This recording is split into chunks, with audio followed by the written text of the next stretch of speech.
This video contains gratuitous use of profanity and uncomfortable pauses to compensate for lack of professionalism and original thought. Viewer discretion advised. Oh shit! Mud shark. You're not a mud shark. You're barely even a fish. This is a Pink Podcast.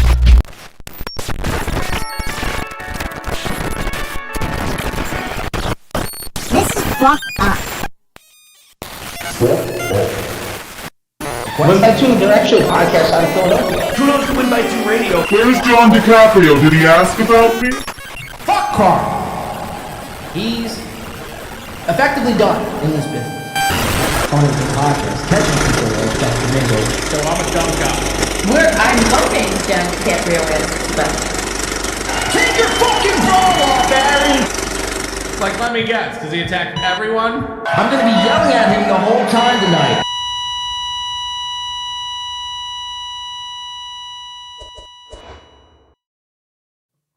Your show sucks!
Ladies and germs, what the fuck is going on? We're back, we're better than ever before. You know the fucking deal. Welcome back into the motherfucking show. I am your host, John Jamingo, and we have a fucking banger set in store. What say you? Hold on. Boom! Howdy, folks. Enough with the gay jokes, especially from a gay broke bitch yourself, eh, Lo? Well, there goes my monetization. Anyway, shout the fuck out. Happy Monday. How's everyone doing here on this beautiful Monday? Crisp fall Monday, November. I said that all backwards. It's crisp November Monday. It's been a while. Shout out to Stained. You guys remember the band Stained? Epic band. Whatever happened to Stained? Anyway, we're not here to talk about... Or actually, maybe we might. Maybe I'll just be a Stained coverage podcast, and I just cover all the backstory and the lore and everything that happened to Stained. Stained is, let me tell you, a great band. Anyway, shout out to our chat room here today. Welcome in, chat. You guys are amazing. Looking great today. Zombie, Vito. Tommy Jordan's on a fucking roll. He's on a fucking Kaiser roll here this morning, lighting it up with the membership. So shout out, and thank you to everyone else who contributed during the pre-show. A lot to catch up on. I haven't been on again in 7 days, 8 days, again, which in streaming terms feels like a goddamn eternity. So I hope to catch up on everything I've missed. One thing I could say for certain, I think, after this past week, and it kind of pains me to say. It kind of pains me to say this and bring this up because I was one of the pioneer. I was the pioneer, basically, who brought you Steel Toe Morning Show. Back almost now, what? It's been 2 or 3 years. 3 years. It's gonna be 3 years and holy shit. Wow. Anyway, but I'm here to report today that it's over. I mean, it's been over for a little bit now, and it was kind of just like holding on for dear life, essentially, the steel toe coverage, but it's effectively done in this business. What I watched on this past Friday was, I don't even know what I watched. This little piggy. They got this guy, Mikey, who shared a cell with Aaron Emholt while Aaron was incarcerated for distributing nude and sexual images of another human being. And this little piggy got him on, and boy, was it a stinker. We're going to get to that and more coming up here on the other side. Strap the fuck in, grab some cereal, maybe a banana, some peanut butter. Do what you got to do here today. Kick your dog, slap your wife. We're going to have a fun fucking show. What the fuck do you say? Let's go. So yeah, the steel toe stuff, it's pretty much done. Again, it pains me to say this. It really does. It pains me to say this because, again, being one of the pioneers of the steel toe coverage, you just watch so many people that had no business doing steel toe. Because, I mean, quite frankly, they're no different. They were never any different than steel toe. They just found a scapegoat in Aaron Emholt.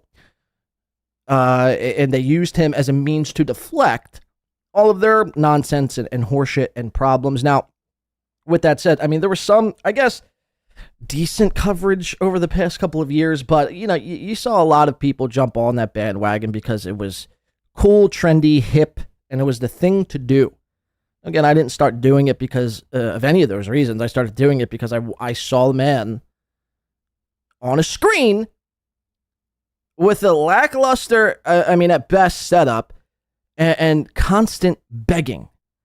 And that's what drew me into the great Aaron Emholt and watching and covering his every move. And then within a month, things exploded with the whole Chad thing, and then Melton got involved. By the way, you're in that clip, and I never noticed this before. Maybe I'm just stupid or slow or possibly both. But when Melton goes, oh, let me guess, does he attack everyone? It's funny, because when people are saying that, when people are using the phrase attack and Melton covers it, it's interesting because he goes, we're not attacking anybody. What does he mean attack? See, these guys are just in their feels. Melton's making them feel. Win by 2 is... Yeah, we're getting them, man. But when I was making fun of Melton, at my peak, he used the word attack. The verbiage there is very interesting. Very interesting. Anyway, we got Melton on the docket today. We got Mersh. He's been in a whirlwind of shit. Mersh is pretty much, I don't even know. I mean, I got a Twitter battle with Mersh over this whole Pulper con. You guys ever heard of this Pulper con? Pulper Fest. And Mersh, much like a lot of people, inserted themselves. They saw Melton put this thing out, this clip, over a week ago now at this point. And they jumped on it. And essentially, the people who came, I guess really poked the hardest were doing nothing more. I mean, they don't really, at the end of the day, they don't really give a shit. But what they were doing is trying to appease Patrick. And Mersh is one of these people because he's on the Patrick Melton's payroll. The Patrick Melton's payroll. So he's got to appease Patrick Melton. I got in a Twitter war with Mersh and a lot of people, the people I was talking to, just what I've seen all across the internet. I mean, it's pretty much unanimous that, I was pretty much victorious in that Twitter battle. Kudos to Win by 2 Radio. Thank you to me. So, but Mersh, again, not only is he trying to appease Patrick, it's the gayest shit, really. Trying to appease Patrick Melton is one thing, but now, again, he's been doing this whole Kevin Brennan tour now, and he's finding himself on MLC. And for a guy who swore the Dabbleverse was the gayest thing in the world, and swore it off has now found himself, I mean, pretty much in the center of the fucking Dabbleverse. It can only leave me to scratch my fucking head. Shades Cal, did you get your apology from Patrick? Show me us. Show me us the, wait, hold on. Show me us the money. Here comes the money. There it is. Here we go. Money talk. Here comes the money. Don't play dumb. Let's go, Blade. Redeem yourself. Thank you, Shades Cal. What's that say? Does that say 29 months? 20 months. Shout out to Shades Cal for the 20 months. Did you get your apology? No, not yet. I will. I'll get it in person. I will be in Vegas. And look, I know I left a lot of things. I left a lot of open-ended questions, and I left a lot of things unanswered, I guess, or at least that's what some people were saying. I don't know, but I tried to do my best on, when was it, last Sunday, when I, came on air and was trying to describe the events that took place that led us up to that point. And I was just very cautious in the way I tried to handle everything. Because at the end of the day, first of all, if I felt like I was in the position that I needed to prove everything, again, if this was coming from the person who hired me, it would be one thing. This was coming from Melton and that whole cast of fucking ghouls. So, again, and I'm trying to tell people this, just, you got to let things play out. I know people want answers right now. They want to see screenshots right now. They want everything right now, right here. Let's do it. Stop playing dumb, Blade. But again, I'm just here I'm trying to caution everyone not to, and I get it too, because I would be doing the same thing, in all honesty. But you just gotta let it play out. There is a Pulper Fest. It will be happening, and that's all you really need to know. Okay, so I hope that suits your question or statement. I don't know, but yeah, you just gotta let let it roll. Shout out to JE, one of our great. I don't even like to refer to him as a chatter. JE is much more than a chatter. JE is pretty much like the lifeblood, not only of the chat but of this show. I feel like I just put a lot of pressure on him. Is it officially the Diddleverse? It's close, man. It's close. We're right up on that edge of this whole thing not being the Dabbleverse. I mean, forget Mersh, forget Melton, forget Kumia. The person, Shuli, let's not forget Shuli's producer, Iso, right? I mean, Shuli is like, I'm not going to say the heart of the Dabbleverse. I mean, it's pretty gay to say, but as it pertains to Stuttering John, being the Dabbleverse, Shuli's like 10 toes down, in the whole Stuttering John thing. And his producer, was outed for being a pedo. So it's like, who else? And the answer to that question is, well, it'd probably leave you shocked. Is it the Diddleverse now? I'm going to go out on a limb and say, yes, it is. It is the Diddleverse. It sickens me, man. It really does. These people, they love children. Don't you guys get on like all these politicians? Hillary Clinton and Joe Biden for sniffing babies' heads and shit and drinking babies' blood. But when Kumia and all these other people do it, it's, we'll just look the other way. Yeah. Sounds good. Shout out to Isaac Walmart gifting a Win by 2 radio membership. Shout the fuck out for that. Again, next, I thought I was going to do a show after Sunday, but my schedule just got fucking insanely hectic. So, I was going to do it members only last week on the, after the Sunday show last week, but couldn't do it. So, and I totally forgot about it, to be quite honest with you. So I'll make it a point for the next show to be the members only show. So shout out to all our members. And Shout out to Who's That Balls Deep gifting a Win by 2 radio membership. Shout the fuck out. Kudos to you guys. Thank you very much, chat. Again, looking fan-fucking-tastic on this Monday morning. Chris coming in. J.E. drives this bus. He does. J.E. he's the bus driver. He's the chaperone. The all-seeing, the all-knowing. You have a problem, you have a question, you want to be shot straight, go to J.E. He's not going to fucking bullshit you. I appreciate that. I can respect that. You know. He's a ball breaker, but it is what it is, man. You know, we're all fucking grown-ups here. If you can't take a little ball busting, then you're fucking gay. I mean, really. Probably gay. So, yeah, we got a bunch of shit. Thank you, Chris, and thank you to everyone else, too. Again, you know, incredible stuff. Chat's looking fantastic. So, we got chat. So, I'm pretty much today what we're going to be doing is catching up on what I missed from Sunday to basically this morning. Well, yesterday. Well, Saturday night. And we're going to go through the list of people talking about yours truly here. Again, kudos to myself. Kudos to Win by 2 Radio. I'm talking about Chad. Chad, I mean, the Chad episode, the day after the Sunday show, my Sunday show. So my last week's show, my last show. Chad's very next episode. I mean, if you haven't seen it already, I mean, we're going to play it here for you today. Shout out to Chad Zumock. I believe in the great and powerful Chad Zumock. Put together this magnificent clip, and I think it needs to be amplified. Chad Zumock really needs he needs hundreds, or maybe not hundreds of thousands, but he definitely needs more than what he's getting now. I mean, the work that goes into it, the contrast, the comparing and contrasting, the context that's added into a Chad Zumock clip is, you don't get that anywhere else.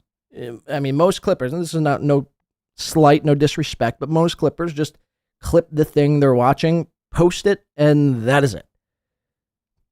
They might add their little fucking, QR code at the top. But, I mean, that's pretty much it. Zumock, I mean, he spends time. The man spends time. He's going in the Wayback Machine.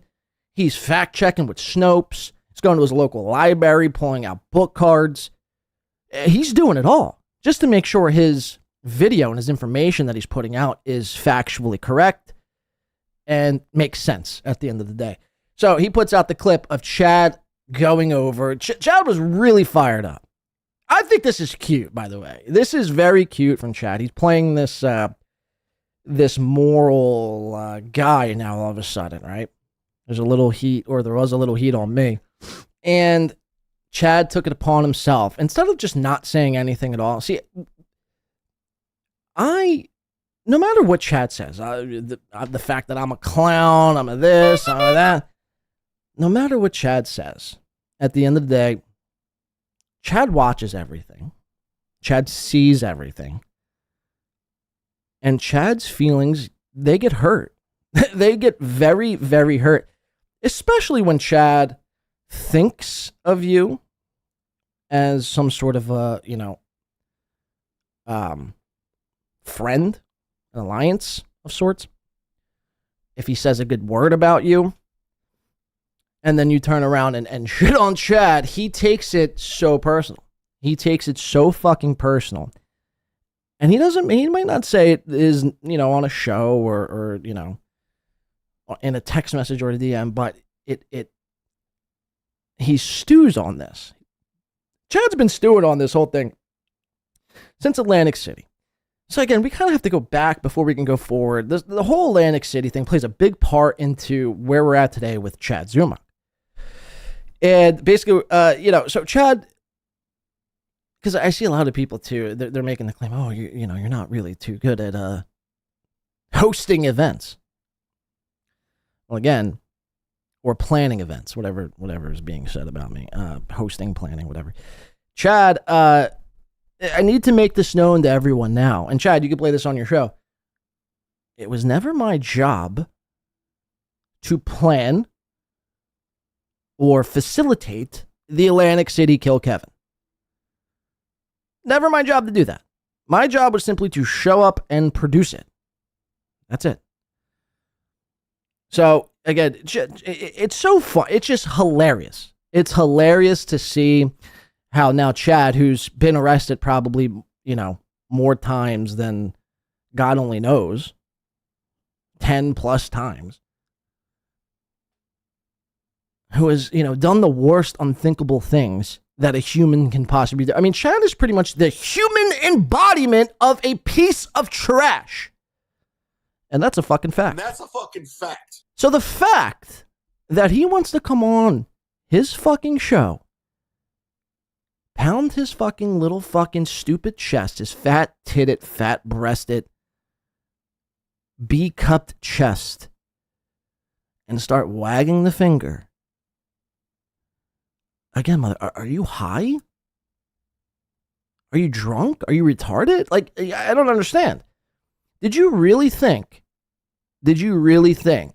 See, and this is the idiocy of chat. He did really think that by simply calling me out, people would be like, dude, you know what, Chad? Yeah, man. Fuck everything else in the past that you've done, all the heinous crimes that you've committed. I stand with you, Chad Zumock. Let's fight this fight forever. Let's fight. Go make another GoFundMe for him. Suck a dick, fucking Dick Fitzwell. You pieces of fucking filth. You disgust me. All of you disgust me. It actually physically makes me nauseous. I have to take Dramamine at the sheer sight of Fernum. So, but the idiocy of Chad is he really honestly believed he was going to have this like redemption arc. Because that's what Chad, I mean, he was living so high. Basically what you're watching Mersh go through right now, Mersh is kind of like in this little like redemption with some people. Because again, the people he's watching, the steel toes and the karmics, are like actually much worse than Mersh. Or, I mean, maybe not even much worse. I mean, they're practically on the same level, but if you could spin it in the sense and you can make that person look like a fucking, dingleberry, you know what I mean? They'll think you're cool by proxy.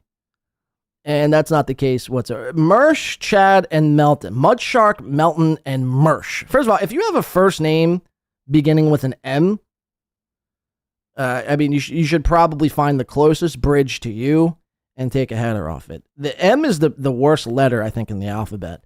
So to possess a name with that letter, I mean, seriously, your parents must have hated you. But these three, I mean, practically the same. I mean, when I'm talking about a Melton, he's really no different than a Mersh. I mean, maybe in appearance, slightly, but not really. When I'm talking about a Mudshark, he's no different than a Melton. Again, maybe slightly in appearance, but in reality, not really. I mean, just look at the thumbnail. They're all like hat wearers. They all wear bifocals. They're all fucking geeks. They're all fucking doofuses. I would smoke them all in a 40-yard dash. That's a fact. And that's a fucking fact. That's a fact. Race me, bitch. You won't. Because you're scared. Imagine Melton trying to race. And then Mersh talks all tough. Oh, I got a gun. I got a gun. I got a gun, dude. I got a gun.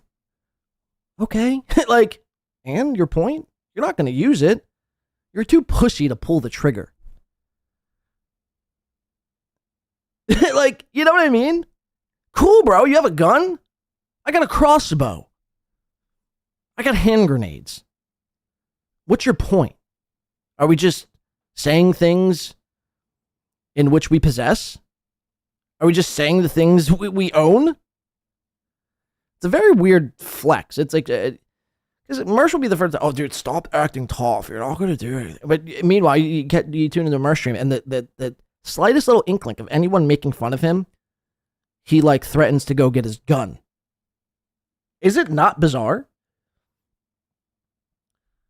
Mothman says, when by 3 radio, you could make a Venn diagram of where Mersh's mouth and Ethan Rouse's ass have been.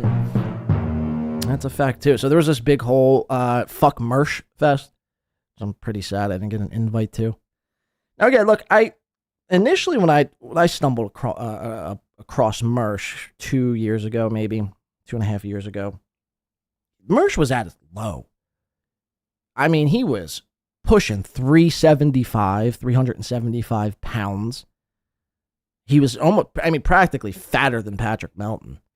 Was making no money, begging every single fucking show, much like Steel Toe. And,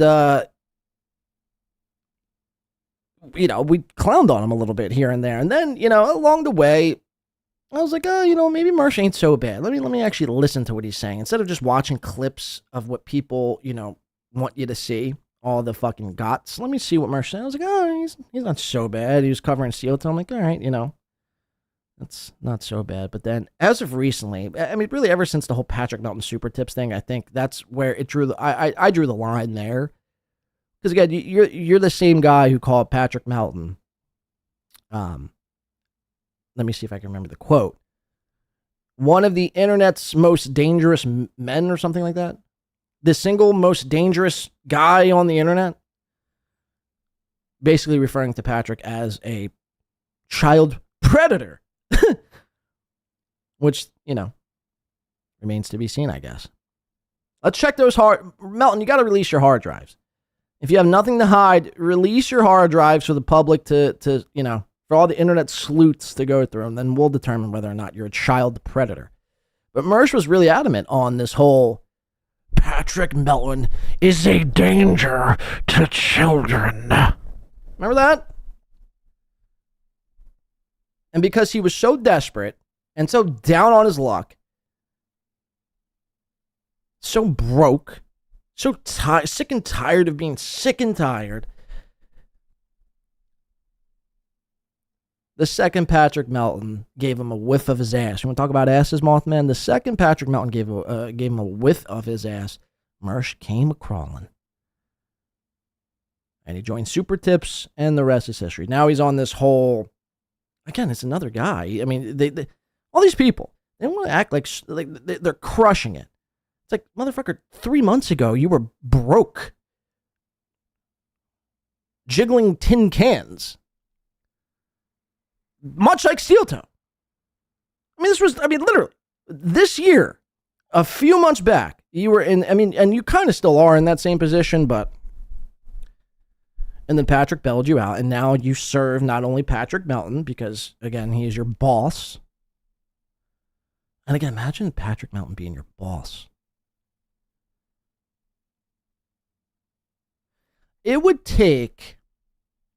I don't even know what it would take for me to ever... Not even saying Melton would put me on Super Tips, but he probably would. I was like, listen, Melton, look, all bullshit aside, let me join Super Tips. We can make some money here. He probably would do it, but I wouldn't do it. Chad would, Mersh would, they all would. I don't even know what it would even take. My channel being nuked, I would just go start a new channel, or a Rumble, or a Kick. Is that where the kids are these days? Kick.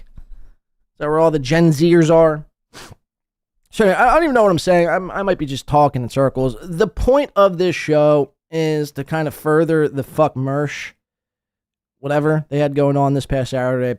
I'm going to further that here. This is another fuck Mersh kind of a day here. Fuck Chad as well. And obviously fuck Patrick Melton. We'll get into all that. We'll get into all of their responses from this past week. We'll see how they reacted to me.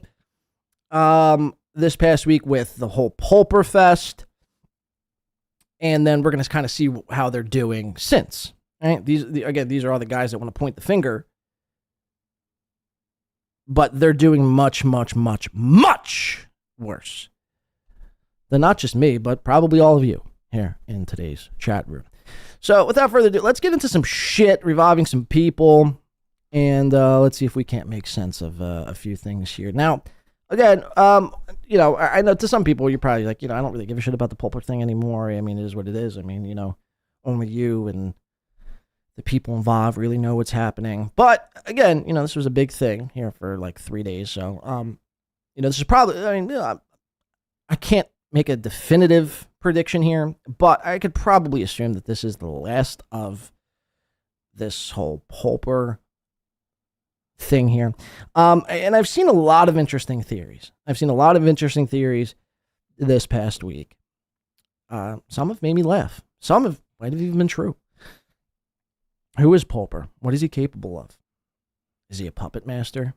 Is he a guy wrangling tards secretly while throwing money their way, getting them to dance to his tune? Who knows? I've known him in the chat. I've spoken to him on phone and text messages, but I don't know. I've never seen him in person. Who knows? He could be the most. He could be the puppeteer of all puppeteers. Let's just say. And that seems to be one of the theories here. I just found this to be interesting here.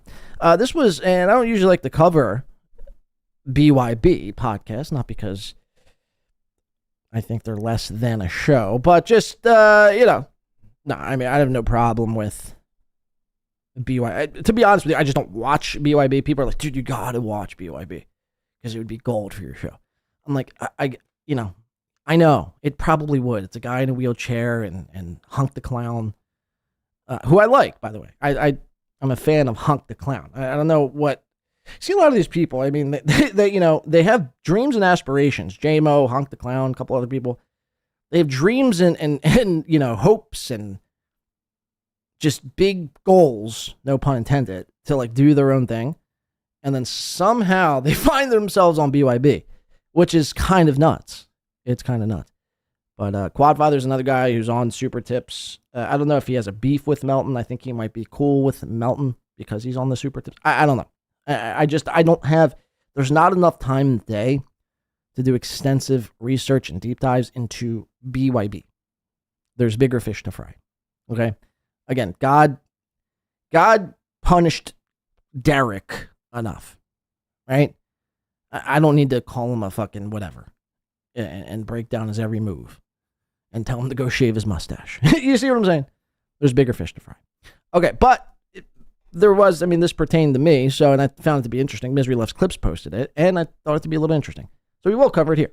This is Misery Loves Clips. Let me make sure I got the right thing going here. Just real quickly.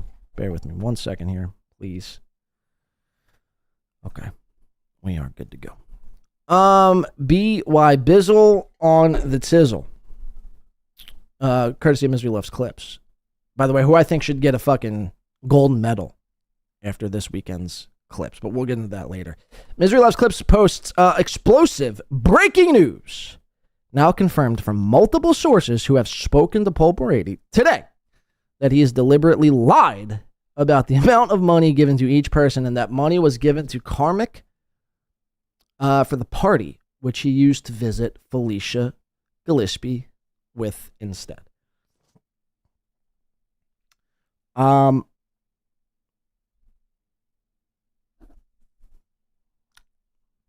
Let's just watch the fucking clip. You remember yesterday when I said I put out a feeler to Pulper? I sent him a text and I was like, hey, buddy, $7,000, $2,000, like, where are we at here? And he did get back to me, and I'll just paraphrase. I'm not going to read his DMs on air. And he knows I'm paraphrasing. But he did kind of give me a cryptic message back. He said, I don't give out business, like numbers for business dealings that I have. I don't do that. That's just a rule I have, that I don't give out fucking numbers. But what he said was, I gave different people different numbers, and I allowed them to run with it. So the old Chad Zumock defense. I'll just put it out there. They ran with it. What he said was, if you give out numbers to different people, you'll find out who gave out the numbers. Yeah, John Val Jean Goddard. He says Matt Meade is a drunken lolcow. Yeah, we're gonna get into Matt Meade later on in today's show. This guy Matt Meade. These people, I mean, they don't understand how much they embarrass themselves. They really don't, and it's incredible. But we'll get into that later. And you'll know who you can and cannot trust. So basically, now this is from Quadfather saying this is what Pulper had said, that Pulper was giving everyone involved in Pulper Fest different sums of money that he wasn't willing to divulge to Quad, and he was seeing who basically would, out themselves. And then, whoever did out themselves on how much they received, he would basically know that, hey, that person isn't, a trustworthy, upstanding person. It almost feels like even Pulper is playing a little bit of gamesmanship, some form of it to a certain degree. You know what I mean? You think Pulper could be saying higher numbers than he actually gave to win by 2? My God, Okay, do you think can I say- somebody on his deathbed would be participating in that type of fucking childhood behavior? If I was on my deathbed, yeah, I'd fuck with everybody. And this is a good point. This is a gay guitar guy. This is a very good point. If I had like, a certain amount of time to live, and I didn't really have, well, not that, I mean, if I just had a certain time to live and I had the funds to fuck with people, you best believe this is exactly what I would be doing as well. I mean, what else you fucking doing? Waiting for your time? It's fucking lame. Oh, good point. Good point. Never mind. I talked to Pulper today, as a matter of fact. It just so happens. And I think I kind of get the same. Now, I did not ask him specifically about the dollar amount. So now JMO is reaching out to investigate this. What are you going to be? You're an investigator now, JMO? Huh? You're going to try to be fucking, what? Who's the guy who does the investigations? Sherlock Holmes? You're Sherlock Holmes, motherfucker, now, JMO?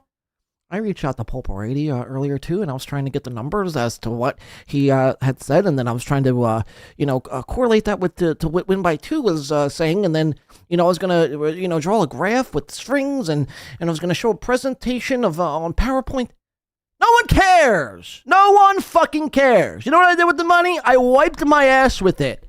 Bought 17 pounds of cocaine and fucked like 5 different hookers. Okay, so there's your story.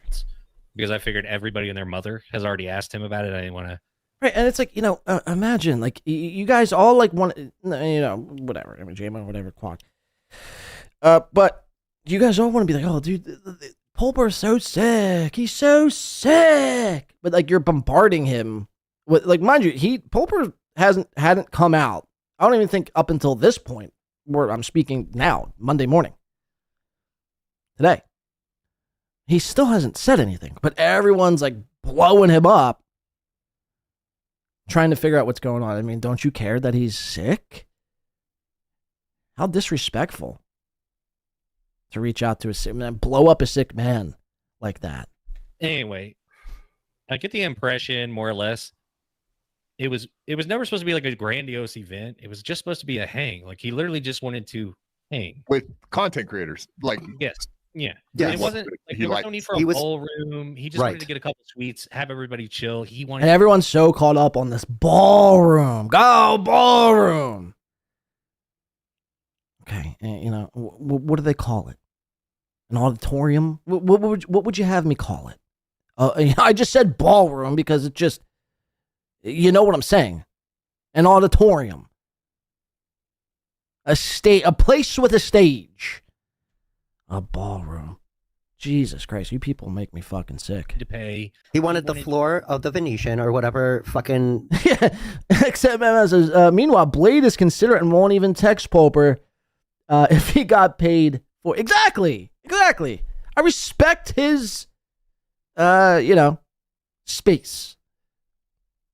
I respect the space. I think it was the Venetian. I'm pretty sure it started with a V. I could be getting the name wrong. It wasn't he Bellagio. said Venetian. He was already. He wanted to get the rooms. He wanted Pat and Taz there. He wanted me there. He wanted Dave there, and all the other names. The only other person, the person I know that got scrubbed was probably Karmic, because he gave him the money to do that, and then Karmic went and flew to fucking Philadelphia right after that.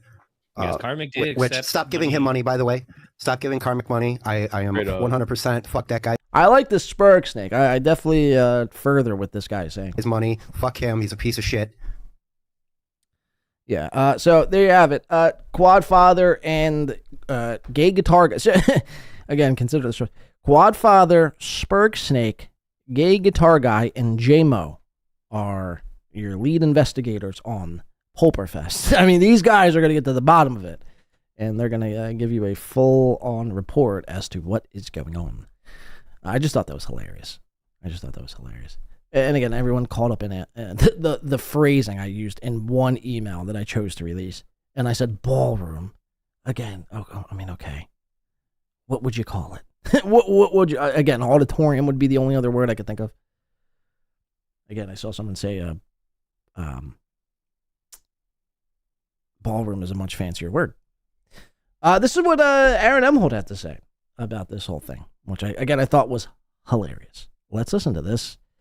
Aaron, speak about yours truly. And again, and Aaron does himself such a disservice because he and this, it's not just with this. It's not with just this whole situation happening here. It's everything he does, everything Aaron does, everything he covers. He never watches anything. He never, proofreads anything. He never watches anything. He just speaks upon it as if he could just riff on what the fuck is going on. And 9.8% of the time out of 10, he gets it completely wrong and just sounds like an idiot. Now, with that said, again, I'm here to announce everyone, because this is going to get into like an overarching point of today's show, is, again, the steel toe coverage, unless Aaron does something completely insane. If he kidnaps April and slits her throat live on air, or does something heinous, finds himself behind bars again, or goes to Rekida's house, ties him up, and fucking blows cocaine in his face and gets Rekida to fail on his next drug test. Unless he does something batshit crazy, I think after this past weekend, and again, it pains me to even say this, but the steel toe coverage is no more. It's done. It's just because too many greedy people tried to put their hand in the pot. Too many greedy people tried to put their hand in the pot. And it's unfortunate because Aaron was, in my opinion, one of the greatest, if not the greatest, person to make fun of on the internet. Just when you thought it couldn't get any more insane and any more crazy, boom, he'd take a picture of Kayla Rekida and then brag to Gino Bisconte live on air about it, and then get himself fucking, not only charged, but locked up. And then time after time, the public cucking, the divorce, just you name it. The HROs filed against him. The HROs he filed against others. The Aaron Emholt saga has been one for the fucking ages. It's been basically 3 years. And again, it's just after this past weekend, after what I watched on this little piggy with Carl and Moody and Melton co-signing it, it really pained me to see. It really did pain me to watch a guy that I had found and decided to bring on the show again, not because it was trendy, not because it was cool, not because I thought it could get clicks and views, Chad. Now that's pretty much, this chapter is pretty much closed. Chapter is pretty much closed. Shout out to Dan, nice podcast. Super coming in for the $2. The steel toe clip shows jumped the shark. Sorry, Carl. Yeah, look, I don't even necessarily even blame Carl fully. I blame Melton and Moody. I blame Patrick Melton and Moody for the disastrous display of an interview they tried to throw on to try to, again, how much more do you need to own Aaron? How much more do you need to prove he's a liar? And this is the problem. You guys got greedy, and it fucked you. It backfired. We're going to get into this clip coming up where they're going over, Carl and Moody, they're interviewing this guy, Mikey, who Aaron was locked up with. And now, when Aaron got out of jail, you heard him. He was Larry Bird. He was the facilitator of fun. That's an exact quote, by the way. And then most of us thought it was a lie. But, you make fun of him and just assume that he's a lie unless proven otherwise. You never think to be like, you know what I'm going to do? because I'm so autistic and I can't allow Aaron to just be a clown on, you know, his own show. I'm going to book an interview with a black man named Mikey who was locked up with Aaron. I'm going to interview him.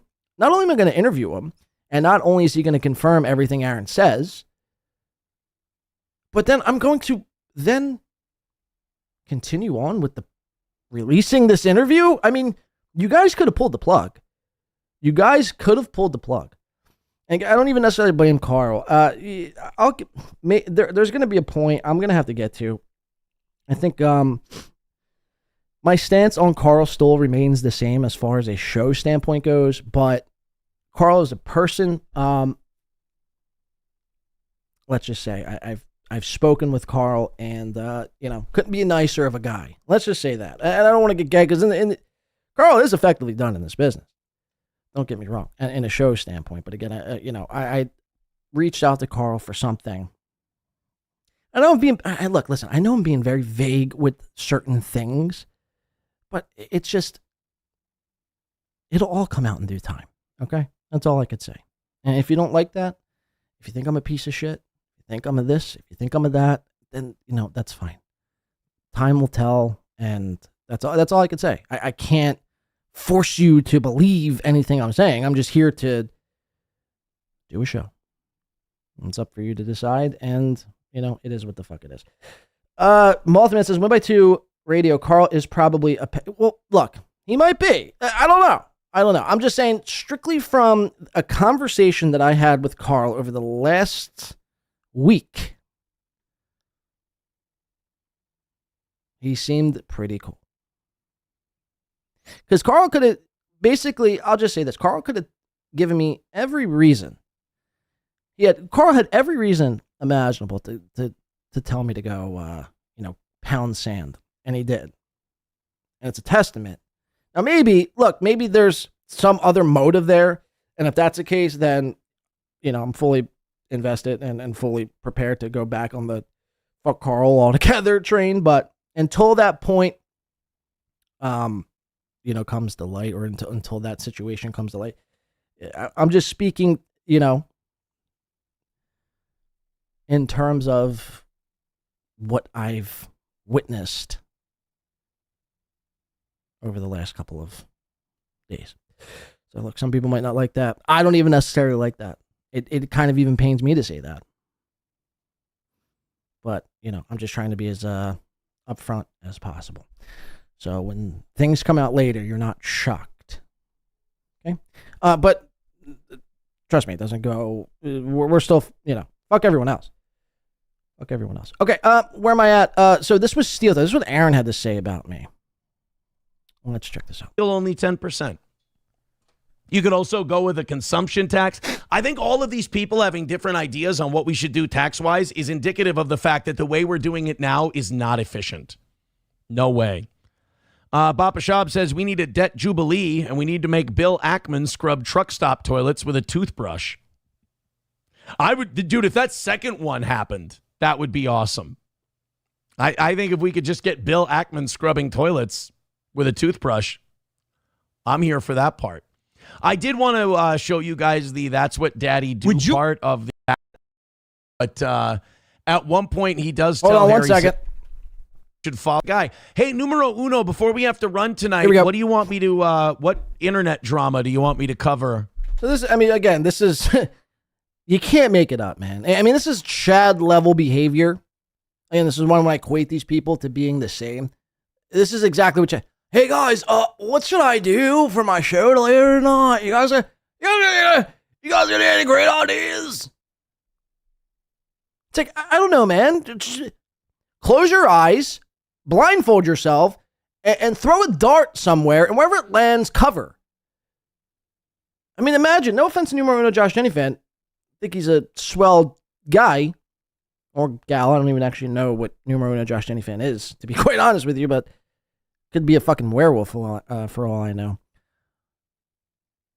But it's like, imagine allowing numero uno Josh Denny fan to dictate and facilitate what your show is about, Mr. Professional Radio Man. See, this is why, look, it sucks. again, that the steel toe stuff is done. I'm literally just watching this because he brought me up. But it sucks because it's just moments like that, moments like what we just witnessed. Like it'll be like me stopping the show and be like, "Hey Chris, what would you like me to say on my show later? Have any ideas?" Okay, I'll be expecting an email in about 30 minutes. Thanks. Jesus Christ. Let's keep watching. On the evening show tonight, Numero Uno has this thing where he keeps telling me, you got to cover this, you got to cover that. And I go, no, I'm not going to do that. It's fucking retarded.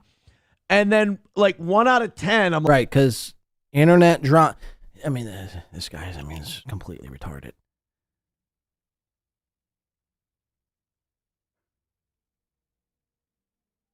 You cover politics. What is more retarded and stupid than politics? I mean, it's basically professional wrestling with suits. And you're invested in that. Like, okay, I love this. Guilty pleasure. I mean, look, there's a reason why your show, is completely fizzled out. There's no one gives a shit about it. It's the perfect storm, right? With the end of Steel Toe coverage as we know it today. Because not only did all the Steel Toe, clip shows jump the shark, Dan, which, by the way, do I still have that clip up? No, I don't. Not only did they jump the shark, but no one really gives a shit about Aaron anymore. It's just, it's over. You know what I mean? Like, and it's been over for some, you've heard me talk about it, and I've been back and forth with this for, I'd say the better part of a year.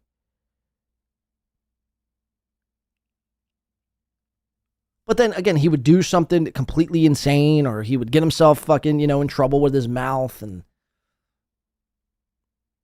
But I don't think there's that anymore. The only other things he could possibly do, obviously, the HROs that are coming up against Nick Rekieta and Patrick Melton, the verdict on that would be somewhat interesting, I guess. And I hope, to be honest, he wipes the floor with Melton. And, Rekieta for that matter. And the only other really thing is if he violates probation. But other than that, it's just it's like a butter knife. It's dull. It's played out. It's over. It's like the Stuttering John stuff. It's done.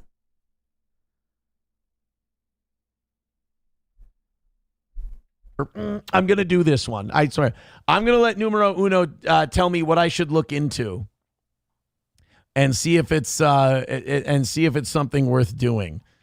Here we go. That's what Daddy Do part. Look at this guy.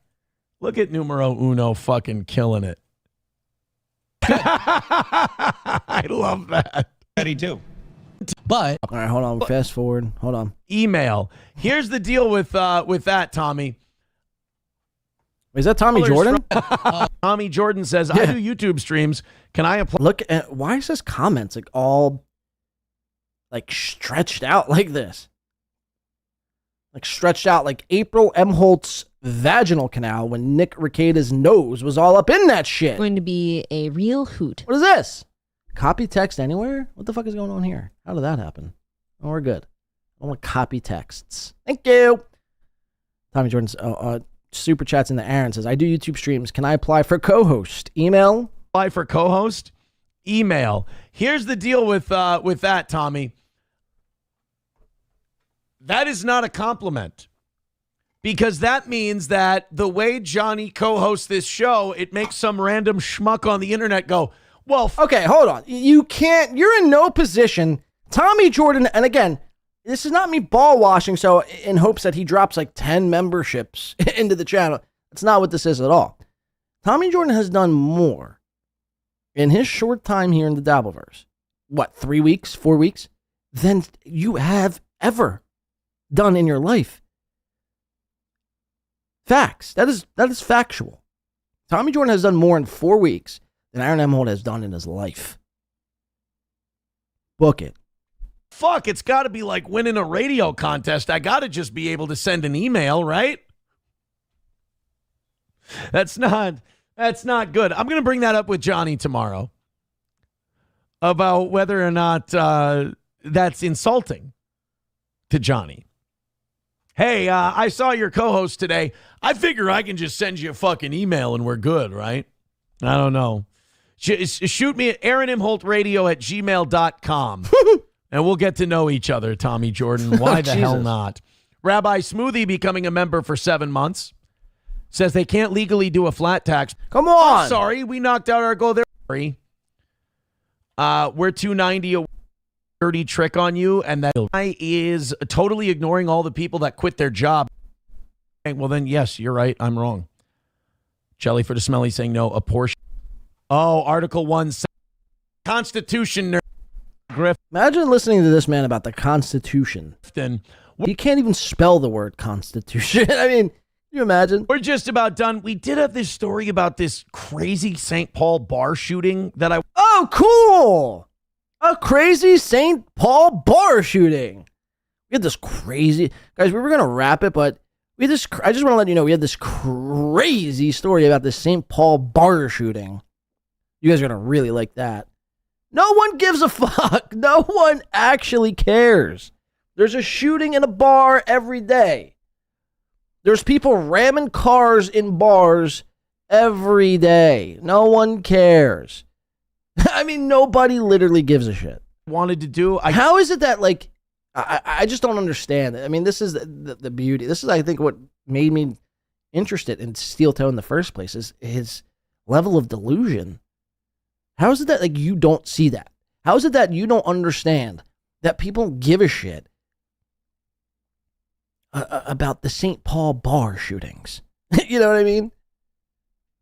It's so insane. I want to spend more than a minute or two on it, though. So I think we might move this to the evening. Okay, look, he wants to spend more. You could summarize the St. Paul bar shooting in basically 5 seconds. There was a bar, there was a guy with a gun, wasn't Mersh. Went into the bar, had a discrepancy, shot someone, the end. That's it. There's no need, you need more than fucking 2 minutes for that story. Hello? Show. Some poor bastard. So some guy gets shot late. No shit. The St. Paul bar shooting. Obviously, someone got fucking shot. Saturday night at a bar, probably a bar that's having its big costume party, whatever. So he gets shot, but despite being shot, the guy gets up, chases the gunman out of the bar, fired shots at the suspect with his own weapon, and then proceeds to fuck him in the ass. Oh, that was another story. Sorry. And was able to help subdue the fucking suspect. So some guy comes in. Imagine you shoot a guy. Okay. You come in, you shoot him. You're like, well, that guy's taken care of. And then that guy gets up and starts running you down and shooting at you. That's a shit your pants kind of a moment. So we're going to have the details on that one during the evening show. I can't wait. Also, I do want to give a special disclaimer out on today's show. This is very important. I need to get this out there. I need you guys to understand this. If you ever give me $7,000 in donations to this show, and then ask me to put together... It was actually 50. All of you guys got it wrong. It was actually 15 grand. An event for you. I am going to just take your money, pocket it, and never throw you an event. I need to... That's just right up front. Okay, but what's with the applause? And why do you look like you have Down syndrome in this still frame here? Like, what's with the applause here? Now listen, so this is like a little pot shot at me, right? Now, again, he, I guess, watched none of this and is going to kind of be speaking out of his asshole. Listen to this. Just take your money, pocket it, and never throw you an event. I need to, that's just right up front. If you first throw me $7,000 and then after you throw me $7,000, say, hey, now throw me an event. I'm going to keep the money and I'm going to not throw your event. Now, if you come to me and go, Aaron, I'd like you to throw me an event, I'll give you $7,000. I would say, go give that to someone who actually plans the event. I'm just some shitty internet podcast guy. Yeah, I'm sure that's what you would say. I'm not gonna throw you a very good event. Even with $7,000, it's, I'm not. So I wish there was like, rich people in this Dabbleverse or whatever, where we could put this to the test. I wish someone would throw him $7,000 and watch him turn it down. I mean, this is a guy who begs for a living. If he got $7,000, he would fucking, I mean, his head would explode. A professional at that. Why don't you go to an event planner and they can do it for you? I would do the responsible thing. But oh yeah, okay, Mr. Convict, you would do the responsible thing. Got it. If you donate $7,000 to this show and then go, Aaron, throw me an event, I am going to pocket it and never look back. Fauci's Pangolin says, how about 8,000? All right. The general rule stands as it is. Forget the amount of money. 8 Fu Toad says he'll just show up at this event. That's a loophole. Yeah, I'll stop by. You know. Numero Uno says, wait till my bombshell reporting on this comes out. All I know is what I saw in a thumbnail. I mean, that's literally it. That's all he fucking knows. He saw the thumbnail. He saw the headline, probably from Melton, and now he's just trying to riff off of basically simply a thumbnail and a title. I think Stalin linked to it or something like that. I follow him on Twitter, so I saw some 17-minute video. Wait, so listen, he saw a 17-minute video, but listen. Of, what's his name? He always does. What's that fucker's name? Is it John? Is it Jesse? Is it, is it Bobby? What is it? John Jamingo, John Jacob Jingleheimer Schmidt. What the fucker's name? John. I can't remember his last name. But, God, I've watched the guy before, too. I should remember. You've watched me? Remember this? John Di Caprio. Numero Uno Josh Eddie fan says, I was too lazy to edit together my bombshell reporting. Good. I would have struck it down and took you to court like I'm taking everyone else.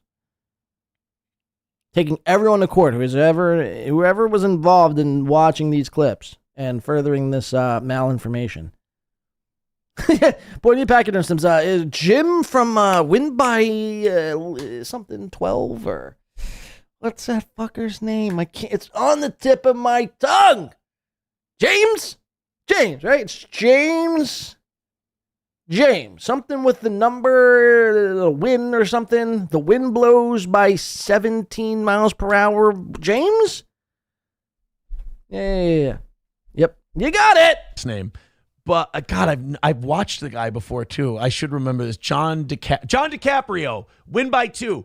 He apparently took like $7,000 from some guy.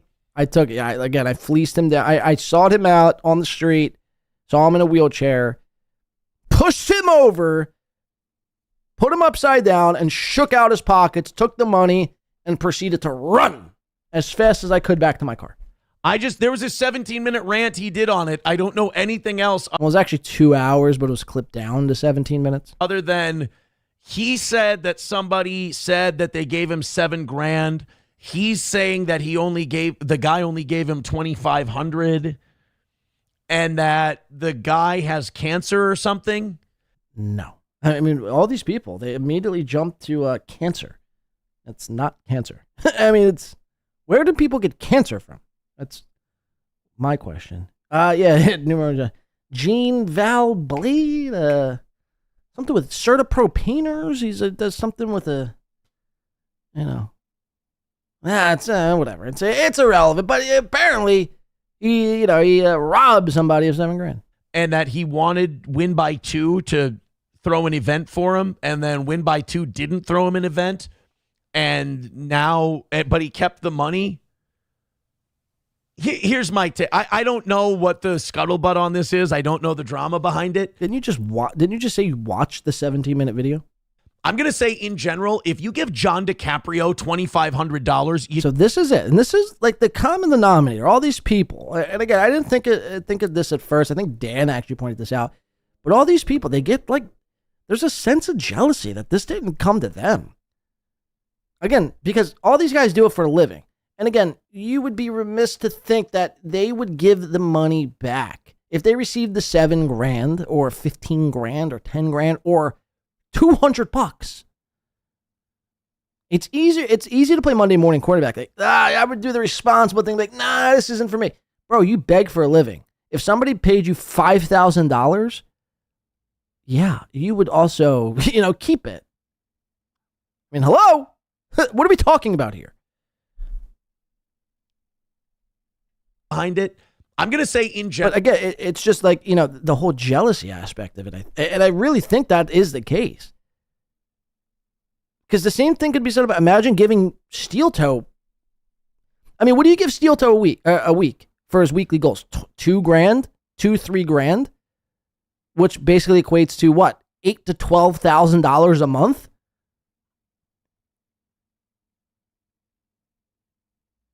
The same could be said about you. The same could be said about anyone, really. Imagine giving anyone money. The difference is, man, you're a convict. Chad, you're a convict. Melton, you have a spotty past. Something with tax evasion and so on and so forth. If you give John DiCaprio $2,500, you just threw it down a black fucking hole. It's gone. It's not yours anymore. If you give John DiCaprio $2,500 to throw an event, you're pissing your money away. He's not an event planner. He doesn't know how to do events. He can plug a soundboard in. I don't know how to do events. You don't even do events, bro. Maybe, you might be right. Turns out, actually, I got my associate's degree in event coordinating, event coordination. I knew pointing at B right there. It says, Melton, cocaine possession, and tax evasion. Yeah, exactly. It's like, again, my record is fucking spotless. Spotless. I mean, I maybe have like a few parking tickets at most, and possibly a speeding ticket or two. But it's like municipal shit. I've never been involved in breaking the law. I mean, imagine how hypocritical I'd be if I came on here and calling these people fucking, criminals and liars and thieves and cheats and all that. Meanwhile, I mean, because again, that's like what Chad Zumock does. Chad Zumock goes around robbing people's credit cards, robbing Publix liquor stores for bottles of Tito's, stalking ex-girlfriends, breaking and entering in past buildings, whatever. And then he wants to come on and call people out and tell it how it is. I want to be the guy calling it out. But meanwhile, it's like you have a rap sheet bigger than fucking, whoever. I mean, pick your criminal. Jeffrey Dahmer. Chad Zumock, I'd venture to guess Chad Zumock probably has a bigger rap sheet than Jeffrey Dahmer. That's probably a fact. Somebody could probably fact check that for me right now, and you could probably see that to be true. So that you can't be a tell-it-out-is guy whilst being a criminal yourself. Even Mersh. Now, Mersh wasn't like it technically is a crime, but he was arrested for a DUI. Again, it's just irresponsible. It's irresponsible behavior. You can't try to be in a position of pointing the finger when you yourself are a ginormous scumbag. I mean, again, you just got out of jail. Whether it was, right or wrong, the fact of the matter is, a judge saw fit that you broke the law and sentenced you to jail. The same can't be said about me.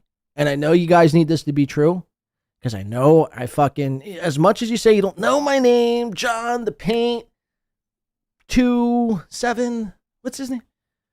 And you don't watch me, and I'm irrelevant, and I'm this and I'm that. You watch, you listen, you tune in, and it bothers you. It bothers you. And we're going to watch Chad. I mean, talk about being triggered. We're going to watch Chad basically seethe for an hour coming up. And, so let's listen to the rest of this. And I'm positive of it. But if you gave John DiCaprio $2,500 and said, now throw me an event, you're too wrapped up in the internet. You're too wrapped up in this tiny streamer shit. You need to back off a little, because nobody should give John DiCaprio $2,500 to throw an event. And if you... I think everyone should give me $2,500. I'm going to make a pitch here. Hold on. 1 second.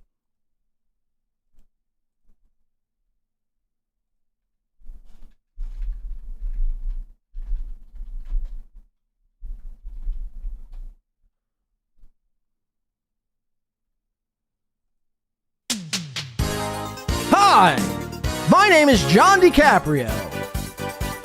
And I'd like to say, if you're throwing an event or plan on throwing a party in the near future, I am your guy. Do you have $2,500? Do you have $5,000, $7,000, $10,000? Well, give it to me. And I will see fit that that money is spent not only on your event, but a hell of a good time. I am the event planner of all event planners. I am the party coordinator of all party coordinators. I am the guy of all guys. I really do this for a living. Give me your money. Give me all of your money. And we will have a great time with hookers, cocaine, and who knows? There might be a lot of wild shit by the end of the night. But the point is, you need an event planner. This is why you're here. This is why you're watching. Call me at 1-800-WIN-BY-JAMINGO. Again, the number is 1-800-WIN-BY-JAMINGO for all your party planning concerns, all your event coordination needs. Again, I am the guy of all guys. My name is John Di Caprio, and you will throw me your money by the end of today's show. All right, so I just wanted to do a PSA there because, again, you know, I'm in the business of. I have now. This is a new thing of mine. I'm really taken up on the American dream, and I'm really inspired. And I think I'm going to start branching out and actually party planning for people. So again, you know, if you got an extra $5,000 laying around and you want a party planned, 1-800. What did I say? Win by Jamingo or whatever. Call that number, and we will see fit that you have your best time at the party of your choice or whatever. Okay. I don't know. Probably a stupid bit. Let's get back into this guy. You should not expect the event because John DiCaprio is not an event planner. So stupid. He does emo music, as Chevy fans. Oh, no! Oh, no! I do emo music. Oh, man. That disqualifies me from event planning. My emo background. That should actually disqualify me from a lot of things. And again, these people, I mean, they're so quick. Mind you, this guy like worships, what's his name? Eric Church, and like loves country music. Anything that's not country or rap, they automatically assume that, like, to Aaron, my point is, to Aaron, Green Day is emo. Blink-182 is emo. Fall Out Boy is emo. Again, you're retarded. Like, you have your genres mixed up. I mean, I don't know what you've heard, but I mean, we have a punk rock, pop punk background. I mean, there might be like the slightest inkling of emo in it, but it's not like when I think of emo, I think of like Hawthorne Heights. So cut my wrist and black my eyes. Like that shit. Census Fail. That's pretty emo. I'm trying to think of what else is emo. Whatever. You get my point. But because I come from an emo background and I play emo music. Brand New is another emo band, I'd say. Thursday, probably emo. Fall Out Boy is Balls Deep. Fall Out Boy, I'd say maybe their first record has inspiration of emo, like a little bit of emo in it. Take This to Your Grave, but everything past Take This to Your Grave isn't. It's radio rock. It's mainstream rock. Sugar We're Going Down Swinging, Dance. Emo is like, I'm sad, I'm depressed, I want to cut my wrist, I want to swallow some pills. Like, MGK is like emo. Fall Out Boy is not emo. My Chemical Romance. So Black Parade was originally for Martin Luther King Day. Taking Back Sunday, emo. Yeah, I'd say Taking Back Sunday is on the cusp of emo. Not completely emo, but I'd say 50-50. Let me see. Dashboard Confessional, kind of a little emo. But they're more... Dashboard Confessional is more, again, like modern, radio-friendly rock. Fall Out Boy is Eric Church, but with Spencer's gear. Brittany Martinez says, don't hate me, John. Too late, Brittany. Too fucking late. Emo by Cry. You better watch your mouth, Christopher. You better watch that mouth, or I'll watch it for you. That sounded pretty yay. This Mortal Coil, I don't know who that is. When I think of emo, I think of Embrace. I don't know who that is, but I agree. AFI is, yeah, I'd say AFI might be on the, there might be hints of emo. Johnny Cash, emo. Johnny, I mean, yeah, John, you could probably say that Johnny Cash is emo. I mean, the song Hurt. I hurt myself today to see if I could feel. I focus on the pain, the only thing that's real. Like, that's pretty emo shit right there, you know? Anything with pain or I'm sad boy, depressed, crying, you know, like that, it's pretty emo. Yeah, I mean, I'm not sure of who's heard my music here.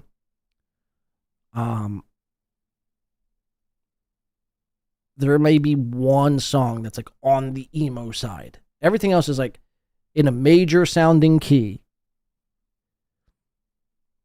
and more like pop punk. Aaron the Rat says, I'm in a Beano band. I don't know what that is. Beano band. Is that a band with beans? What is a Beano band? Like a beaner band? Like a Mexican band? Yeah, we know you play the accordion in a Mexican band, right? All right, let's get back to this fucking doofus. Thank you for the $2, Mr. Rat. Let's see what he has to say here. And says, all right, take it easy, guys. I'm out of here. If anyone wants to give me the backdrop to that, that's all I know.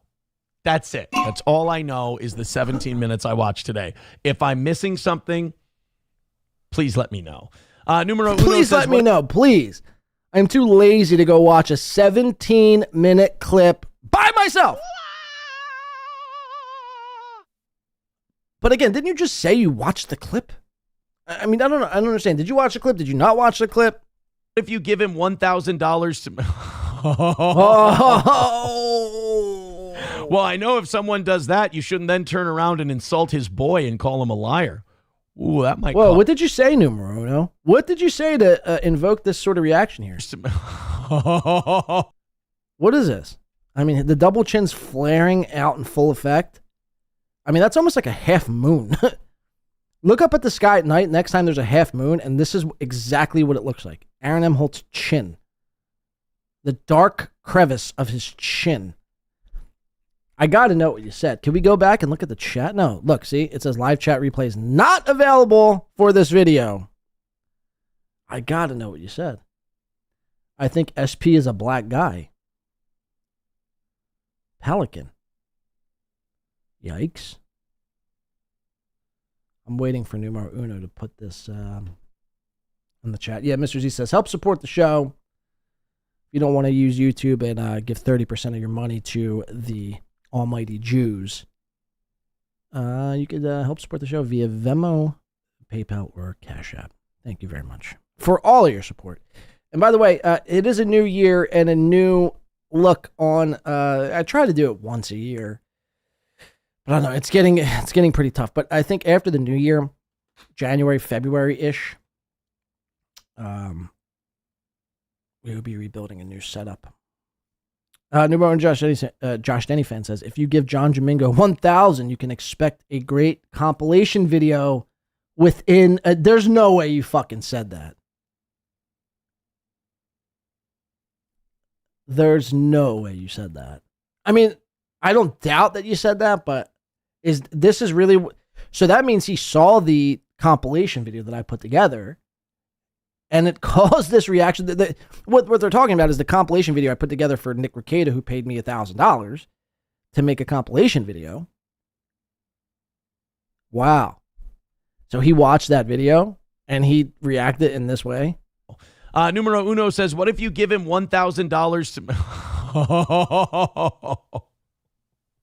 Well, I know if someone does that, you shouldn't then turn around and insult his boy and call him a liar. So who am I insulting? Melton? Ooh, that might cause a rift.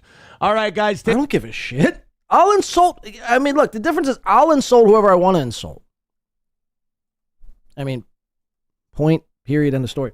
Speaking about Patrick Melton, that's the end of Steel Dose. Speaking about Patrick Melton, shall we? Shall we dance? With the Hunchback. Now, I'm stalling here to find my bumper, but without further ado, Patrick Melton.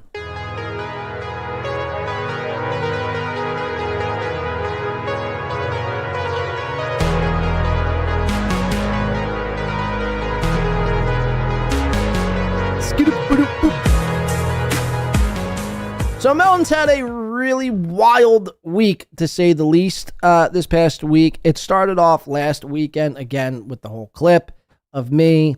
And again, the thumbnail that he chose to use for the clip of me, alleging that, I'm a thief or whatever, was the same thumbnail he's used, I think, 3 other times. So, which means Patrick Melton has not only one, but definitely one, but possibly more than one pictures of me and others on his computer.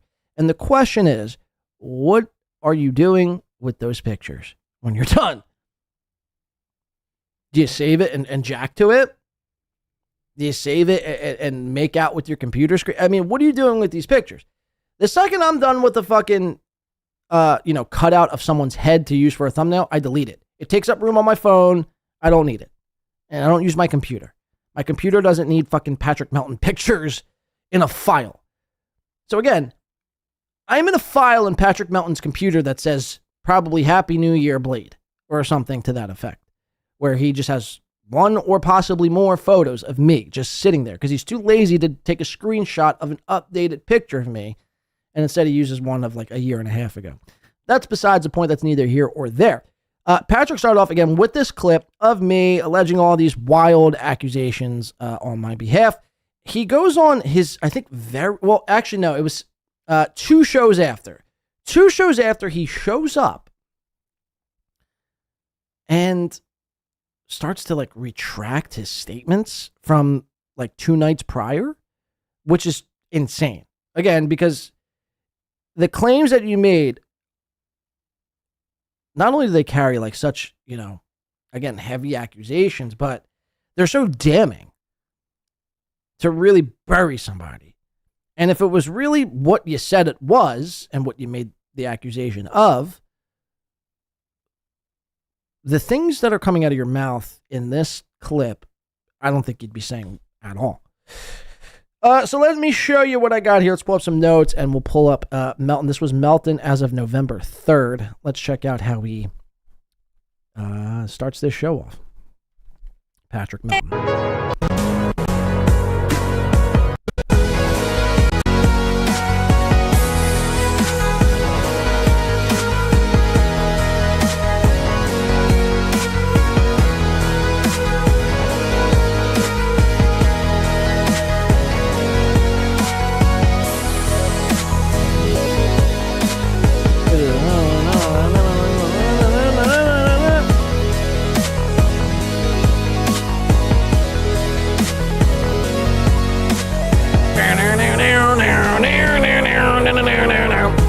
Hi, happy Monday. Welcome to the program. I'm going to leave this clip up real quick. I got to just get a drink. My name's Patrick. This did not update, but this is our final roster for October. The only name we need to add to this is Tickle Me Tukey, unless I left you off, unless I've made a horrible error. But also in the Superstar Cool Club, we have Connor, of course, for the mouse, and Juggernaut, just coming in big. One of these rich guys coming in big. And we will be burning the mouse. I haven't gotten around to building a fire. I had to order some fire. But generally, I'm just in a good mood. I don't want to brag about stuff. I had some soup. So, things are going pretty well. You probably haven't had any soup today, but I had some soup. And it was pretty good soup. It was a broccoli cheddar. And I ate the soup. It was a good soup. With a bowl. I had it in a bowl with a spoon. And I crumbled up some bacon on top. You know. Had a spoon. Was using a spoon to eat it. I mean, this is this motherfucker's show. This is how we start to... I mean, imagine if I started my show with a lisp this thick and I'm describing to you what I've eaten only seconds prior to starting the show.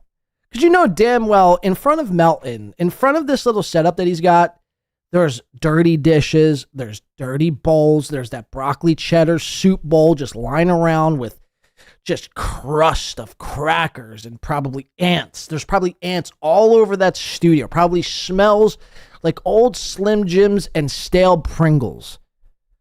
It's disgusting. I mean, imagine eating. Imagine actually eating when you're this fat. You don't need to eat broccoli cheddar soup, dog.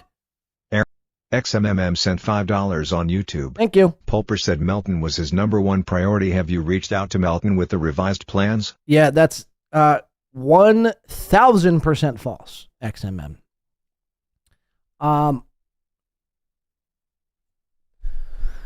Pulper said Melton was his #1 priority. Have you? So that was back in July. Again, XMM, all I could say, XMM, and I appreciate the $5. I know you've watched the show for quite some time, and I'm not taking any personal digs or slights at you. All I could say is, and I'm trying to walk a fine line of professionalism and a business sense, and I hope people can respect me not plastering certain business details out for the public until everything is said and done. But with that said, that couldn't be further from the truth. Pulper wanting Melton at the top of his priority list.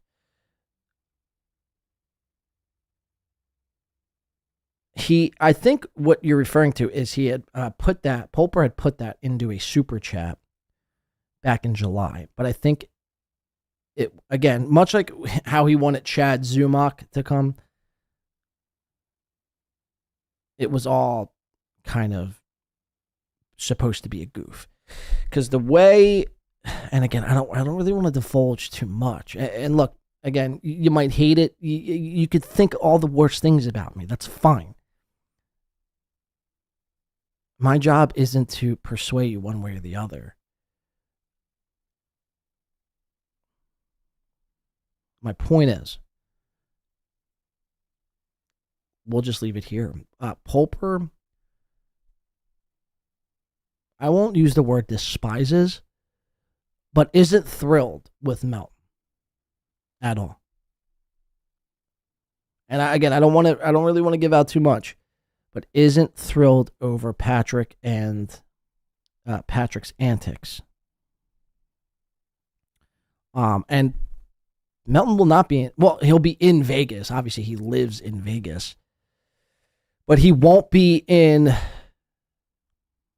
involved in the meetup that's set to take place. So that's all I can really say without giving out too much. I hope that answers your question. But thank you for the $5. I do appreciate that. Back to Melton's broccoli cheddar soup chronicles here. Again, you can only imagine. I mean, this motherfucker's set up in front of his face. It's probably, some gross shit. Let's just leave it there. So he starts the show by telling you about the soup he's eating. Again, that would be like me coming on air and letting you know what I had for breakfast and what utensil I chose to eat it with. Let's listen. Did not sit by a window. Did not watch any rain, but I did have some soup. I just don't like to... A lot of streamers don't like to come on and brag about how well they're doing and show off their affluence. I'm not ashamed of it. I had some store-bought Panera Bread broccoli cheddar soup. Word. That's, as Aaron would say, pretty fucking cool. That's very cool. It's awesome stuff there. So did you, because we know you and your fake mistress, pre-plan and write out your bits and your material for your shows. Did you guys, you and your retarded, slow, whatever she is to you, wife, I guess, or beard, we'll call her, did you guys sit down and say, okay, so in the beginning of the show, I'm trying to do a Melton, but it's getting convoluted with Chad. We're going to talk about soup, okay? I want to talk about my soup. And she was like, yes, honey, the fans would love your input on broccoli cheddar soup. Tell them how you ate it, what you ate it with, what time you ate it, and the crackers you chose to... Hey, Patrick, no one cares about your soup, bro. See, all these guys, they get too comfortable and then they start doing shit like this. No one cares about soup. I don't know how many times I have to say it. And again, a guy of your stature shouldn't be eating at all. You should do it. I challenge Patrick Melton to do a fast, a 40-day fast, like the one Jesus Christ did in the desert to prove a point. I forget what that point was at this moment in time. If any Bible thumpers in the chat would like to enlighten me, please. I'm all ears. But basically, Jesus went to the desert, and for 40 days and 40 nights, he chose to not eat anything on principle. Could you do the same, Patrick? Could you even go 4 hours without eating and consuming? That's all you are. You're just a consumer. You're a disgusting consumer. A dirty, greasy, grimy, disgusting consumer. You just consume everything in your path. You're like a black hole. Patrick Melton's like a black hole. Just taking up the world's air and the space all around us and the soup for the rest of us. I now hate soup. This point forward, I despise soup because of this. And I ate it right before this show. I didn't even maybe 10 minutes ago. He's still talking about soup. I came straight from the... Now, mind you, he has a background in comedy, right? This to him is comedy. Soup riffing. Soup. And he's pretty much ripping off Soup Party. Right, I see Chris in the chat. I love Soup Parties. Is it not a direct ripoff? Where are the royalties going to Gay Guitar Guy and Soup Party? To the show. Okay, I don't know what I'm doing. Welcome to the program. Today's executive producer. You give up an item you love for Lent, 40 days and 40 nights. Is Melton doing that? No, he's not. Bugle me this. Melton actually doubles down during Lent while the rest of us give up. For me, it's okay, I'll give up alcohol, or I'll give up chocolate, or I'll give up, fast food. Melton doubles down. He says, I'll double my intake of the thing I love because I'm just such a fucking obese glutton for sodium. If that is your real name. All right, no one cares. Let's go to 3250. Melton treats women good. I forget. I watched this a week ago and I wrote down notes. I totally forget what this is all about. 3250. Melton treats women good. Every woman like this. And we have fun. Oh, okay. So he's making fun of Chad here for obviously Chad is an unhinged lunatic when it comes to women in his chat. Lady KB, G Rob, Eva, Stella B. And the list goes on and on and on. So he's making fun of Chad for disrespecting women. All the meanwhile, it's like, again, Patrick does the very same thing. And this is why these people, I mean, it's so, I mean, I don't even know, man. I don't even know. It just gives me a headache at this point. It really does give me a fucking headache. The level of hypocrisy. No. I get it. Chad's a fucking buffoon clown who hates women because he secretly is hiding his homosexual feelings. But you also hate women too. Like, you know what I mean? I mean, you've said some heinous shit with a lot of people. April, Keanu. Now look, they're all, you know, dumb, out of it, bing, bong, boom, bings. But it doesn't take away the fact, like, you know, you still say some heinous shit. Like, Chad treats every woman like this. And we have fun over here every once in a while. Right, so when you do it, it's fun. When anyone else does it, they hate women. With Kiki and stuff like that, you know. But it's like, Chad, like, I don't know what it's born out of. I like, again, I do think, I still don't know where I am on Chad having a girlfriend. I mean, I can't, man. I can't. The fact that this is even a question in your mind, whether or not Chad's actually has a girlfriend or not, I mean, it's time to put down the broccoli cheddar soup and you know, awaken to reality, Melton. Chad ain't have no girlfriend. Chad is girlfriendless. You know why? Because Chad enjoys the brajol, the penai, the cock, if you will. Chad ain't got no girlfriend. Much like Gino ain't got no money. But, like, it wouldn't surprise me if it's completely fake. I know everybody's going like, of course it's fake. But, I mean, maybe it's not. But, again, what does it say about a woman if she's with Chad? What does it say about... What does it say about a woman if she's with you? Like, what? Let's go to 3644, Melton's money list. Let's listen to this. 3644. Melton's got a money list, and we're going to see who's on it. Let's listen. It's like every 3 months where he's like, if you guys don't start donating, I'm leaving.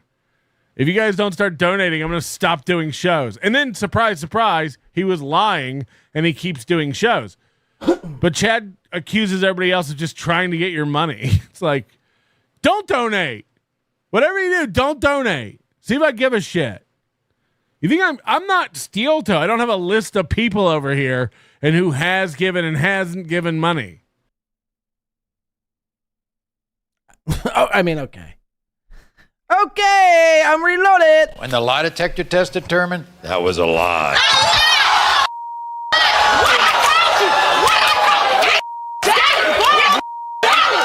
So he's trying to say, again, is it a coincidence that Aaron, Chad, Melton, all these guys who have the same attributes as a human do the same things? Aaron has a list of people who give him money, and he puts them up. They're in a cuck chair, and they're whatever the latest slang is for his biggest contributors. Chad has the money scroll that he does $100 sponsors that he pays homage to every fucking show. I mean, there's literally a bit in Chad's show where he worships everyone who gives him a fucking nickel. And Melton does the same fucking thing. He does the same fucking thing. I don't have a list of people who give me money. You do. You do. Every show. Every fucking show. You do. So again, I mean, you guys, the parallels between you three, I mean, are eerily similar. Listen to that one more time. Because again, you know, some people, because most, I don't know how I want to classify this yet, but the greatest trick with a Mersh or a Melton, because these are some of the biggest internet, you know, lolcows, for a better term. And the biggest trick of what they do is they present somebody else who's, again, equal or less than them to deflect all of their fucking bullshit that's going on. And in this instance, Melton has a clip of Chad up. And, you know, people have, you know, such blind hatred for Chad, which is warranted. I'm not saying it's not. It's definitely warranted. But then you don't even hear some of the shit Melton is saying because you're too focused on the subject at hand. But upon further review, we could sniff this out as complete and utter bullshit. Listen to this. So I don't have a list of people over here and who has given and hasn't given money. So then you go back and where's it at here? Let's just, I know he does it every show. It's just at what point does he do it in is the question. Toward the end.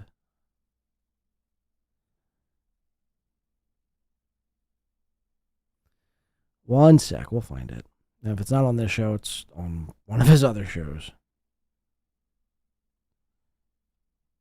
Let's see. We're looking. We are looking.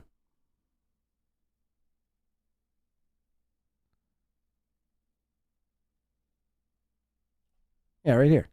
This did not update. I mean, who do you think these people are? People who like the show? Like, you know what I mean?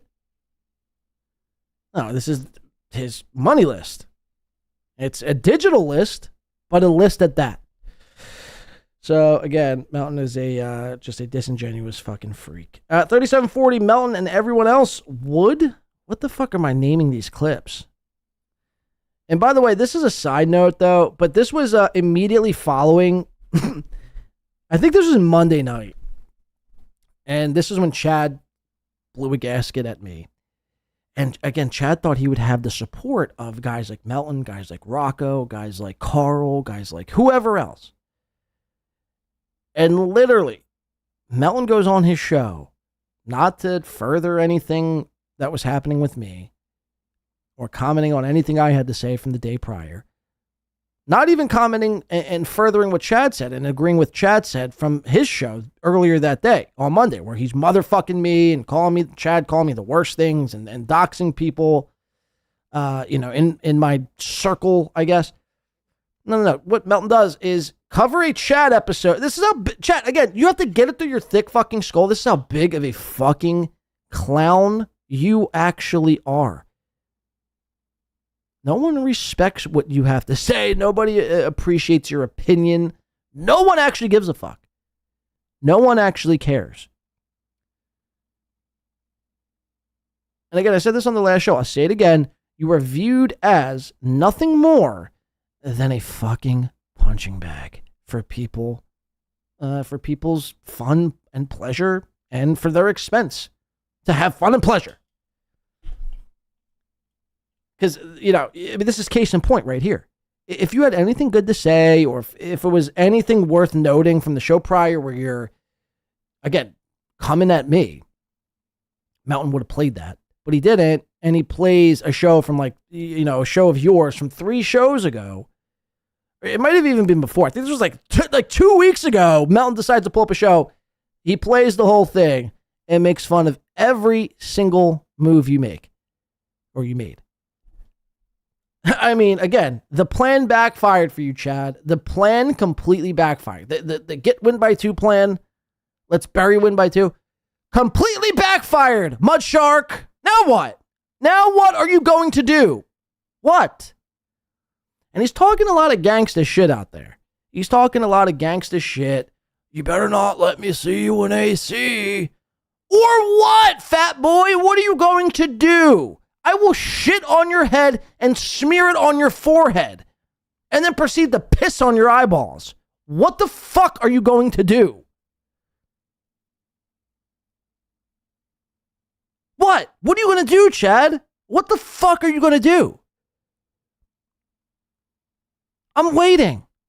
Tick-tock, motherfucker. What the fuck are you going to do? You're not going to do a goddamn thing. I'll tell you what you're going to do. You'd see me in person and either one, ignore me, or two, not do anything. And I'm not saying I'm going to come up to you and knock your teeth down your fucking throat. Although I should, but I wouldn't. I'm not a violent person.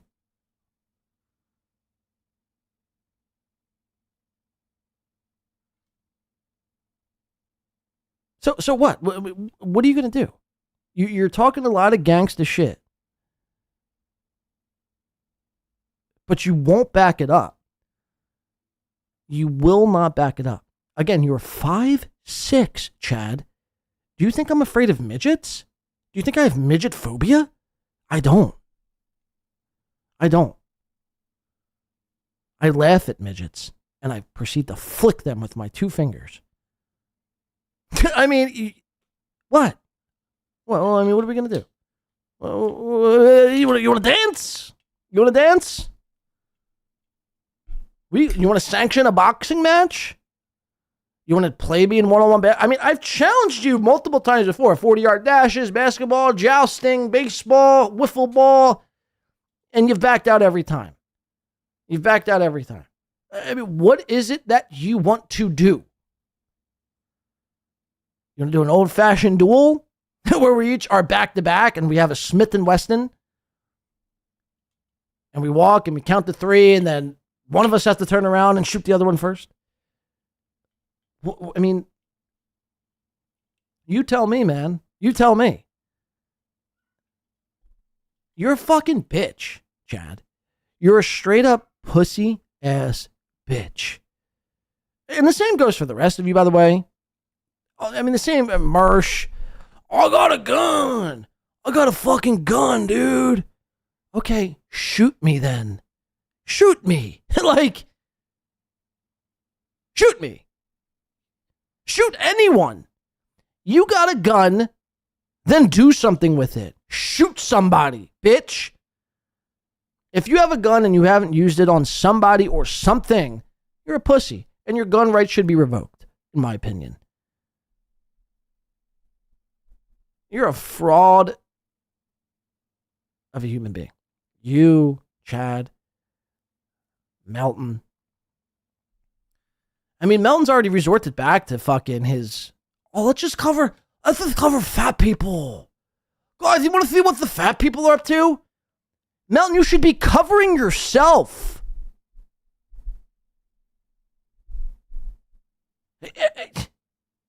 Sometimes I feel like I'm living in some sort of a fucking fever dream, man. I'll tune into a Melton stream for 5 seconds, and he's trying to make fun of fat people, and I've called this out before, but it's so bizarre to watch somebody who's basically 400 pounds and has to shop in the plus size department covering somebody else who's also the same weight and sometimes maybe a little thinner than he is, eating a chocolate cake. Meanwhile, you tune into him and he's talking about his fucking obsession with broccoli cheddar fucking soup. Make it make sense, dog. You're all fucking idiots, in my opinion. And if it means that much to you, the money and all this, then don't you come up with the money and you pay it back for me. How's that? That's what I said to Mersh. Mersh was grandstanding on Twitter the other day. And when I wiped the floor with him on Twitter, dude, just pay back the money, stop. And it's mind just 8 a.m. Mersh hadn't been to bed. He's drunk, out of his mind, basically in tears because Ethan Ralph cucked him out of his life. He's like, pay back the money, dude. Just pay it back. No. If it means that much, then you pay it back for me. How's that sound? You piece of fucking trash. I mean, seriously. All these fucking people, man. I mean, they really sicken me. This is only going to make me double down in my efforts to publicly expose these people if it's the last thing I do. Melton, Chad, and Mersh. The 3 M's. The 3 fucking M's. And throw Citizen M on there just because he has a name attached to him too. And he wants to get all cute. How's that mouse treating you, Citizen M? Thought your daddy was going to send you a mouse. You fucking autistic fucking... No, actually, I like Citizen M, but you like... You blindly follow fat people, and this is what you get.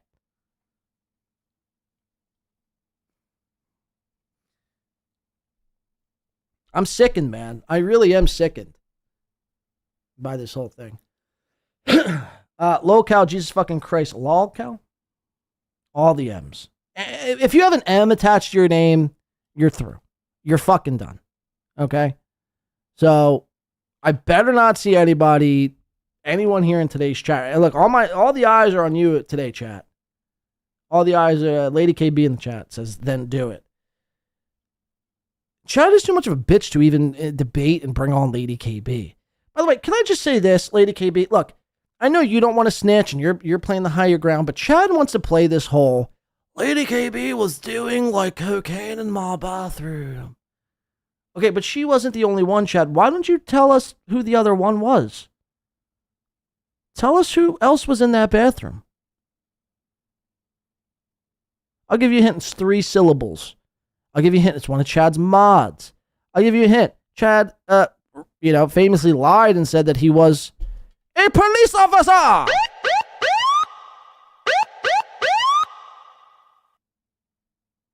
It takes 2 to tango, motherfucker. And Lady KB, she's not an internet personality. If she wants to do cocaine, if she wants to shoot heroin into her jugular veins, if she wants to do all the worst shit in the world, okay, then so be it. Yeah, I do know who it was. I'll give you the fucking letters. BFJ. Well, BFNJ. Yeah, Retard the Untradeable says, who wouldn't do coke in the bathroom? Exactly. Only a gay guy wouldn't do coke in the bathroom with Lady KB. And I'm not even hating. Like, I'm not even... By the way, it's Bill from fucking Jersey. That's who was also doing the blow with Lady KB. So when Chad takes his he takes his moral high ground, but he doesn't understand what he's doing. He's like fucking himself in the long run. Like, you know what I mean? Like, Bill doesn't deserve this shit. Bill's a good guy. I'm not even saying cocaine is a bad thing. Like, if you're a host, if you're a guy like trying to tell it how it is and you're like consumed with a drug addiction, then that can be a little concerning, right? That could be a little weird. But I don't give a shit. And the fact that Chad even made it public in the first place, I know you were snorting that cocaine in my bathroom, Lady. Okay, but she wasn't the only one. Okay, so now what? So your top moderator, the person you put at the top of your pedestal list, was also doing the thing. So now what? It's a fucking joke, man. It really is. Get off your fucking high horse. Chad, again, you have a rap sheet larger than, Yao Ming's fucking body. Like, you know what I mean? It's so ridiculous. You're trying to act like, what? You're the moral police now? Get fucked, you short, stubby little man. You short, stubby, sad excuse of a human being. Go fuck yourself. Go play in traffic, you sad motherfucker. Like your brother. Go follow suit like your brother did and get flattened like a pancake by a car. Faggot. Spaghetti Factory says, Coke W. Hot chicks in AC. Bathroom sound. It's great. I don't know what the own is there, but he like outed her in hopes that people would be like, oh my God, she did coke in the bath. It's like, yeah, you're in Atlantic City. Like, she should be doing more. Where's the fentanyl? Give me the fet, Give me the fentanyl. I want more. Give me more. It's so bizarre. Like, what does he own? And now you know Bill from Jersey and Lady KB were both in that bathroom snorting the fucking devil's dandruff. Now what? Hey, look, Bill, look, I like you, Bill. You seem like a nice guy. I'm sorry you're getting fucking strays here, but I'm not. You got to control your boy. You got to control your boy. He's way too out of line. He thinks he's something he's not. Instead of just sitting in the fact that he's a piece of shit criminal, he's a piece of shit garbage human being who will always and forever be a criminal who's stolen from Navy veterans and Marine veterans and Army vets and Air Force veterans and National Guard vets. Stolen from a poor Indian family who was just trying to pay their rent. He stole liquor bottles from their store. Stalked poor, females. Wrapped his company car around the fucking pole. Like, you know what I mean? Chad, you're no Mother Teresa is my point. I'm going to do a background check on me. See if I give a fuck. Joey C already tried. I saw Joey C on the other show. He was like making a threat. I remember John called me to beg not to release information on his family. Joey, first of all, I didn't beg. Okay? First of all, let's get one thing clear. I called you because I'm like, yo, why are you bringing my family into this? First of all, if you want to release information about my family, go ahead. I guess if you spend the time to do a what do they call it? A public background check on somebody, and you spend the money, time, and resources, and that's your own, and you want to go ahead. First of all, my family is not me. I'm me. Go do a background check on me, see what happens. And again, another criminal who's been behind bars. I can't even, man. It's like I'm dealing with the biggest deplorables this world has to offer. And it's at a certain point, I'm not even trying to convince them to like really wake up and smell the coffee, but I don't even know what I'm doing. I honestly, I don't, because it's going to go around in a circle, and Chad will deflect and act like he's moral. Meanwhile, he's stealing from the death pool and stealing from the football pool and stealing credit cards. Talk about a thief, man. Jesus Christ. So nothing will ever change because Chad's ego and Melton's ego and Mersh's ego are just way too inflated for them to ever realize and be humble about anything. So, I mean, I don't know. I don't know what the point is. I really don't even know what the fucking point is anymore. But I mean, the point is, I guess, fuck these people. And Chad, whatever you want to do, man. You want a fist fight? Let's fucking fist fight! That's what you want to fist fight! You want to fucking fist fight? Let's fist fight! I will knock you the fuck out, fat boy. And again, piss on your fucking unconscious corpse.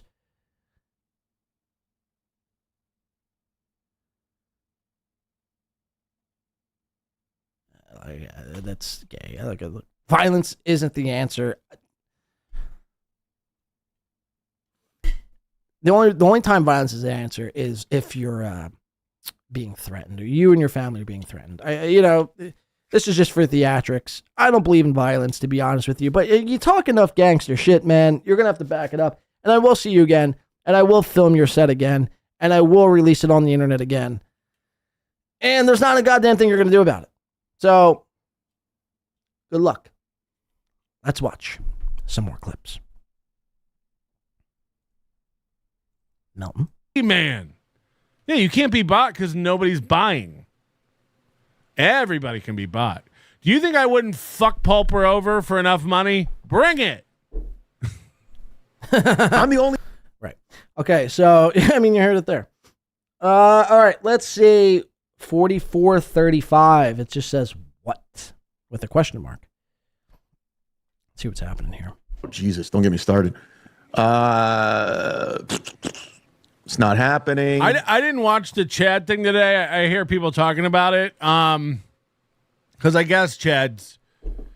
Okay, so again, this is where Melton, 2 days prior, makes a big fuss about I'm the biggest thief and criminal this side of the Mississippi. And then he says this 2 days later. Joining in all the win by 2 stuff. I'm serious. Like, I'm honestly, like, I'm done with it. Like, done with it. He's done with it. He's done with it. 2 days later, done. Again, John's not the worst guy in the world. Huh? You literally made a video calling me a thief. Thieves are pretty bad people. I would agree with that. 2 days later, you're like, oh, John, I'm done with it.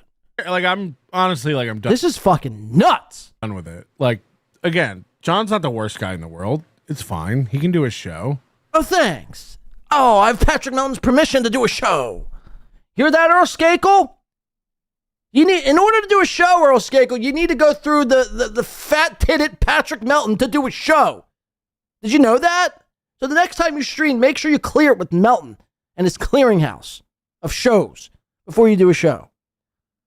Because if he says no, then, I mean, give me a fucking, who the fuck are you? John could do a show. Yeah, no shit. No shit, Melton. These guys get a little bit of success and they act as if, you know, they're Larry King. They're fucking, you know, Jimmy Fallon. They're Jimmy King. They're at the top of the fucking broadcasting game. You're not. And I hate to even be the bearer of bad news, but after this past Friday and after the steel toe debacle, the Mikey inmate, cellmate debacle, it's going to get pretty bad, man. It's going to get pretty bad for Patrick. The days of getting 1,000 plus, look, you might still clear over a couple hundred. But I was watching, I think I tuned in, I forget exactly what day this was, but I tuned in. Melton's covering fat people, and he had like 450 people watching. Now, in the grand scheme of things, in this little universe, 450 is a decent amount of people. It's not, you know, the end all be all, but it's a decent amount. Kevin Brannon gets about 450. Shuley gets a little bit more than that. Well, they buy views, but point is, you know, 450 ain't that bad. But when you're Patrick and you're used to getting 7, 8, 9 plus, and now you're down to 450, 500, the writing is on the wall. The writing is on the wall. Earl Skakel says, I have the best show with 20 listeners or under. Look, Earl, I will say, Earl, sometimes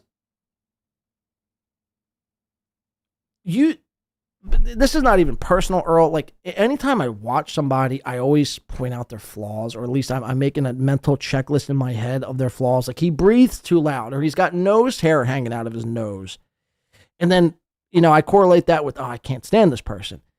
But upon further review, and despite your, you know, coming into chat rooms and wondering where the puss is, aside of all that, I'm actually, I'd like to say here today, I'm an Earl Skakel fan. What am I going to say? He's into some good music. He likes Rat.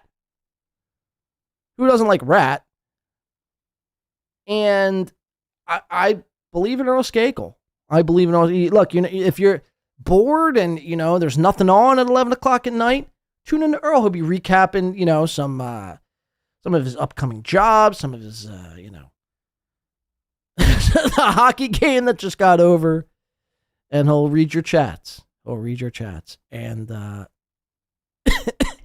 it's a good show.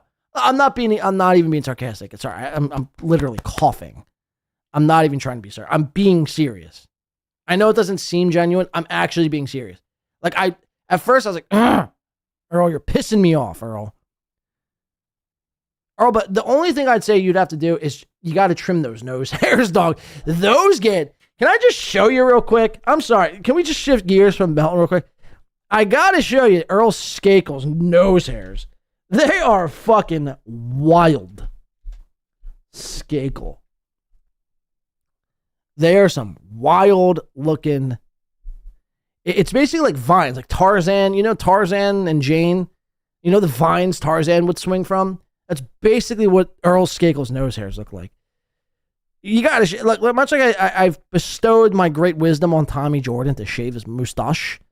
Earl Skakel, you must shave those nose hairs, and then I think I'd fully endorse the Skakel brand. Rat should have been bigger. I agree. Let's see. Can we find this? We got to find a close-up. Right. We got to find a close-up where he's like close to the camera. Do you get... I should have this prepared.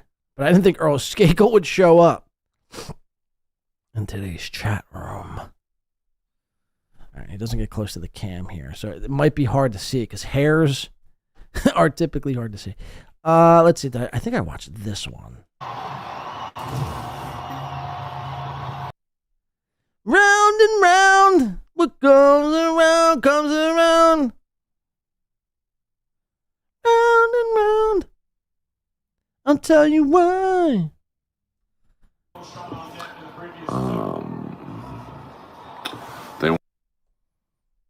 They want Mike Tomlin fired in Pittsburgh. I mean, that's a tough one. I mean, they're 4-3. Rodgers ain't the problem. You see it? You see this right there? Personally would have held on to George Pickens. Yeah. See those little fucking vines hanging from his nose? I'm not sure how well that's coming through on everyone's end, but believe me when I tell you. One more. Especially when he gets close to the cam. Maybe he shaved him here. I don't know. I feel like they were much worse. Or maybe I was just imagining things. Maybe I was just making things up and trying to find a reason to hate you. I don't take it personally either. It's just what I do. Just go back to the intro of the video. Patrick Mountain says, let me go the attack, everyone. I do. I'll find something wrong with you and then proceed to zoom in on that flaw when you join the show. All right, I can't find it. I don't want to spend too much time. Just take my word for it. Earl Skakel's got nose hairs that need to be trimmed. And if he's trimming them, then I take all this back and I apologize. And yeah, because I can't find it here. We're not going to do a deep dive on his nose hairs. But you get my point. All right. Sorry, Earl. Sorry you were the culprit of that. But, okay, let me see what we got. Where are we at here? We're with Melton. Okay, so listen to this. I think what he did was fucked up. I think he's in over his head and he fucked up. That's it. It's not the biggest crime in the world. It's unfortunate who the victim was in the situation, and that's it. That's it. This isn't this storyline doesn't have legs for weeks. Okay. It's just shitty. It just sucks. My stepdad, he's dead. So just like that, Melton flips within fucking 48 hours. Now Earl's gone from the chat. God damn it. 47:45. Listen to this. I'm socially awkward. Lady KB was. Look, Lady KB, shoot me straight here. Was I socially awkward in person in Atlantic City? I don't know. I may have been. I was under the influence of multiple shots of Jack Daniels and probably 4 or 5 blunts deep. I wasn't on cocaine, but I was under the influence. And, this is like a new own everyone tries to do. Like they try to like you hear Chad say this and Melton say this and Aaron will also say this. Notice, again, consider the source of who's saying what. But they all want to point the finger and say, this one's socially awkward, or this one, when I met him. Like, he didn't say that in person, and he didn't say it for the, 6 months, following. But now, all of a sudden, it's convenient and trendy and cool to call someone socially awkward, so you use that excuse. You hurt Earl's feelings. I guess I did. Lady K, look at that. Lady KB says in the chat, now look, she might be ball washing me. She might be doing a little nut scrubbing. Fine. So be it. But I asked her to shoot me straight, and I feel like she would. I don't feel like Lady KB would lie to me right now. I really do feel like she would. If she thought I was socially awkward, she'd tell me. She probably wouldn't even be in the show. She'd be like, what the fuck is this guy doing? This guy was a socially awkward fucking hermit in person. I was a little on guard, maybe, given the circumstance. Again, I automatically assume everything's a troll. So, like, I'm always, like, on guard, but I try to be as personable as possible. But according to Melton, listen to this. Now, mind you, Patrick Melton, by the way, Patrick Melton, and I'm on record saying this, I walked right up to Melton, him, B. Dabbler, and there was a group of a couple other people. I think Flimsy Greenberg was there. I think NJ Ranger was there. Mint Diggity. I think, what's the guy's name who cuts fish? Johnny Carson fan or some shit like that. He was there. Deb from Nice Podcast Stupid, shout out. Deb. There was a little circle right in front of a bar, I think. Or it was right near a bar. And basically, I went right up to Melton. I saw Patrick. Went right up to Melton and said, yo, what's going on? Shook his hand. And that's when he proceeded to say, oh, like he was like flustered that I would even approach him. I walked right up to him, stood my ground, and then he proceeded to say, oh, you're actually pretty good looking in real life. And then I rebut it with, haha, thanks. Am I not wet enough for you or something like that? Because he would always make the joke that I'm constantly moist. Which may be true. I am Italian. I do sweat. When I speak with purpose. So sometimes sweat beads drip from my face. I can't control that, man. I can't control it. It's not an AC issue. Trust me. My AC is blowing fine. And then after that little exchange, Patrick was the guy who just vanished. Poof, gone. He was the one who was very weird in person in AC, at least toward me. And again, imagine complimenting another guy and calling them good looking in person. Hello? I mean, that screams of gay. I'm pathetic. I'm gay. Screams of gay. Listen to this. Don't do something that people don't enjoy. Read the room. So if you're like, don't come near me, fine. Great. You know.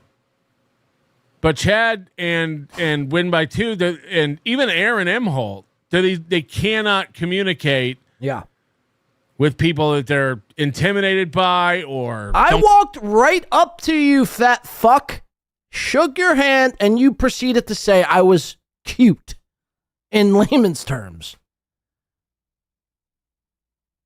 But I can't communicate in person? You're the one who then drifted away. Drift away. Drift away.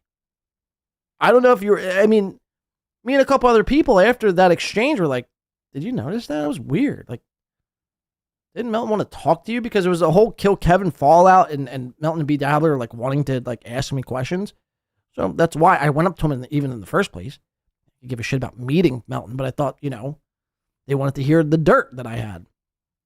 Or whatever. I don't know, man. Again, I was a little fucked up. So you got to bear with me. I'm on guard. And the first, again, things out of your mouth was, oh, dude, you're pretty good looking. And then you left. Who out of us were socially awkward again? Again, I know you love to rewrite history. You do. That's what you do. It should be nobody likes history for the amount of times you like to rewrite it. But again, I know what happened. You deep down know what happened amongst all that broccoli cheddar soup and the cellulite that courses through your fucking blubber and body, your blubbery body. I mean, we both know what happened. Let's listen. Get along with or don't like. And again, I don't give a shit, man. All of this, look, this is a show. This is entertainment. I'm not going to do my show. I'm not going to proceed to do my... Look, some people can call me a bitch. Some people call me fake. But I'm not going to do my show in public. Now, if you give me a reason to be defensive, I'll act accordingly, but I'm not going to go up and start, you know what I mean? I'll be cordial in public, especially at MGM property. I don't want to be kicked out. I live in the area. I do like to go there from time to time and play a little baccarat. So I don't want to be banned from a place I do go to. So I'm not going to go up and pants you and then fucking, teabag you. You know what I'm saying? Let's watch one more clip from this fucking fat ass. Or two more. Or no, one more. I'd kill people. Okay, so this is great. This is great. Earl Skakel, listen up! This is your boy, right, Earl? Chad and It is. John. So now win by 2, Chad and Aaron, all in the exclusive club of guys who get so emotional about criticism that they claim that people are trying to kill them. Huh? When the lie detector test determined that was a lie.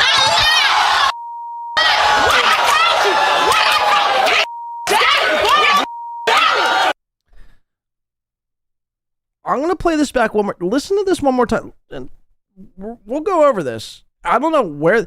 This is almost like the Patrick Mountain. I played this on the last show. It's the only clip I played on the last show where Patrick, on Christmas, when he's sniping Chad because he has nothing else better to do, on Christmas, because he's got no family, they'd rather be dead in a grave than be present in his life. On Christmas, Patrick made the claim, me and Winbite Tuesday, he's going to come up and fight me. He said it. We all laughed at it, and he said it. No, that never happened. I said I'd film you. But, I mean, that was it. I didn't say I was going to fight you. And I had since proved that. And again, this is another ridiculous asinine claim by Patrick, which we're going to disprove very easily. Of guys who get so Aaron. So now win by 2, Chad and Aaron, all in the exclusive club of guys who get so emotional about criticism that they claim that people are trying to kill them. Mm-hmm. We watched Win by 2's thing last night. What's this? Aaron does this all the time. They're trying to kill me. They're probably going to kill me. Right.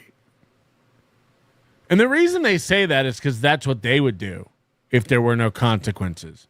What? This is a professional comedian. This is a made-up thing in this fat fuck's head. Who cannot fight chatters with his words. Talking about Chad. And same thing I said, like why he's nervous at events and why he shakes so much. He knows that you guys are funnier than him. Okay, Melton, Chad might shake in real life. You call other grown men cute in real life. I don't know what's worse. Honestly, I'd rather be a shaker than a guy who's hitting on other guys. And you guys are more liked than him. And by the way, I'm flattered, man. I'm just, you're not my type, given the fact that you have probably a little chode of a cock. I'm not into chode cocks, man. I'm like Earl. I'm into the puss. God damn. Why did Earl have to leave? It's just the nose hair that begins to become a little too much, especially when you're leaning up toward the camera. You know what I mean? Just a little trim. I'm not roasting you. Isn't he a comic? What the fuck, Earl? I like Earl. I'm endorsing Earl Skakel here today. Just, Tommy Jordan took the criticism. He's not a comic. No offense.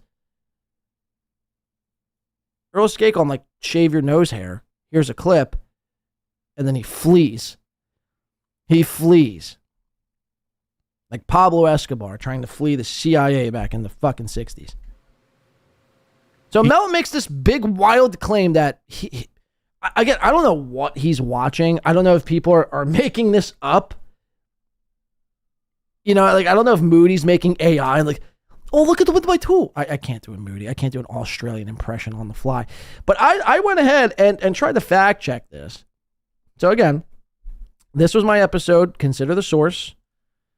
79 likes. Jeez, that's weak. Guys, did you hit the like button here today? Earl Skankle is here. Says, I'm not a comic. I'm a performer. That's a fucking fact. There's Earl. Earl, you did it, Earl. You've won me over here today.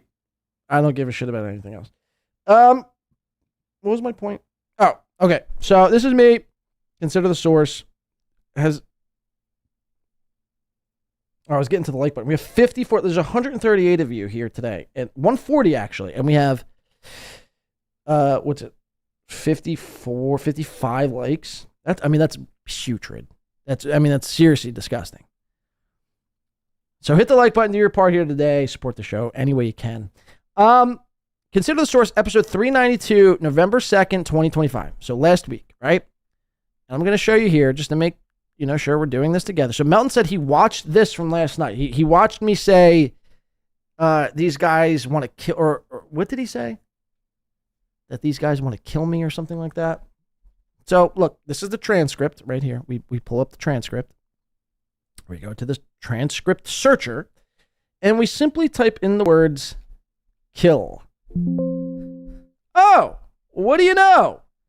There's 0 times of me mentioning the word kill. So what the fuck are you watching?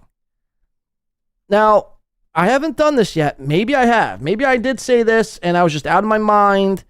I don't know. But he said he watched this from, yesterday and said that I said that these people wanted to kill me. I was in this exclusive club. Again, Melton, I know you need me to be in this club or whatever, this made up fucking thing that you got going on. I typed in the word now, murder. There's 0 mentions of me saying the word murder. So it's like, what the fuck are we even talking about, man? What are we even talking about?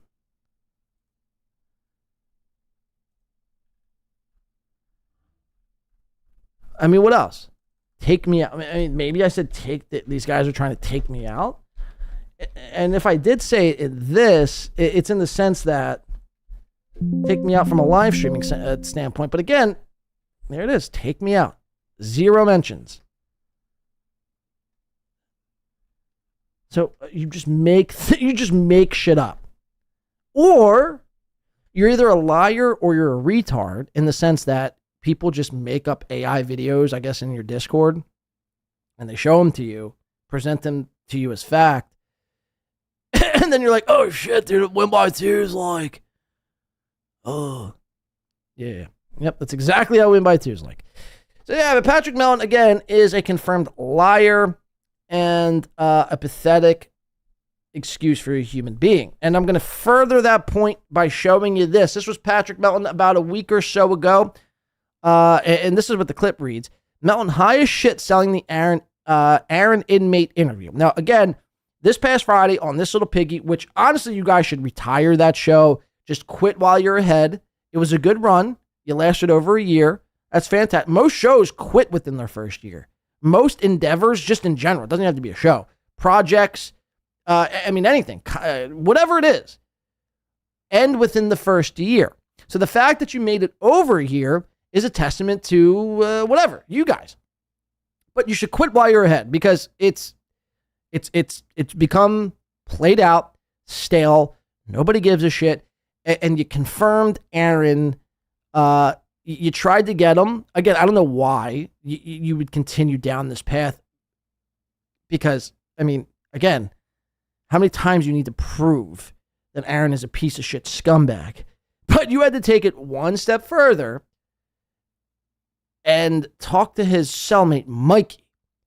And Mikey then confirms everything Aaron was saying. So, but this was Patrick. He was so excited about this. He was so pumped. Listen to him here. Moody and Carl have worked on something. I know about it. I know what it is. I have not seen it yet. And it will be. So I do believe him when he says he didn't see it, because he was genuinely shocked, like when he was going through this. Like, he was disgusted as well. But I blame, in this whole situation, I blame Moody. I blame Melton, because Moody, like, should have known, okay, we're not putting this out. I know we said it, but it's just it's too damning. We can't give Aaron a win. And not only do I blame Moody and Melton, I blame everybody else. The Mershes, the Point Dabble Points, whoever else who in the last year jumped onto the anti-steel toe bandwagon. Whoever you are, you know who you are. If you did it for, unless you're Tommy Jordan gets a pass in my book. If you're anyone else besides Tommy Jordan, and you jumped on steel toe from last September to now, you're the exact reason why it's done. You're the exact reason why it's over. So congratulations. I hope the $700 was worth it in super chats over the last 16 months. But now the Aaron Hemholt coverage is effectively done. And again, unless he like stabs somebody, unless he like, butt rapes somebody, unless he does some ridiculous, heinous shit from now until, the internet goes away and blows up. But yeah, it's pretty much done. So this was Melton hyping this interview up. I thought, I know what Moody and Carl did. I heard about it. It was so excited. Look how excited he is. Look how excited he is. It's like it's just literally like a fat person right before Thanksgiving. This is what I imagine fat people right before they enter like a Chinese buffet, as they just got done hitting like a fucking dab rig. I mean, control if your mouth is this wide during a podcast, you should be locked up. You should be thrown behind bars. There should be no reason why I should ever see a man's tongue. It's disgusting. It's gross. And we don't need to see it. It's like public flashing. Really. I shouldn't be able to see a grown man's tongue. Period. End of story. Control yourself is what I'm saying. One of the top 3 moments on this little piggy ever. I can imagine. So he's calling a shot. He's Babe Ruth in it. This is going to be one of the top 3 moments of this little piggy ever. I can imagine. So do not miss this little piggy Friday. It will be on Carl's channel. Oh boy. No chart, no graph, no scrolling through Google Earth. This is real. This is real. It's going to be good. It's going to be really good. Okay, so there's the claim. Let's get to what actually happened this past Friday. Courtesy of Doom says, M. Holt vindicated this little piggy M. Holt inmate interview disaster. It's 32 minutes. Let's speed it up. We'll do 1.25x for now. We'll see if we have to go up from here. This is this little piggy from this past Friday, the interview that went south. Hey, whoa. Michaela. I'm going to get into this phone call. So there's a lot of editing done on this, and I'll tell you why. It's not to change what the conversation was at all. It's all in there. But there was this long-ass delay on Mikey's end. So we'd ask a question, then hear ourselves ask that question again, and then Mikey would answer it. You're going to hear an example of it on this first clip, and then I take it out for the rest of the time, just to show why there's like these jump cuts. And that's why we're only going to play the first part today, and the next part next week, and the last part on the third week, everybody. Smart. So this is saying hello to Mikey. You may now begin talking. Please note, this conversation may be recorded or monitored. Hello? Hey, this is Michael. Hey, Michael, how's it going? Good, I'm good. My name's Mahmood. You can call me Moody. And I'm just here with my co-host Carl. Hi, Mikey. Nice to meet you. Nice to meet you. Mike, we just wanted to give you a call and just get your opinion and understanding and experience about sort of radio hosts in St. Cloud. We understand there was one recently that was incarcerated called Aaron. Oh, yeah, I was in the unit with him. Yeah, that one. First of all, the audio is complete dog shit. If I was proceeding with an interview to this extent and the guy sounded like, yeah, all right, listen, we're done here. We're done. Thank you for your time. Call me when you're out of jail or call me when you have a better audio connection. This will not stand. But again, Moody wanting to try to own Aaron every step of the way because this is his time to shine. This is Moody's time to try to become a guy and not live in Patrick Melton's shadow. This is his moment. And it fucking failed miserably. You swung and you missed. So not only you have dog shit audio, but you get this guy to basically tell the world or tell the Dabbleverse that Aaron Emholt is actually a cool guy. Great going, Moody. Congratulations. I mean, it's so bizarre. So bizarre. And then Melton over here, look, I mean, Hackamania.com, guys, get your tickets. Hackamania. Could you imagine going to Hackamania? Yikes. Yikes. Maybe if you wanted to experience the first time, sure. Even the second time, I give you that. If you're going for your third year in a row to Hackamania, I mean, I don't know what to tell you. You need to ingest some cyanide and get out of here because you're just completely damaged and unfixable. There's nothing I could say that will ever register in your brain. If you're like, yeah, I can't wait to see Melton again. Yeah, Melton's so cool. Melton's like my guy. Okay, let's listen. Moody, look, again, I don't even blame Carl for this. I think this was Moody's plan, and Carl was just basically the platform Moody could use. Because he couldn't use Melton, right? Because Melton's in an ongoing HRO case with Aaron, obviously. Because otherwise, Melton would be doing this. Like, he would have been involved in this to do the interview. So again, I don't even blame Carl. All this goes on Moody, and some of it goes on Melton as well. Let's listen. Yeah. Did you manage to meet him? Did you have a chat with him? What was he like? Yeah, he was pretty cool. Okay, we're off to a good start because, as you know, Aaron said that they were friends. He said that multiple times. So it makes sense that Mikey remembers him, and he says he's cool. That's good. And remember, Aaron's been gone for a week at this point, or a little over a week. And it's amazing that Mikey, we're going to find out, has been in there for 8 months, remembers Aaron. And actually answered most of the questions that we asked. Like, there were a few things that we asked him about conversations and stuff. He's like, I don't remember that conversation if that happened. We called him the ramen dispenser. but so far, we're off to a good start. And actually, it gets crazier than that because without even asking him anything specific, these are the next words out of his mouth. Yeah, he was pretty cool. Yeah? He can play basketball pretty good, too. So when he played basketball, did he have a nickname on the basketball court? We called him Larry Bird. No kidding. Wow. So again, just confirming everything Aaron said. So far, we're 2 for 2.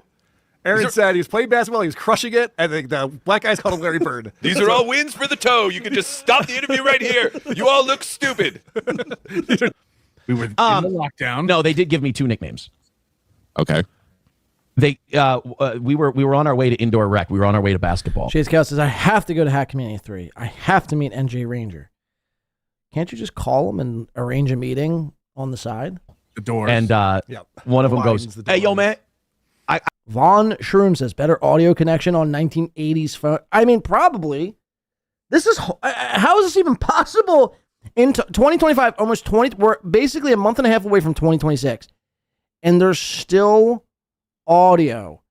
Like, you would think by now audio would be the cleanest it's ever been, ever, in the history of humankind. But for some reason or another, there's still audio that exists that sounds like you're speaking down a hallway that's, beneath the fucking stairwell, that's, trapped underneath the fucking wishing well. Like, you know what I mean? It's just, the echo is so bad. The feedback and the delay, factors are like every time Moody speaks, it's going through this guy, Mikey's connection and then feeding back into Moody and Carl's stream, and it's causing this feedback delay. It's so shit. And again, the fact that they chose to put this out just goes to show you how much they actually do not give a shit about the audience whatsoever. They do not care. Because if they did care, they'd be like, listen, whoa, first of all, this guy makes us not only look bad, sound bad, makes us look unprofessional. So why don't we just pull the plug? You didn't need to do this. Like, people didn't pay you to do this. This was something you decided to do on your own. So you're like, listen, look, we thought we had a good thing here. Turns out Aaron was being upright and straightforward with all of us from the beginning. And, I just, the quality isn't up to my standards for us to put out. But they didn't. They said, fuck you. We'll do another show about Aaron and how cool he was. I got a deal for you. I go, what? He goes, you get to pick, I want you to pick your name. I'm like, what do you mean? He goes, dude, I got 2 ideas for like a nickname for you. I want you to pick one. I go, okay. And like when you're in an indoor rec, there's 2 doors, right? A door leaving your cell block and then the door going out to the hallway to go to indoor rec. And it's like recess. And they close one door before they open the other. So there's like 15, 20 of us standing in one little area. By the way, right after this clip, we're going to go on a short break. If anyone has any song requests, feel free to drop them in the chat. We will play, I think, 2. We'll play 2 today. I want to enjoy a nice cigarette on my break. We'll come back. We'll do some Mersh, and then we'll actually finish off with the Chad Zumock Wet Brain Follies, the latest, with the Pulper Gate 2025. All right, let's keep listening. Waiting for the one door. We're not going to watch all of this. I just want to show you. I mean, this is basically how it went the entire time. I just want to show you here. We might take this break early here. I just want to show you where Melton says this sucks.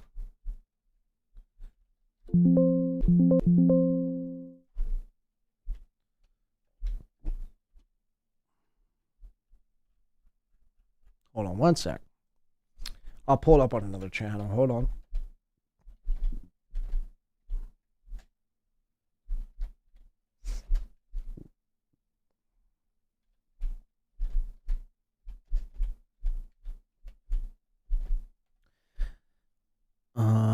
Where the fuck is it? Hold on.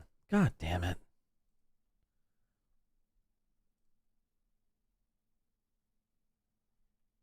Sorry, bear with me one second.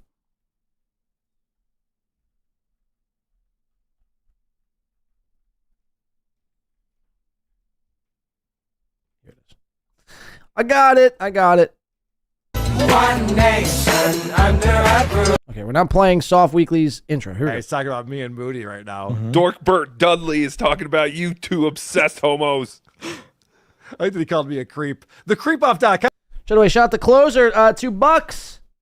Led Zeppelin, Nobody's Fault But Mine. All right, we'll play that on the break, and depending how long it is, we'll either just finish with that or we'll play one more after that. But usually Led Zeppelin songs are 6+ minutes. Vote for Carl. Thank you, Jeff.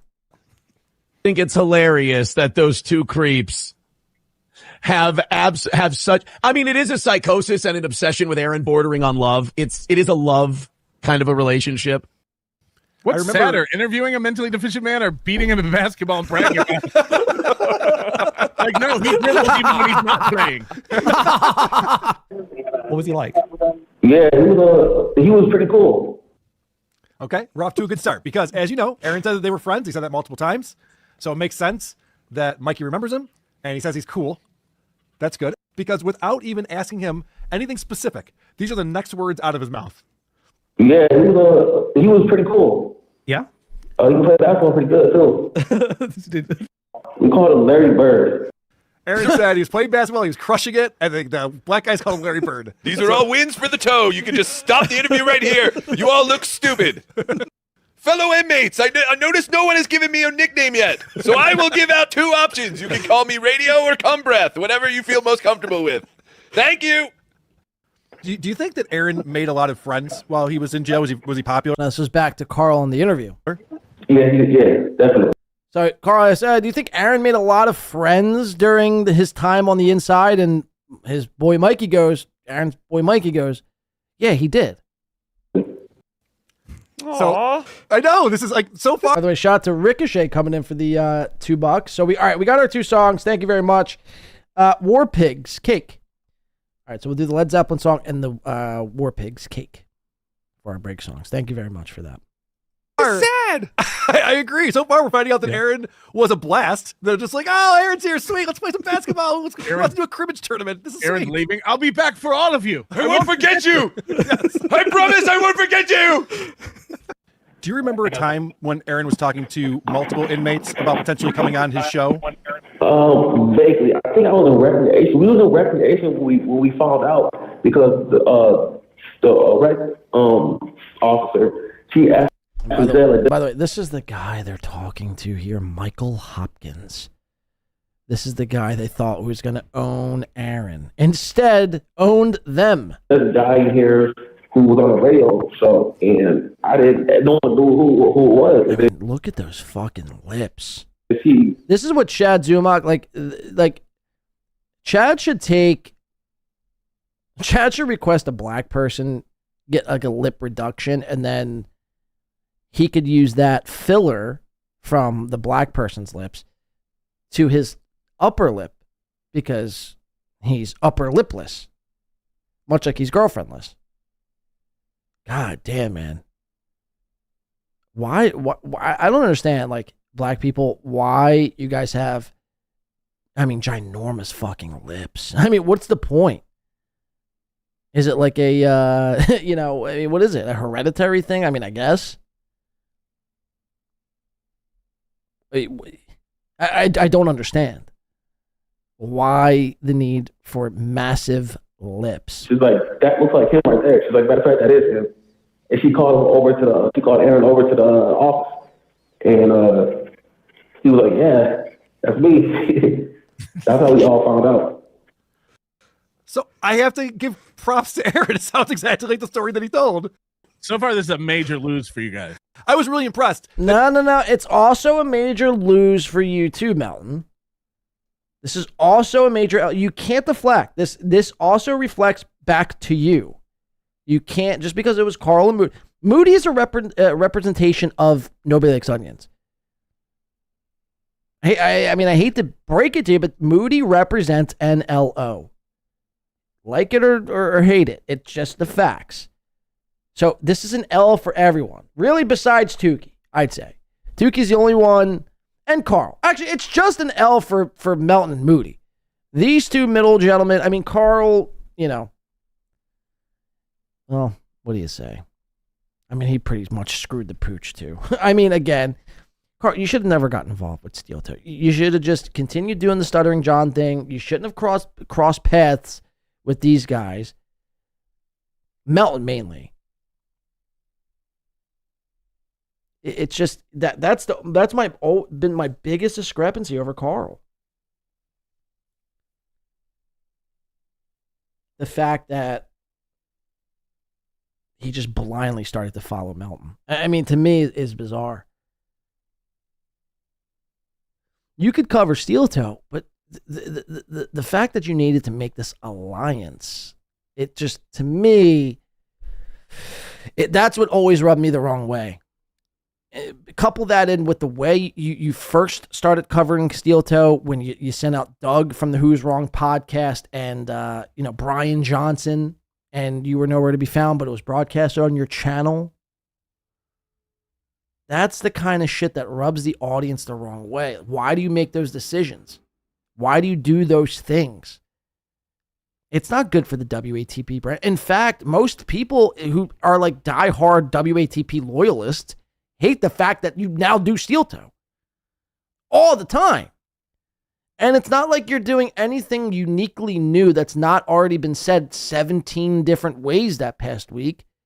You're covering his begging. That's it. You and Blind Mike are so infatuated about this man's begging. It makes no sense to me. So that is the biggest discrepancy I think I have with Carl. From a show standpoint, it's just it really does rub me the wrong way. In that sense. All right, let's list a little bit more of this. Was not exaggerating these stories. we're here to find the truth, Patrick. So like, if the truth is not, if that different bothers to what you, he said, get out of here, Pat. That's right. Whoa, this little piggy's big break was that Steel Toe tells the truth. Someone play the crowd noise. Your boy was telling the truth. They hate him. Mikey stinks. No part of this interview is The Big Short. because Aaron was mentioning you on his show. Actually, he said that he was wanting to become a lawyer now. He was considering taking the bar, like going getting his LSATs and getting the bar. Would you be happy with him representing you if it got to that? Now listen, this is their Hail Mary. Remember how Aaron was like, "Yeah, I'm thinking about becoming a lawyer now because the justice system is so corrupt and fucked." So Moody's like, "Hey, Mikey, hey, this is a last ditch effort." He's already confirmed that, he was good at basketball and was very fun and had a lot of friends. And their last ditch effort is like, "Hey, would you allow Aaron to be your lawyer?" Mike, you don't know the difference between a good lawyer and a bad lawyer. Mike is just thinking like, hey, the motherfucker gonna do it for free, man. Oh, yeah, sign me the fuck up, cut. Sign me the fuck up. And again, this just, I mean, just watch. I would, he says. Look at the face here. This is not the answer you guys wanted. This completely backfired, and you should be ashamed of yourselves. Seriously. Moody and Melton specifically. Moody, really. I mean, he's the biggest. Talk about dropping the ball. It's going to be thanks to you that Steel Toe is like cringe to cover from here on out. Stay in your fucking country, Moody. Worry about your own fucking social media problems and your own locales in New Zealand. Get the fuck off my airwaves. You disgust me. You disgust me, you slimy, towel-headed fucking freak. You undercover terrorist. Worry about the shit happening in New Zealand. Don't bring your shit to me. I've always warned you about this guy. I've always warned you about Mahmoud Moody. How he always acted so fucking smart. He had to be the smartest guy in the room. You couldn't tell him anything. Once Moody has his mind made up on a certain subject, that's how it is. That's how he perceives it. There's no arguing. There's no debating. Basically, it just trickles down from whatever Melton says, and then Moody kind of formulates his own little story to it. There's no arguing with Moody. That's just how it is. And it's just a wrong attitude to have. You're not the smartest guy in the room. Otherwise, you wouldn't be here amongst these cast of fucking, bandits. You're not the smartest guy. You have to stop pretending to be. And you blew it. You blew your big shot. You blew your big shot. You blew your big opportunity to finally become a guy, take the mantle from Melton and become your own thing. You thought you could grow your wings and become your own little butt. It's done. It's over. Moody's time. No one should ever take this guy seriously anymore. I mean, talk about, again, not only dropping the bag with the interview, but then proceeding to release the interview that he dropped the bag with. It's so ridiculous. Let's listen. All right. This video. A lie detector test determined Sorry about that. That was a lie. What the fuck? Sorry about that. Okay, let's watch. An attorney. That's where he's at. He's like, yeah, this guy, Aaron, would be a great lawyer for me. Yep. I gotta tell you, the one thing he is good at is pumping up Aaron. He's making Aaron look good. He made Aaron look like not a liar. He's saying, I would definitely hire this guy. We missed him. You guys should really think about what you're doing with your lives. I had nothing to do with this, you guys. We'll see you on my channel next week. Tukey also wants to say he had nothing to do with this. All right. So apparently Kayla was the one who pressed charges on him. Is one of the good ones for some reason. She's my soulmate, Mikey. She's all I think about while I'm in here. She didn't mean it. Did he ever give you part of his meal? Yeah, he did. He gave me cookies a few times. I like cookies. Here's some cookies. I don't want a blowjob now, but that might change later. That is so nice of Aaron, though. This is making Aaron sound like a nice guy in jail. Yes. This is all backfiring horribly. No, it's actually fantastic because we learned something about Aaron that I think is a great takeaway from this interview with Mikey. I realize it's a slow build to get there. I apologize. But I thought that we had a long conversation with Mikey. It was important to show this and show that the fact that Aaron had a lot of these stories correct in what he was up to. I asked Mikey about the vending machines, and Mikey was just like, listen, man, I'm not checking out what other people are spending their money on, so I wasn't paying attention to that. Like, all right. Wow. He called himself a facilitator of fun. All right, I gotta pause it real quick. This is unfucking believable. We're all clowning Aaron for being like, I'm the only person who has fun there. I talked about it fun. And I'm like, do they still have fun now? He's like, no, fun left when he left. What the fuck? He was the facilitator of fun? It's amazing. Yeah, definitely. Sounds like he really fit in there really well. Yeah, he did. Yeah, he creates more friends than enemies. But no one's ever going to believe. Tommy Jordan for $2 says that's the first time Carl spoke to a black person. I mean, clearly, Carl and Moody for that matter. Rocco, I think, is Italian, so he's part black. And Melton, well, I don't know. But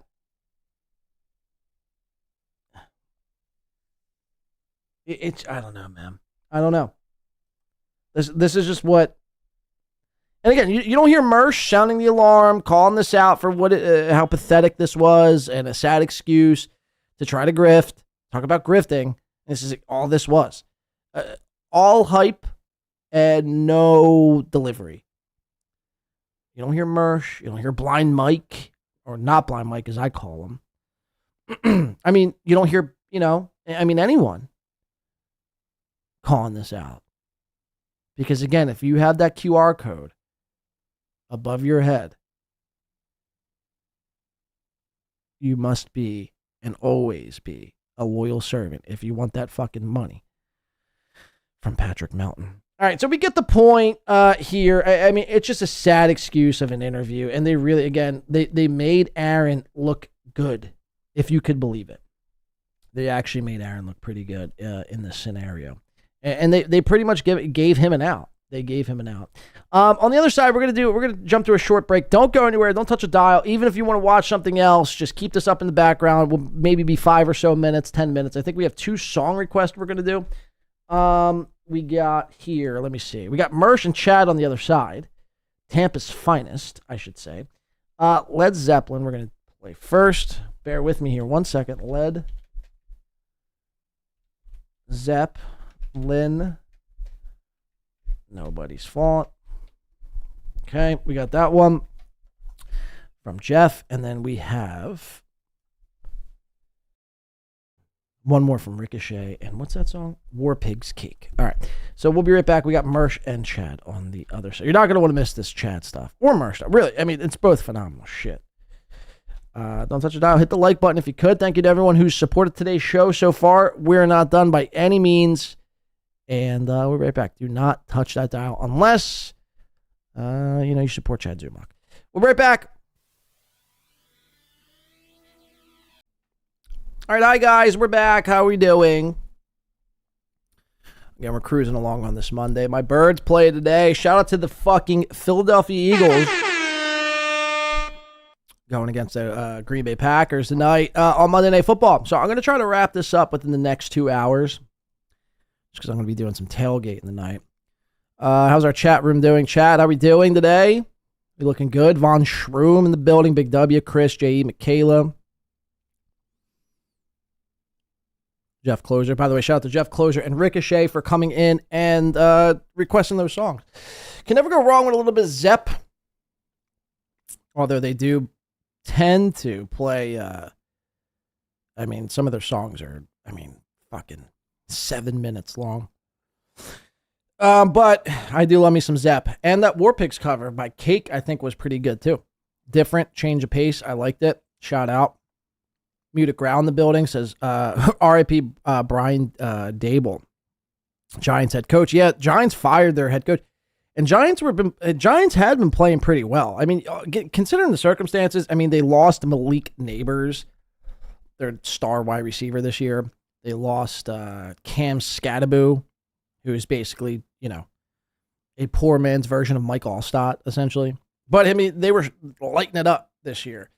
You lose both of them, you don't really have a defense or an O-line, and you expect Jackson Dart to what? Will you to the playoffs? It just was never going to happen. But it is confirmed. Hey, look, it's good for me, man. It's good for me. Giants are in the NFC East. Fuck the Giants. And they fired their head coach. I think yesterday, right after the game in Chicago. Now, granted, they did blow that game, and they did blow a game in Denver. They've blown games. What more do you want from a rookie quarterback? You know, if you could, scratch together 6 wins, that should be, a feat in and itself. And I think they'll probably get to 6 wins this year, but we'll see.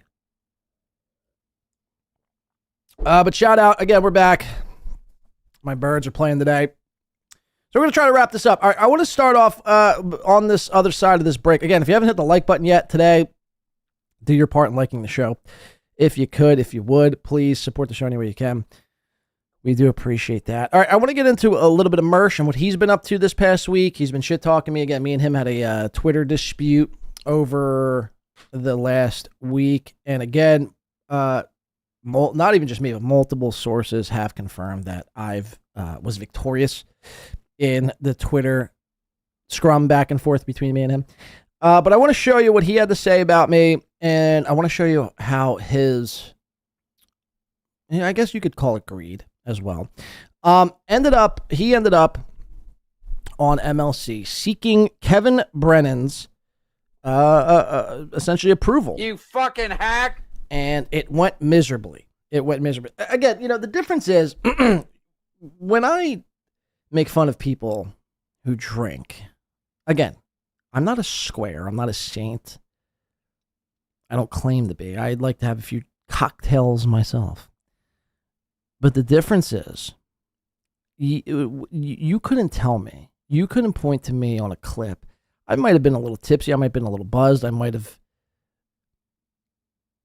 have felt a little loose on a show once or twice.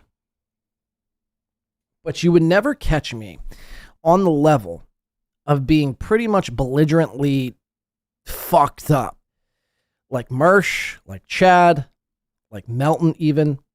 Like these people, again, I don't know what they do. I don't know what they drink. I don't know what it is. I don't know if they just don't have a tolerance for alcohol. I mean, you saw me here today. I mean, I pretty much drank, a little over a quarter of a bottle of whiskey, and I feel perfectly sober. I'm actually ready for a nap. Spaghetti and a nap. That usually coincides after my shows. I like to eat a pound of spaghetti and take a nice snooze. But my point is, you've never seen me stumble over my words, slurring my words, acting out of pocket and reckless because I've had one too many. If you're one of these people who can't control your alcohol, you're a bitch. You're a bitch. And you probably shouldn't be drinking. And if you are going to be drinking to that extent, you're going to be at that level of just incoherent and belligerent, you probably shouldn't stream. But these people can't help themselves. They need to be on. They need to try to tell you how it is. Meanwhile, their life is in complete and utter fucking freefall. We're going to show you Mersh here coming up right now. Shout out to Win by 2 Radio. Shout out to Win by 2 Radio. Oh, thanks, Mike. What a guy. What a fucking guy. All right, so this is Mersh. This was last week. So it started off, we just have to show you this first. Mersh, every day, much like Chad, much like Melton, they like to wear hats. Like Gino Bisconti wears a headband. Mersh loves his hats. Until he gets a haircut. Now, Miguel got a haircut. I guess he went to a black barber shop. He got the Ray DeVito, essentially. Remember Ray DeVito got the Puerto Rican haircut? And it looked like fucking trash. It looked like dog shit. This is what Mersh got. Let's just show you here. This is Mersh here, ladies and gentlemen. This was his cool new haircut. Check this shit out. Pretty hip for... This guy's 43 years old getting bald fades. This is the guy who's trying to tell you how it is. With a bald fade. And Mersh did not like this haircut whatsoever. He was actually embarrassed, ashamed of this cut. And you know how I know that? Well, let's just play this clip. The day following his fresh new cut where he goes hatless onto a show, because he was trying to show it off and try to have the image of like, I'm a sexy guy. Like, Mersh actually looked in the mirror right before the show and thought to himself, I'm a sexy man. I'm going to show off my fucking cool 42-year-old. Hey, Mersh, no one cares, Mersh. You ain't getting no puss. Mersh don't get no puss. The only puss he's getting is from his 3 cats. He might do some weird things to those cats, but that's about it. No girl in their right mind, unless they're trans or, retarded, like actually filled with Down syndrome, are actually going near Mersh. This guy's an unstable, unhinged freak. And he's trying to show us off his haircut here, but he's embarrassed of it. Let's get after it. Let's have some goddamn fun. And again, I mean, you can't be a cool guy. I mean, look at the grays coming in. You can't be a tell it how it is guy, Mersh, when you got grays. Okay? I'm sorry. Nobody's afraid of Mersh. I mean, there's gray everywhere you look. This is embarrassing. Cut the hair. You know what I mean? Mind you, this guy threatens everyone with his gun. I mean, no one is afraid of you and your gun, Mersh. I mean, I can assure you nobody is shook over you and your gun. I mean, you're a fragile, old, stumpy man. What do you say? Drinking his beer, acting all cool with his nice lineup.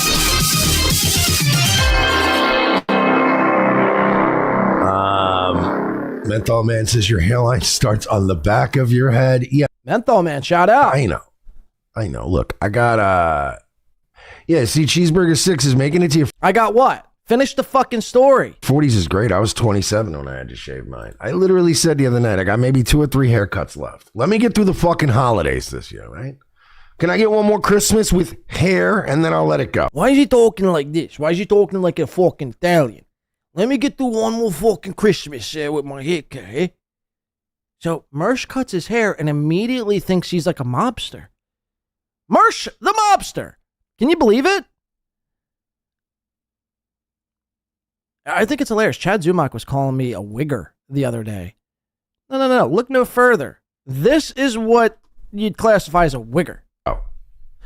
So, we need to get into this tonight, right? Do we, Mersh? Do we need to get into it? I don't think we do. I don't actually think we need to get into anything. Okay, let's go to I think the following day. If not the following day, it was like the day after. Again, fresh new cut, spent probably $77 on that haircut. $77 he didn't have, by the way. Unless it wasn't for Patrick Melton. Again, this guy worships Patrick Melton. If he could, he would literally fondle Patrick Melton's nutsack and lick Patrick's taint. Look at him here. Look, this is the worship.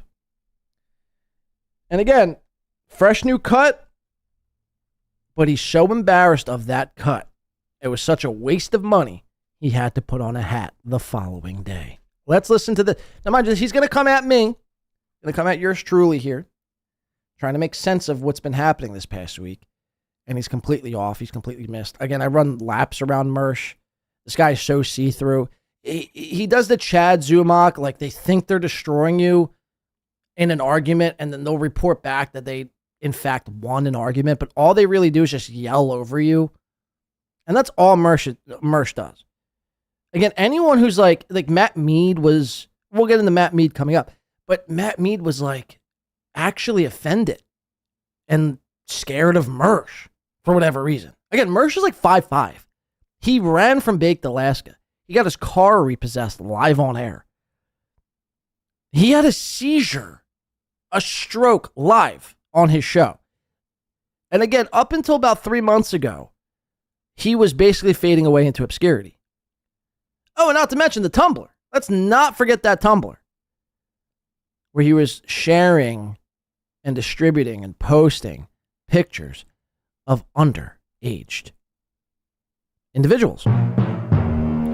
So anyone who takes offense and slight to Mersh, you should probably, go see some sort of a psychiatrist and be put on some sort of, Wellbutrin or some sort of psychiatric med, because you're not well in the head, Matt Meade. if you're letting Mersh hurt you. So again, Mersh is he is upset because again, he wasted $77 he really couldn't waste on a haircut that he despises. Tip.gg/Mersh. AI voices, fun, text to speech, interactivity, the whole nine. Great sales pitch. Guys, come to supertip.gg/Mersh. You got AI voices, you got text to speech. Most importantly, did I mention, above all else, you got some good old-fashioned fun. I didn't think it sucked a dick. I thought we were having fun. Oh, really? Oh, I got text to speech? Where can I throw you my money? We got the pinned comment in the chats. Shade Scout says, Mersh getting that D sucked. Though. He's not. He's not getting his D sucked. And you shouldn't want your dick sucked. It's a very vulgar thing to do to a woman. Even though I probably shouldn't even say this, I respect women, even though they probably shouldn't be respected. I do respect them. And I just think it's a very vulgar act to do, to shove somebody's head down to your penis with their mouth. And then what, you're going to kiss it? Like, Mersh is the type of guy who, like, when he does get a blowy, if and whenever that day happens, if it ever happened, I'd venture guess Mersh has probably only got like 2 blowies in his life. But, that's neither here or there. The point is, when he has gotten blowies, he's the type, after getting said blowy, he, like, then proceeds to kiss the girl, like, tongue French kiss the girl, which is gross. I mean, you're basically sucking your own fucking dick. Garen you could almost take that to the bank. After he's getting head, he makes out with the chick. Which is, again, gross for many reasons I don't even need to go into. Let's listen. If you want alternatives. Listen. K-Murph says Mersh came in his pants during a dry hump. That is actually a fact. That is actual fact. I forget what the story is on the lore of that, but somebody told me just recently about this. K-Murph, if you wanted to explain in the chat. Hey, look, it's right here. Mersh came in his pants during a dry hump. That is true. He was dry. And first of all, if you're dry, I mean, what are you doing? What are we, fucking 12? Dry humping? Something I was doing when I was in high school. Like before I even had sex with somebody. I was too scared. You know what I mean? No, let's just keep our clothes on. And this feels good. You're humping your pants. You're humping your pants, dog. And you got so turned on by your denim that you blew a fucking load. So it's so crazy. It was in Las Vegas with Show Me Kitties. So he was dry humping this Show Me Kitties' leg, and the friction that was made with his jeans and his little Mersh chode got him so turned on he couldn't he couldn't even get to the next stage. He just, oh, your leg feels so good. Wait, stay still. I like that leg. Stay still. That leg.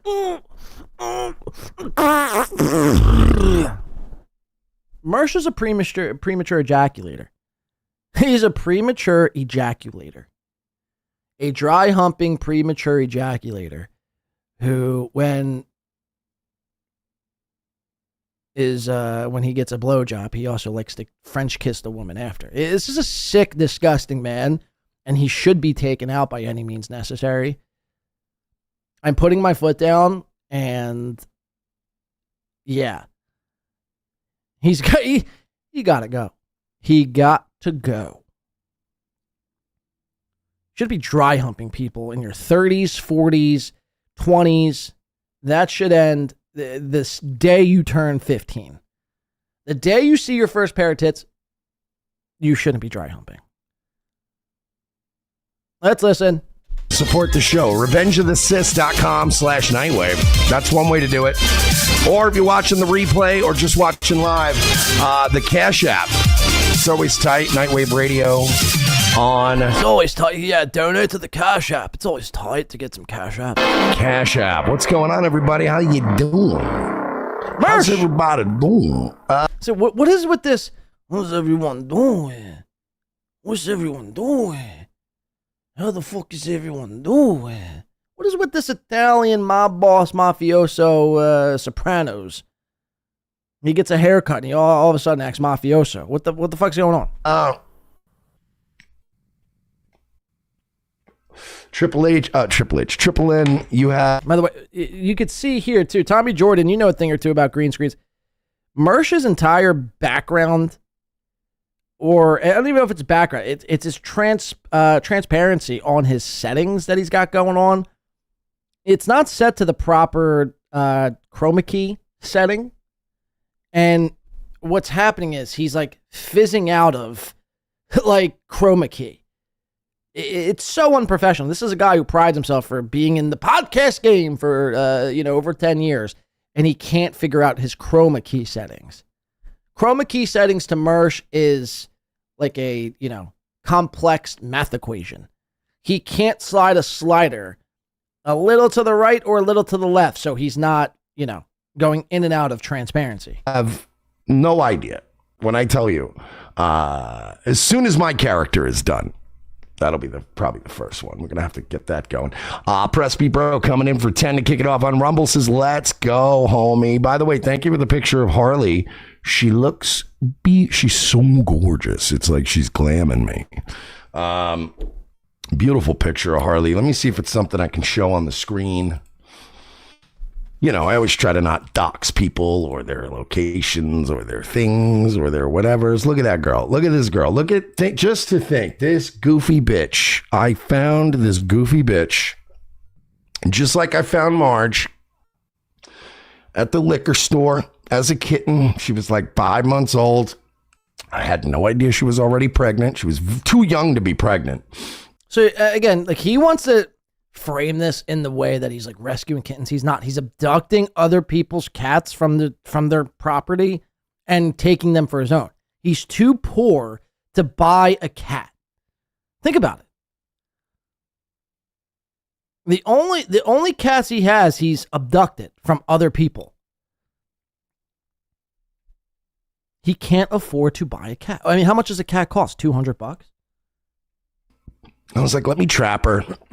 I don't want this poor girl, getting pregnant, getting hungry, whatever. The great Presby Bro took in the great Harley and kept some of the kittens as well. She had 4 or 5 beautiful, healthy kittens, all identical. And they all found. I mean, this is it's so. I don't know what's worse: Mersh's cat talk to start a show, or Patrick Melton's soup talk to start a show.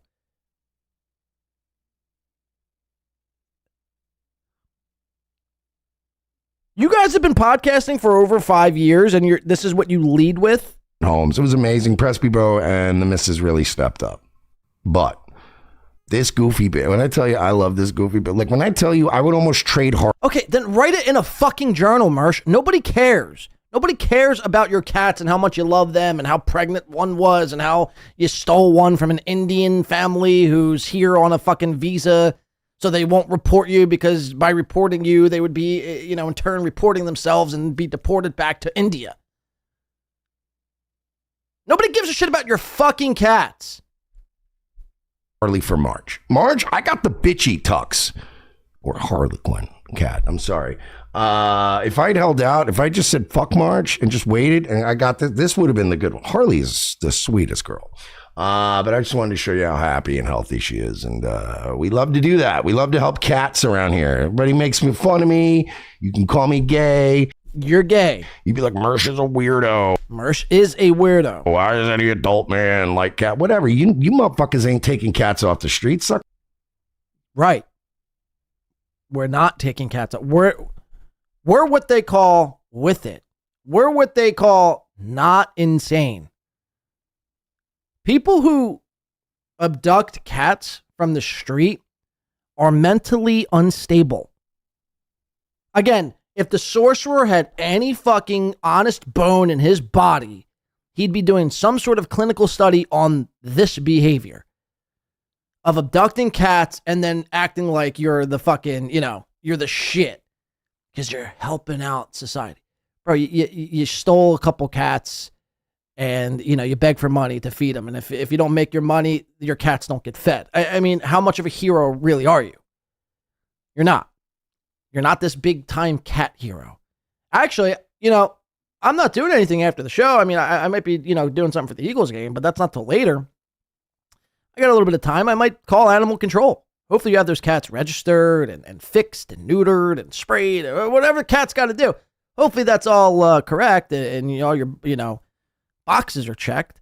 Because I'd hate for animal control to come and raid your house and take all the cats and then shoot you with a tranq gun. Let's listen. Suck my fucking dick. Anonymous coming in on Super Tip. Fans, your happy monkey Monday, Mersh. Shades Cow says it's something some shows do. You start off by talking about the most mundane. No, not Shades. Look, I know Shades, you might not be happy with me right now, but come on. You can't look me in the face and say soup talk and cat talk are good mundane things to talk about. From guys who've been doing shows for 10 years. Imagine if you turned on fucking, I don't know, name somebody. Greg Gutfeld, Sean Hannity. I'm just naming, pundits on TV. Cenk Huger, Alex Jones, whoever the fuck it is. Joe Rogan. And the first fucking 5 minutes of their fucking opening monologue. Jimmy Fallon, Jimmy Kimmel, whoever. The first 5 minutes is soup talk. Cat talk.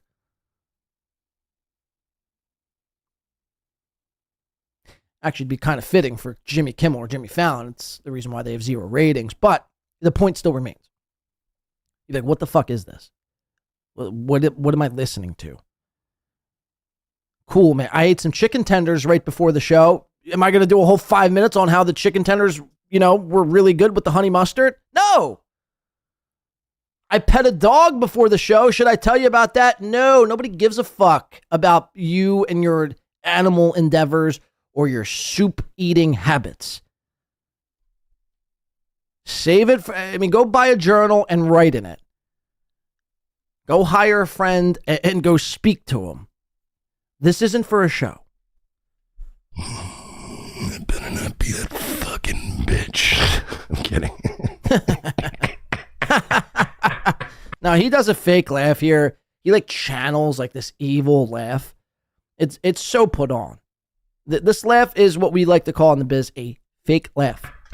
What a fuck. And it really grinds my fucking gears. When he does this whole, and he leans over. Again, nothing is that funny where you should be leaning over some gut busting, laugh experience. It's not that funny. I assure you. I promise you nothing is that funny. Cut it out with the fake laughter. Stop abducting cats. You're a sick man. You need rehab. Fucking week. We're just gonna. By the way, I'm all fucked up. I'm tired. Now listen, there's the same guy who wants to come at me. Listen to what problems he's going through right now. Let me tell you a little bit about my day. Let me tell you about how my day has been going. So I realized about a month and a half ago, I realized, oh fuck, my car registration is expired. Whoops-a-daisy. I'm getting old, right? So you're 42. You're not 67, And that's first of all. Second of all, the DMV, 4, 5, 6 months prior to your registration expiring, sends you a notice once a month. Hey, just to let you know, in about 6 months from now, your registration is going to be expiring. So it's best you get on it now, just so you're not running into any problems and you're not, being a last minute sort of a guy. So he's going to make the claim that he noticed about a month ago his registration was expired. Listen to how this all unfolds. Oh, when 2 years goes by, 2 years goes by fast for an old man. So 2 years went by. Womp womp. What are you going to do? So what you're saying is you're driving around, or you were driving around with an expired registration, which, by the way, is, in fact, a crime. I don't want to hear, 2 years goes by fast for an old man, so womp womp. Again, that's no excuse. That's no excuse. I realized like a couple months too late. I'm like, fuck me. That my registration was expired. I gotta get this fixed. So obviously anybody who knows me knows I don't do the daytime. I don't do the morning hours. I don't fuck with that shit. But you do. You're up on Twitter all hours of the day, tweeting back and getting into Twitter arguments with the likes of myself, Dan from Nice Podcast Stupid, Ethan Ralph, and everyone else. Everyone else. So you do the mornings. So again, this is just a lie from Mike. So I stay up. I'm like, the only way I'm going to do this is if I stay up overnight, right?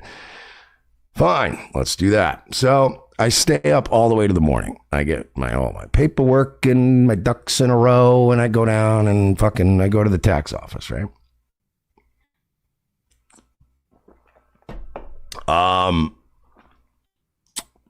So I get there, whatever. I'm like, I got to re-register my shit. I couldn't do it online. I don't know what the fuck, right?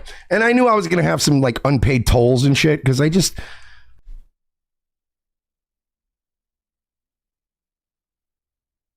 Because why? Why would you have unpaid tolls? Aren't you making money? So you're stealing from the state of Florida and you're driving around illegally with an expired registration. I always have some shit, right? Like I always have some unpaid shit. I always got some. Oh, you always have some unpaid. Oh, so that makes it better. Guys, Mersh always has some unpaid shit. So therefore, it's whatever. It's whatever. He's always got some unpaid shit. There's no need. It's just Mersh. He just doesn't pay his fucking bills. He abducts cats and doesn't pay his bills. That's Mersh. Like everywhere I go, there's always like sir, there's a $89. And I'm like, that's fine. Just take my money. I don't care. Just fix it. Oh, that's nice. So everywhere you go, there's just $89 bills just laying around. So people are just hounding you for money. So you use a service, and instead of paying that service off, you just say, fuck them. Fuck them. Let it go to collections. Who needs credit anyway? This world's going to shit anyway. That's your mindset. I know that's your mindset because I've heard you say it.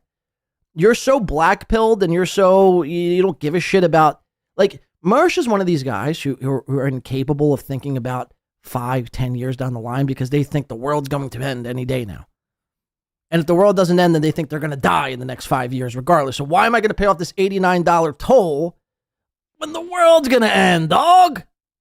I don't give a fuck. Give me your fucking cat. That's just a bad way to live life. Pay your debts. Pay your debts. If the state of Florida allowed you to go through a toll station, go through a toll booth, and they say, "Hey, thanks, we'll send you something in the mail. You could use our roads. You could use our service, and we'll bill you later." And then you just tell them to go fuck yourself. You're a scumbag. You're a piece of shit. Right? Let's listen. Whoa! Bull Stipe sent $5 on YouTube. Mersh was rescued by a Puerto Rican. Think about that. Mersh was rescued by a Puerto Rican. I'm going to think about this long and hard, balls. Long and fucking hard. No, it's pretty embarrassing. It's pretty embarrassing. Jay says, I'm kind of like Jesus, actually. Well, I wouldn't go that far yet. Gray Lobster says, that's how I live. Look, I need to make one thing clear. If you're somebody who does this sort of thing, you don't pay the tolls, you don't pay a medical bill, you don't do this, you don't do that. First of all, never admit that in a chat room. Second of all, I get shit happens and I get there's other priorities. There's no reason why you can't make a $5 payment a month, unless you're really broke, and in which case you shouldn't be like traveling through tolls anyway, unless you're like trying to find work.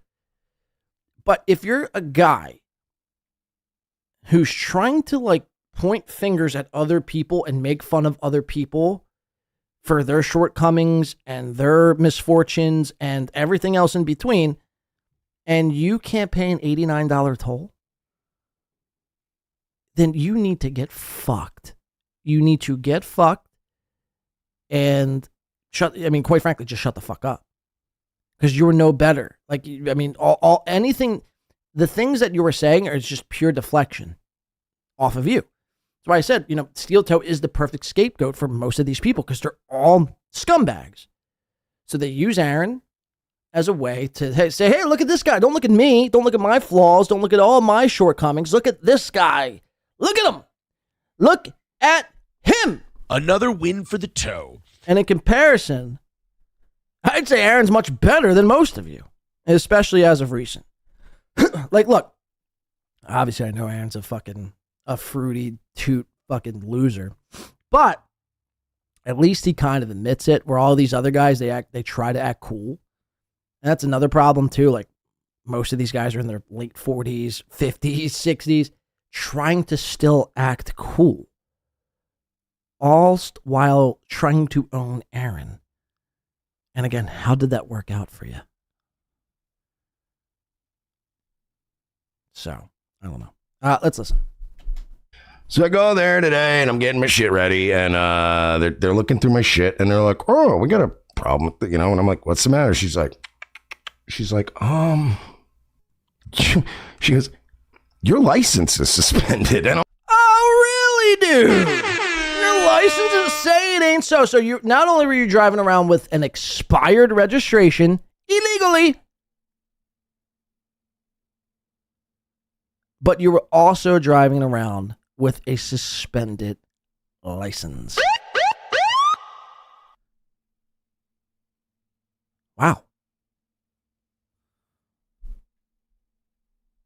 So you're just a fucking irresponsible human piece of trash. I'm like, what? And again, this story, man, this is what I said about Mersh over the recent months. This story just could have been summed up like, hey, guys, you never would believe my day. So, I go to the DMV because my registration was expired that I didn't realize. And the lady tells me that my, license is suspended as well. This whole fucking 5-minute soliloquy of him, I think Mersh is obsessed with the sound of his own fucking vocal fucking tone. Like, I think he just speaks to hear himself speak. And he mentally jerks off to his own voice, which is very insane. There's no need for you to stretch this story out, dude. Get to the fucking point. Let's listen. What? Time out, Tony. The fuck you mean my license is suspended? I'm like, yeah. She's like, yeah, your license is suspended. And I'm like, since when? And she's like, I shit you not. She goes, I don't know, since February. Oh.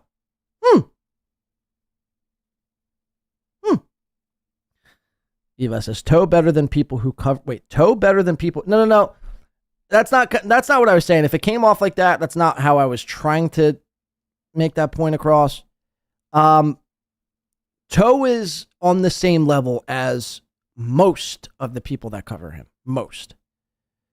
There's no difference from a Chad, from a Mersh, from a lot of these guys who throw their hat into the steel toe coverage camp than Aaron himself. They have criminal history. They either hate women or closeted homosexuals. They cling on and try to hold on to their past and try to use that as some sort of an own when it comes to the internet. Typically, most of them come from a radio background.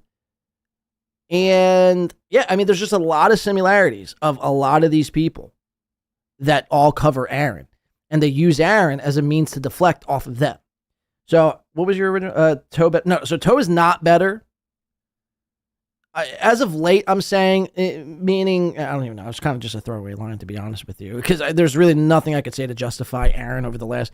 Aaron's been a human piece of trash as well, getting himself locked up and everything else in between. The only difference is, at least Aaron is like, hey, I'm a fucking weirdo goofball and I need money from you. And if I don't get that money, I spurg out. That's the only, at least he's kind of up forth and telling you that what he needs. I mean, I don't know. Really, they're all scum, if you ask me. I'm not trying to justify one or the other, if that makes any sort of sense. All right, back to Mersh. So he's been driving around with a, what do you say, expired license since February. So March, April, May, June, July, August, September, October. 9 months. 9 months. Every time this motherfucker would step behind the wheel of a car, he's breaking the law. It'd be real shame after the show if I somehow knew you were driving home from Royce's and I knew where Royce lived and I had a cop follow you. That would really suck. I was like, what? So I've just been driving around with a suspended license for like most of the year. Long story short, it's all like it was literally all minor shit. Like it was literally just like, oh, you didn't pay these tolls and you got this and you had to pay this. And I'm like, just swipe the card. It's all fixed now. Car's registered for another 2 years. You know, we're insured. My license is clean now. We're all good. But my God, dude, I went in there today and I was like, I thought I was like, yeah, just gonna get a new plate or, you know, whatever, renew my old plate. And it just turned into a goddamn 3-hour night. So I've had no sleep. I got home. It was like noon by the time I got home. I got to leave in like 2 hours for ROTC. So I'm like, mind you, this is the day he was arguing with me on Twitter. So I guess while he was at the DMV trying to sort out his fucking car problems, what is with Mersh and car problems? This motherfucker, I've never met somebody who's had more car problems than Mersh. Getting his car repossessed, not being able to afford it, license suspended, registration expired. Like, that's never happened to me, ever. But this was the same day me and him were going back and forth on Twitter. So he was either A, at the DMV, arguing with me on Twitter as he's trying to renew his fucking license, or B, texting and driving, arguing with yours truly. Fuck this. Like, I just stayed up, went and did ROTC. Needless to say, I'm running on very low sleep right now. So basically what that translates to, if the show sucks tonight, blame it on my lack of sleep. And we got all the Kill Stream people in the chat. Shout out to the Kill Stream people. Ralph's still out there, still needing daddy's attention. I don't know. Okay, another guy who calls himself and refers himself as daddy. You know my stance on this. I'm not going to go into it, but if you're calling yourself daddy and you're abducting cats, again, look in the mirror. I don't know what's going on, but Godspeed to you. Do you like the hat, Ralph?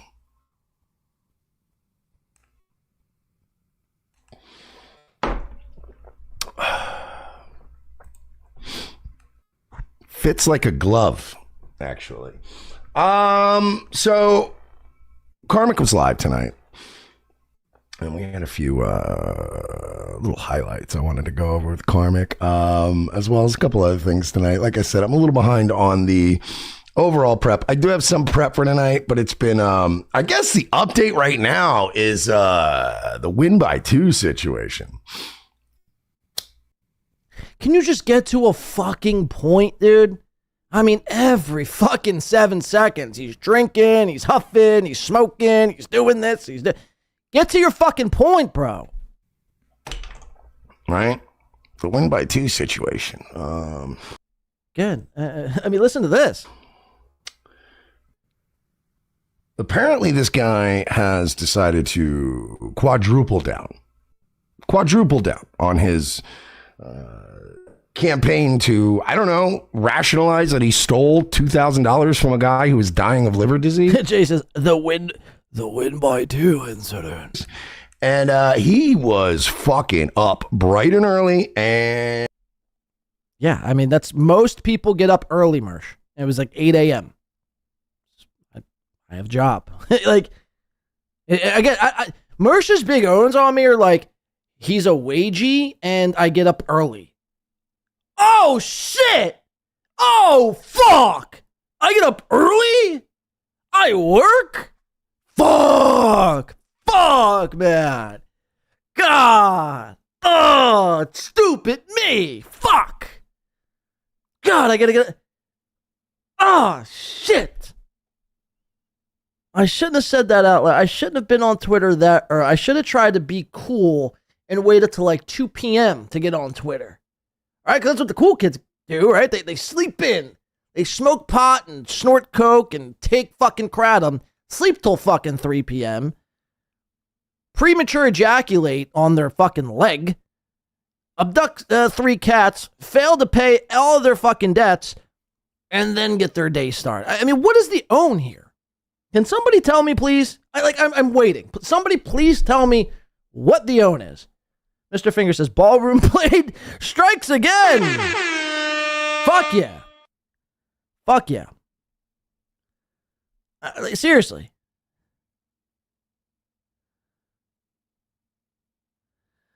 I feel bad for Mersh's cats being stuck inside as he changed. Yeah, I mean, those cats are going to die of cancer, dude. I mean, you're not a cat fucking saver or a savior.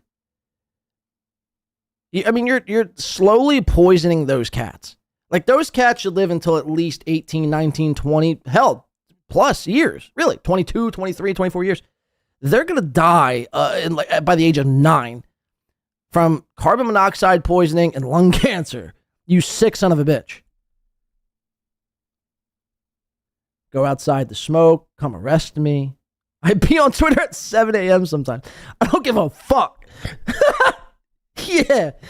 Fuck, man. We're some outlaws, dude. We get up early and go on Twitter. Fuck. Fuck. Blizz is giving emo. I don't even know what that means. Twitter's what I do, dude. So, I mean, I don't know. No one has seemed to tell me what the own is there. Maybe I just missed something. But again, I was up early on Twitter. Now watch, he's going to spin it as I was spurging out. I love a guy like this. Anytime you quote tweet somebody, I guess. First of all, I didn't know this. If you quote tweet somebody, you're basically doing Anthony Cumia. Like, that's what Anthony Cumia does, is quote. I didn't know that. So, guys, from here on out, if you ever quote tweet somebody, just know you're ripping off of Anthony Cumia. That's one thing I learned this past week. And the other thing I learned, excuse me, by the way, couldn't hold that one in. The other thing I learned was, what was the other thing I learned? Oh, if you're being accused of something or somebody's directing something at you and you quote tweet them and you fire back at them, you're the one spurging out, I guess. This is all news to me. Again, Mersh, you have to send me over like the Twitter rules and etiquette of how to operate, when to operate, and the do's and don'ts basically of how to, work Twitter. Because I wasn't given those pamphlets. So you're going to have to help me out here, man. I don't want to look like a spurg, God forbid. All right, let's keep listening. Who, I don't know, rationalize that he stole $2,000 from a guy who was dying of liver disease. And he was fucking up bright and early and spiraling like a motherfucker. Spiraling like a motherfucker. I mean, yeah, you go check the tweets. Maybe I was, maybe I wasn't. I don't feel like I was spiraling. I feel like I was actually walking in a straight line. I'm talking, again, I had to stay up to go to the tax office this morning, so I just was up. I was just playing 2K, just doing my things. Right, just playing 2K. So you play video games? You'd rather play video games than pay your debts?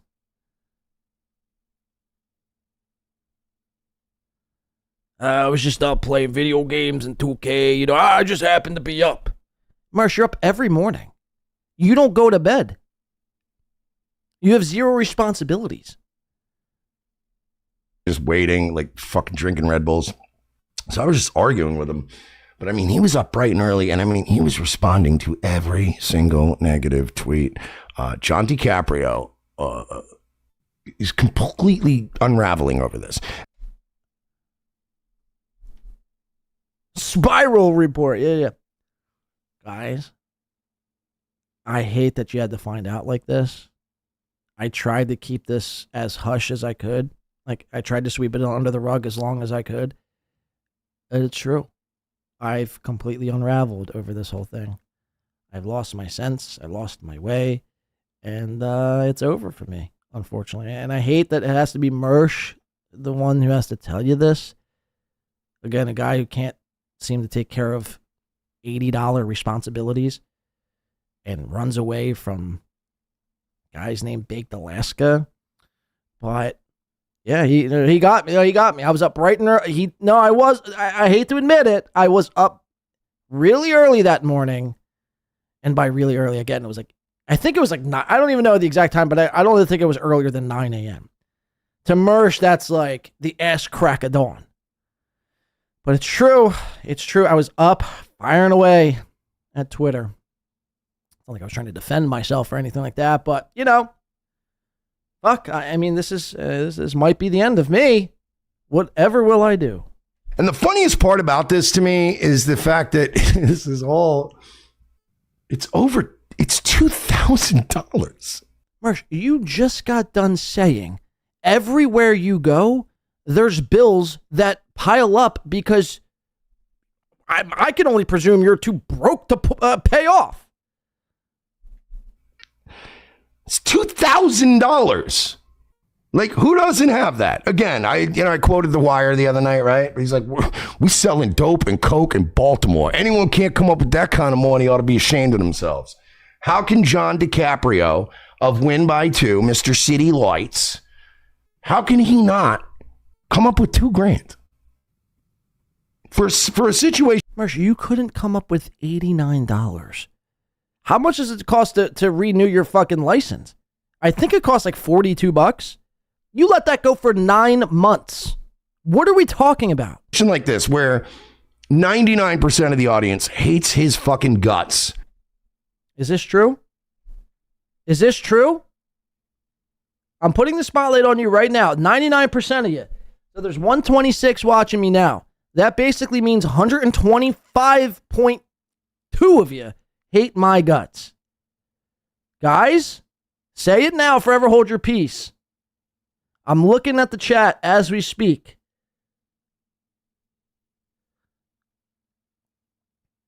Gamer says Mike David gave you $350 when you were begging for it. Chris says not true. Remember Mersh lives in Royce's cat. It's great. Happy days. Who don't have 2K sitting around? Like 80-90% of people in this country. Zombie says I love you. Jay says I don't hate you. Start a poll. I would be damned to start a poll, Poncho Pilot.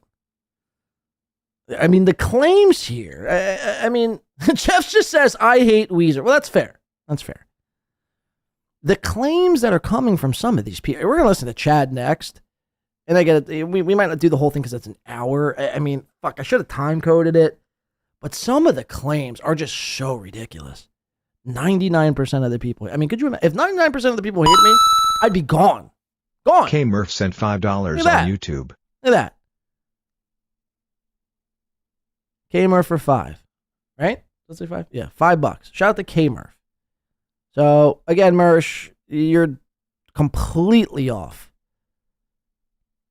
Maybe it has something to do with his cross eyes. Maybe he thinks maybe he like read somewhere like 9% of the people hated me. Possibly. And like just his cross, like, I don't know. Where does this, like, did you poll people? Did you go out in the Dabbleverse and call like everyone specifically, like Beloved Chatter and Brian and Prophet Prophet Warner or Honor? Excuse me. Okay, he does say he hates me. Okay, that's fair. Jabez, happy to like. Did you poll these people? Like, how did you come up with this statistic? I'm dying to know. Let's keep listening. And everyone is repudiating this guy for what he's done.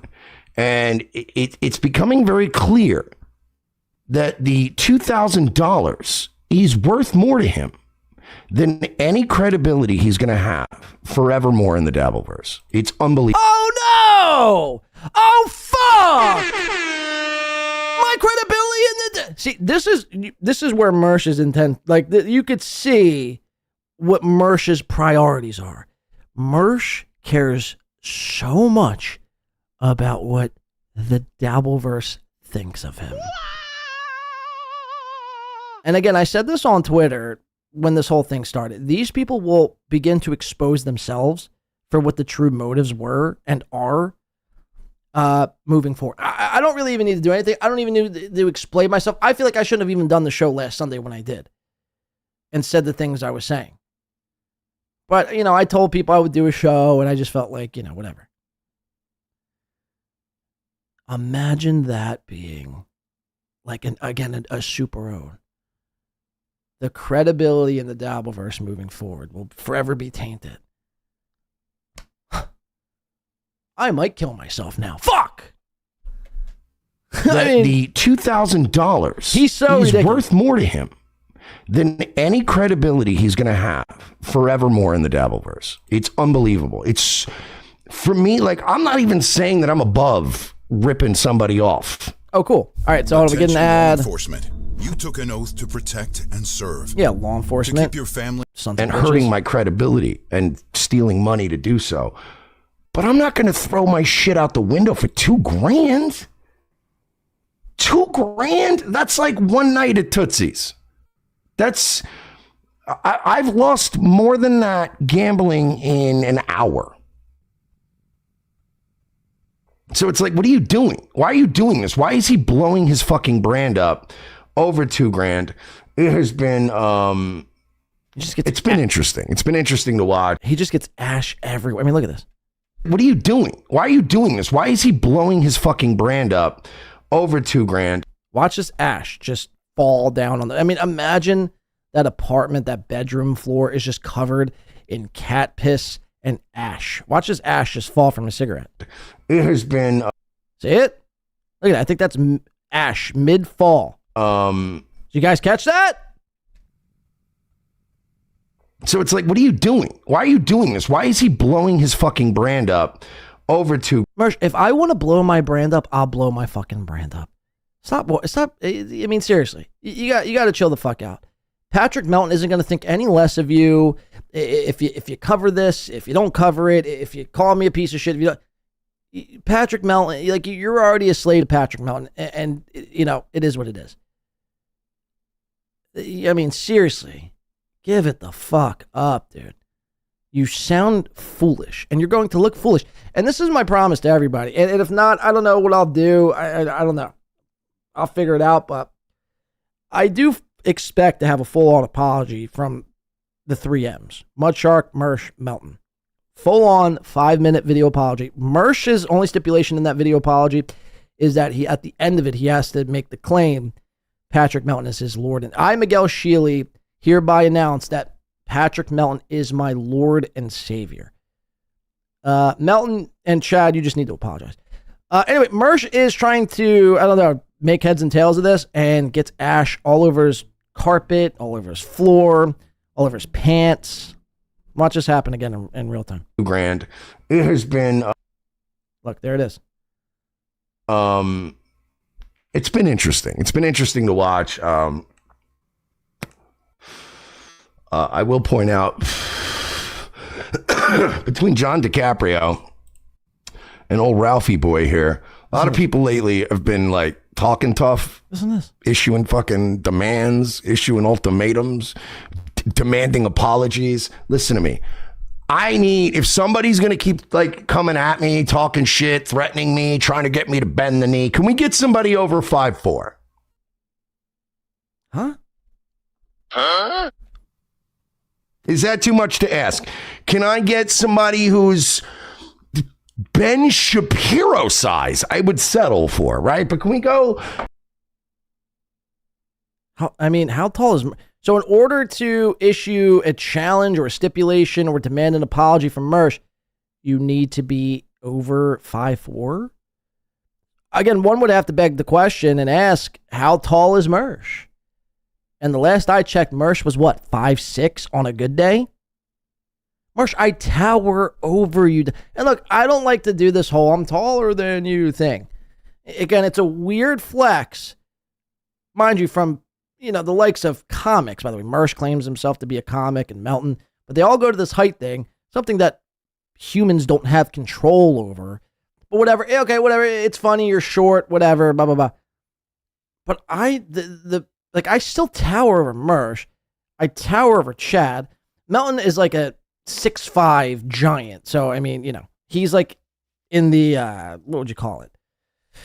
He's in a different bracket of human. But most people are, anywhere from 5'9", 5'8" to 6 foot. Like, that's an average guy.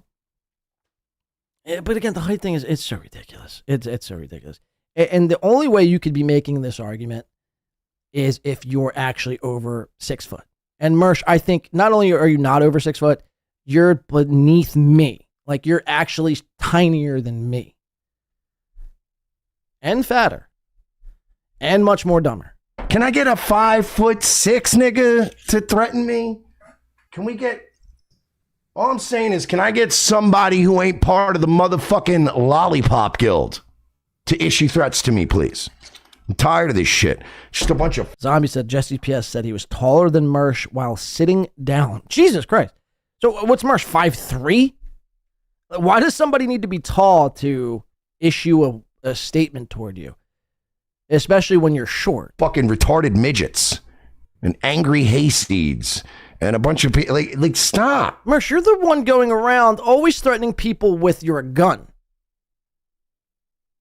I mean, hello? Just stop. All right? Get me somebody taller, please. I need a new model. This is ridiculous. It's literally just this, like, I've got an army of midgets. Army of fucking midgets yelling at me. Enough, all right?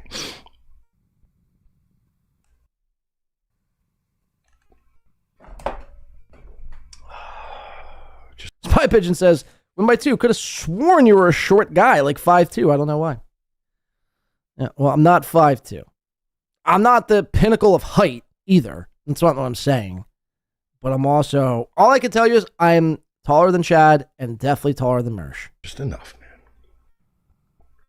man. He's always slamming shit. So the mouth noise. I mean, that to me makes me actually like gag and a bit nauseous. Like my stomach starts to turn when I hear a guy go and then bang shit. It's like, have some goddamn respect, man. Let's see. Like, you gotta stop. You gotta stop with these mouth. I mean, you gotta chill the fuck. What are you, slurping cereal? You pounding down some spaghetti? You fat out of it boob? Now remember, this is the same Mersh who wants to act all tough and mighty. Again, this is the very same Mersh. Again, most people probably have seen this video. If you haven't, I'd just like to refresh your brain of who Mersh really is. Tough guy Mersh. Mister, you got to be at least 6 foot to come at me. Meanwhile, I'll say I'll shoot you. Remember that, because again, this is what Mersh is really all about. Fuck out of Mersh. And I'm not even slagging off Baked Alaska. He ran away from Baked Alaska. Karmic's a big, like, farm bred motherfucker. Okay, calm down, Ralph. You don't have. I get it. Like, you're trying to. I know what you're trying to do. You're trying to fuck Mersh. Not trying to have sex with Mersh, but you're trying to motherfuck Mersh. So you're gassing up Karmic, saying Karmic wouldn't. The only thing Karmic could kick the shit out of is, I mean, quite frankly, nothing. I mean, quite frankly, Karmic couldn't kick the shit out of his own fucking self. What do you think? Mersh would walk up to Karmic and talk shit to his face? I don't think so. He wouldn't even talk shit to my face, much less Karmic. I think Felicia would probably beat this motherfucker's ass, to be honest with you. What are you doing? Listen to this. So if people don't know, Mersh and this guy Baked Alaska had some online feud. Mersh was talking a lot of shit. Baked Alaska said, next time I'm around your way, I'm gonna come find you and you could talk that shit to my face. Well, the guy Baked Alaska found Mersh, went to his face, started to film it, and then this is what Mersh proceeds to do. Wow. Oh, you're gonna say I Karmic? Yeah. I don't think so. I really don't think so. Holy shit. I mean, let's be fair. Yeah. Camera. No, I'm great. You ain't showing that. Look at the ghouls he hangs out with. I mean, look at these people. I mean, these are the type of people that are literally hanging around methadone clinics. These are the type of people Mersh associates himself with. And look at the fucking love handles. I mean, Jesus Christ, dude. I mean, again, based on, let's see if we could base your height off something. Okay, so this tree, right? From the bottom of this tree, which is right here, to where you're level at where your head's at is like right here. That is no more than like 5 foot, dog. So Mersh is a 5 foot love handling, cat abducting, debt having, broke ass bitch. You know? Look at this shit. The tree don't lie, dog. That's about 5 foot. That's about 5 foot. Oh yeah, why don't you fight me, bitch? Talk some more shit. Yeah. I mean, are you trying to do that right now? Yeah. Yeah, he's literally saying, talk that shit, let's fight. And Mersh is literally not obsessed, but he's overtaken with what they call fear. That there's a possibility that he might get his fucking block knocked the fuck off. Yeah, he said yeah. Oh, there he goes. Oh, no, walk away. Oh, no. Coward, no. God, walk away. Beck literally said, Mersh said, are you trying to fight? Beck said, yeah.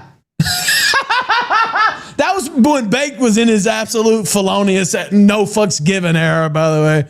Are you trying to fight? Yeah, actually I am.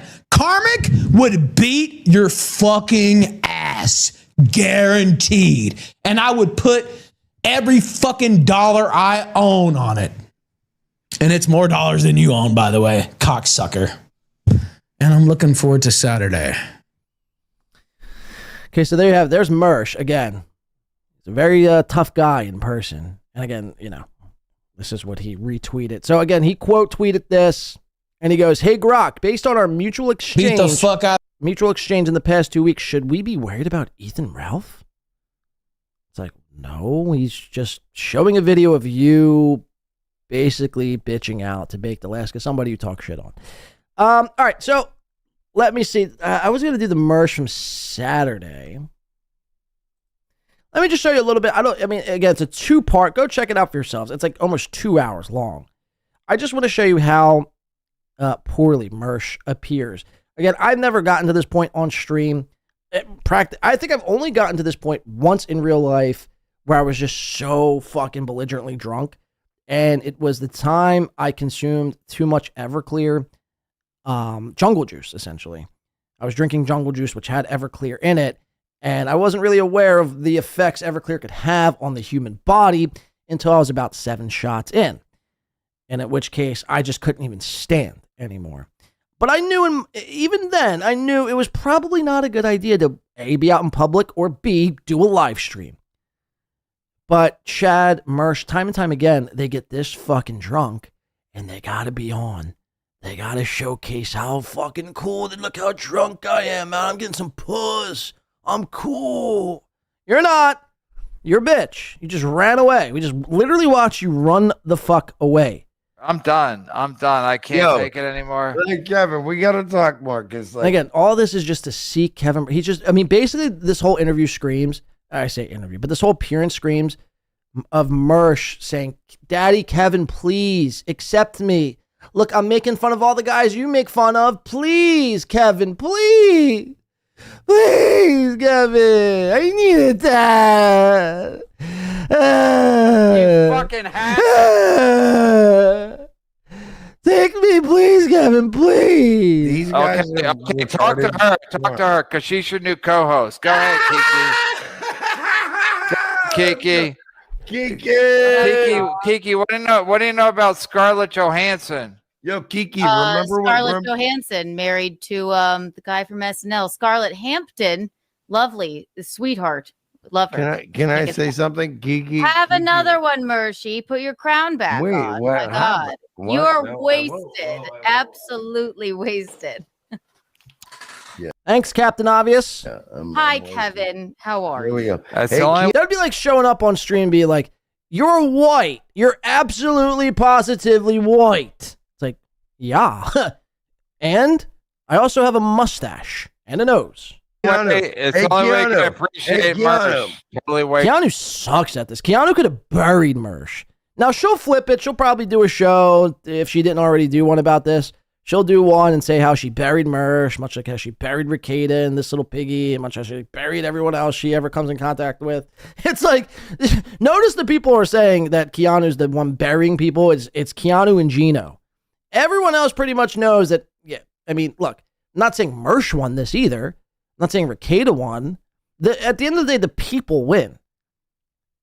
You guys, I mean, the best way to win this game is to not play at all. You never want to, first of all, get into a back and forth with a guy or a gal this drunk. You'll never win. They'll never hear your side of it. So why even engage in the first place? This is a rookie mistake.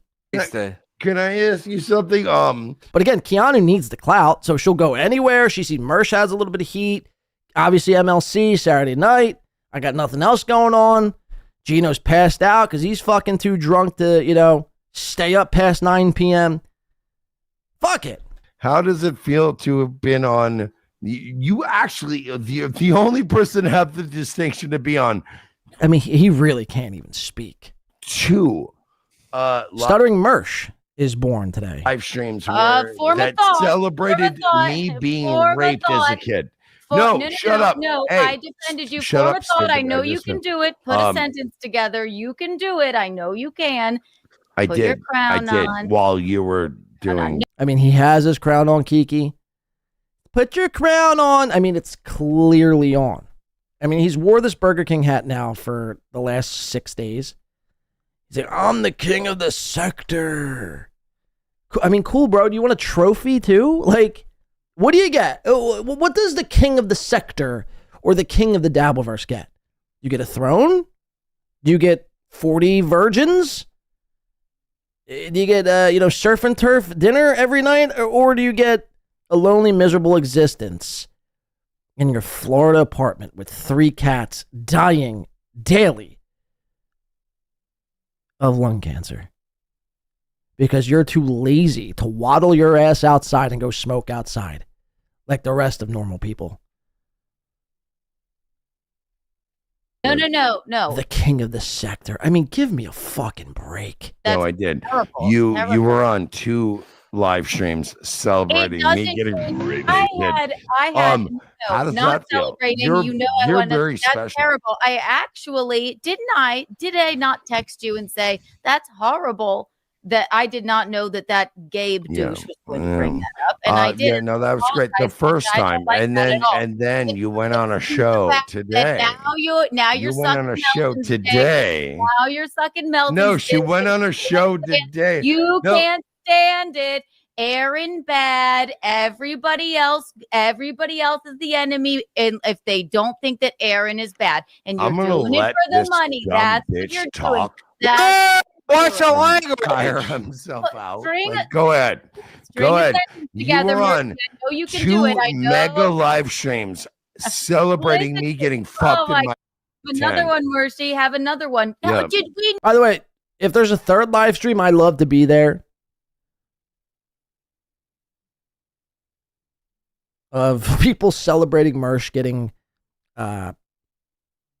brutally molested as a child. Did we not get upset when you trolled us during my Have cooking another one? stream? We didn't react the way that you wanted us to. You stupid, sad, silly little man. Please stop it.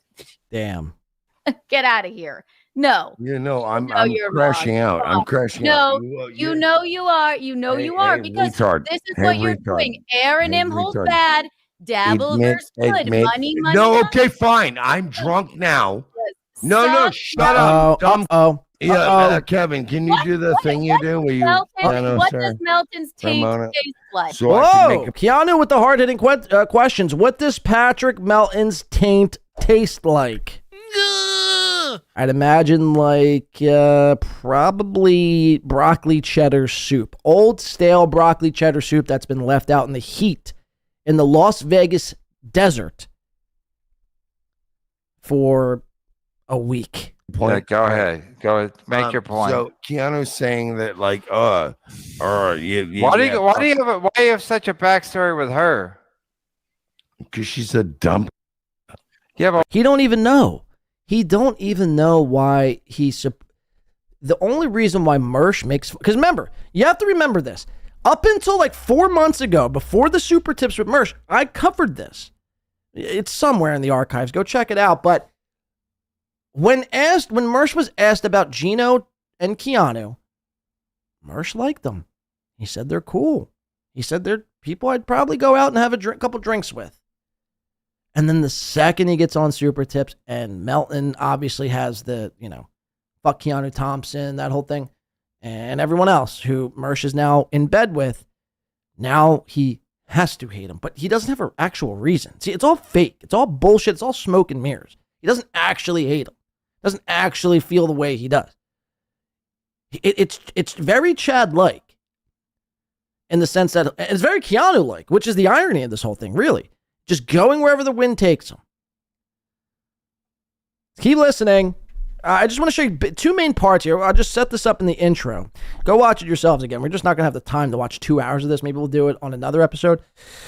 But there's two parts I'd like to show you because I just want to show you this video from Matt Meade after this, which is nuts in and of itself. I mean, there's a whole subplot that's happening in this. The MLC Saturday Night was nuts. What happened? What happened? She's a dumb and ran into me. Like, Kevin. Literally ran into you? Kevin, how many times would you have to say, oh, what happened with you and that bitch? And you go, she's a dumb and she ran into me. Right? Like, I'm giving you the answer you'd give. Like, she's a dumb and she ran into me. Where? In Tampa?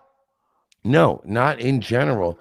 But like she's doing this whole like screaming at me because this Bunny Brigade again. I can't even catch you up on the lore. She's screaming at me. The point is when she was screaming and going, what happened with this? What happened with this? And I'm like, I literally only asked you to meet her so I could go, can I answer you? Like, she's gonna, like, once you unmute her, she's gonna keep sparking out. Go ahead. Waver says, I'm a huge Win by 2 fan. 6'8", 436. Holy shit. I don't want no problems. Waver says, fucked up Mersh is the best Mersh. Hey, watch this. So, Kevin pulls up Keanu, takes her off immediately. Watch Mersh lose his fucking mind over this. I mean, this is actually nuts. And all this is just pandering to Kevin Brennan. Keep that in the back of your mind. He's seeking for Kevin Brennan's approval.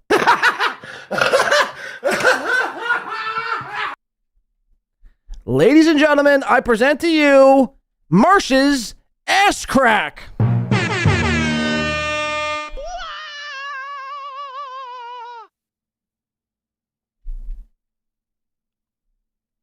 This guy is so fucked up. And he's trying to impress his dada, his papa, old man Brennan. So much so, he has to go above and beyond to laugh. And look, Kevin likes it because Kevin thinks he made it funny. So Kevin's like, yeah, I still got it. I still got it. You fucking hack. Meanwhile, Mersh is bent over, doggy style position. Like, this is what I'd picture, like, Mersh looks like. Now, this is like what I picture Chad looks like when Nick Swartzen is coming from behind him. Picture Nick Swartzen as this chair. First of all, if you're a grown man and you're ever in this position, you're probably gay. Oh, but John, what if you have to pick something up? Ask somebody else to do it. Hire a Mexican to do it. A grown man should never, be susceptible and be prone to this position with your ass crack hanging out for the audience to see. This is what they call extremely cringe.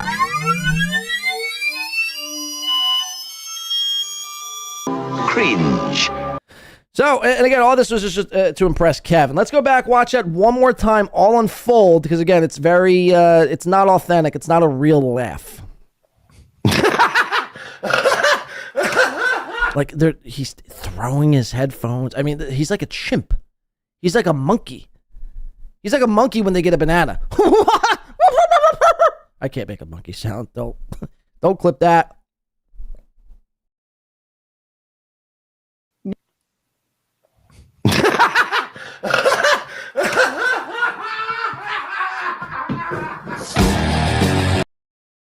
He like runs into his wall. Look at this.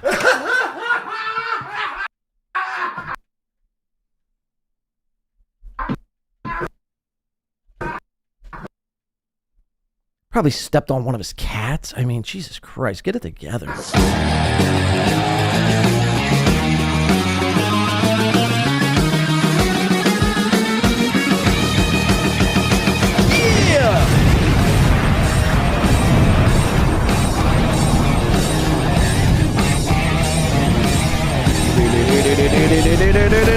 I did it as a joke. I used to work on SNL. I know timing and jokes and stuff. I mean, don't get me wrong. Mersh has a lady in his bed and he's still doing my show. God bless Mersh.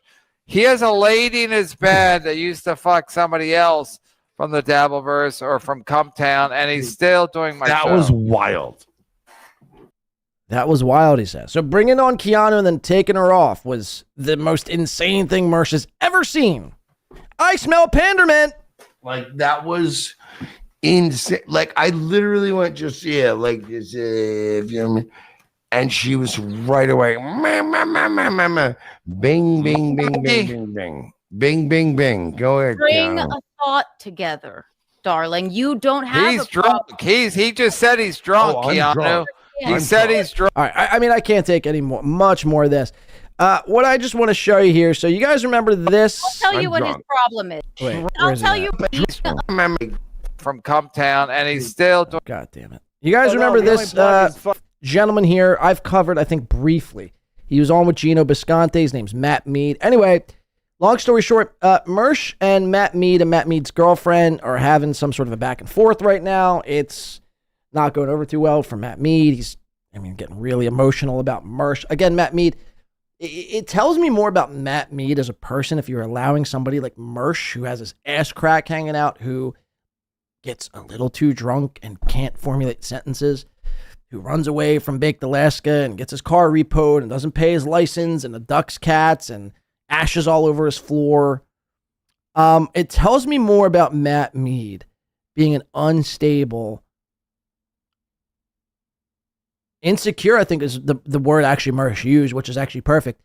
That is what this guy is. Like, imagine allowing Mersh to make you this upset. But anyway, the show goes off. MLC it gets over. And then Matt and his girl, I guess. What the fuck's her name? Meade and his girlfriend get into a bit of a heated argument here. And I haven't watched this yet. I've only listened to it. So we're going to be watching this for the first time. I forget this fucking bitch's name. It's something. It's a porn star name. It's like, flour sandwiches or something. What is this bitch's name? Kev leech off those cows. Kev leech off those cows some more. Butt girl, says Jabez. I don't know if that's actually her name or not, but we can go with that. But anyway, this is Matt and his girlfriend immediately following after MLC. Oh, Scarlett. Yeah, that's right. Scarlett, not Johansson. Scarlett. Fuck. Scarlett. Hampton, Scooney. Thank you. Scarlett Hampton. Scarlett Hampton and Matt Meade. This was immediately following after MLC wrapped up. I'm leaving. I want to be gone. Don't throw that at me. Do not throw that at me. I never throw anything at you to hurt you. You have thrown shit at me. You just threw a fucking glass of water at me. Mind you, keep in mind, ice. This is all over Mersh. Like, I don't know. I'm an American citizen. You said something terrible to me. Dorian Morgan says, Beaver McPoindexter. Well, that's close. What did I say? You said you're a piece of shit too. No, I didn't. Yes, you did. I told you not to call people shit. Oh, don't call your boyfriend Mersh a piece. Oh, God. So he's one of these. Remember Gino Bisconte was doing this with Keanu? Your boyfriend win by 2? There's nothing more than a woman hates. There's nothing more than a woman hates when a guy gets this emotional. If another guy reaches out and then all of a sudden, like, you're losing your fucking mind, and it's Mersh. I could see if it was like Johnny Depp, Leonardo DiCaprio, or like, you know, like an A-list celebrity. Mersh is literally the bottom of the barrel as it comes to even E-celebs. Right next to Ray DeVito. And Matt Meade is losing his fucking mind. I have no fucking boyfriend. Your Do you know who Text my him real... back. DM him back. Don't touch me. Did you You DM know him? my ex-boyfriend? Did you DM him? My ex-boyfriend podcast. No, I didn't. I was joking. So funny. Why is that funny? Is that funny? Just punch the fucking whore. I didn't push you on the podcast. This is remnants of almost Kumia. This is almost like the Danny Go Lightly fucking situation all over again. Love the whore. I love the fucking people in my industry. You love Mersh. No, I never met Mersh. That is not who I love. Well, you don't love me. I'm saying that I do not want to be disrespected. You don't love me. For my past. You don't love me anymore. Okay, I mean, come on, Matt. You don't love me anymore. You don't love me. You love Mersh. I mean, get over yourself. It's the truth. He just won. So I'm gonna go. Who won? Who the fuck won? That Nobody. fucking fat faggot. The one that you fucking did that shit for? Do you know how awesome lucky I'd be to have a fucking computer like the one you had that you just broke? I'd fucking buy one and I'd fucking... I don't care. I have enough money to buy 17,000 of them. And that's amazing. That's just like everybody else. Not me. Where are you going? I'm leaving. What? I'm leaving. You're not leaving. No, don't. Do not touch me. Do not touch me. Do not touch me. Do not touch me. So she's sprinting out of the house, trying to run away from, I mean, basically, you know, it's almost like Michael Myers is chasing this bitch out the door. Do not touch me. Please, man. Tommy! The Tommy Jordan sent $5 on YouTube. Thank you. Anyone that turned their back on Blade will suffer as he takes his rightful spot on the throne with their wretched soul. Unforgivable allegedly. Yitas. Anyone turned your back on me, you will pay a price. I mean, just look what happened. I mean, look, I don't even got to do a show for a week, and Mersh is, I mean, drunk out of his mind, showing his ass. People are saying Mersh dub here. I'd be quick to anoint Mersh a dub here. I don't like to issue out dubs all that much. But again, you know, he's made a fool out of himself, melting down, spiraling as of late. Melton, I mean, I was going to cover this, but I don't really necessarily know what's going on, but Melton apparently had some call that he left his show for a half hour before something's happening there. And Chad is in the imprisonment of his own body and has to live with that for the rest of his life. Again, I don't even need to cover Chad anymore. Chad could just basically, you know, exist and I win. Every day that Chad wakes up, I win, basically. That's the game he doesn't understand that he's playing. But thank you for the $5, and you're goddamn right, Tommy. You're goddamn right. The throne will be mine once again.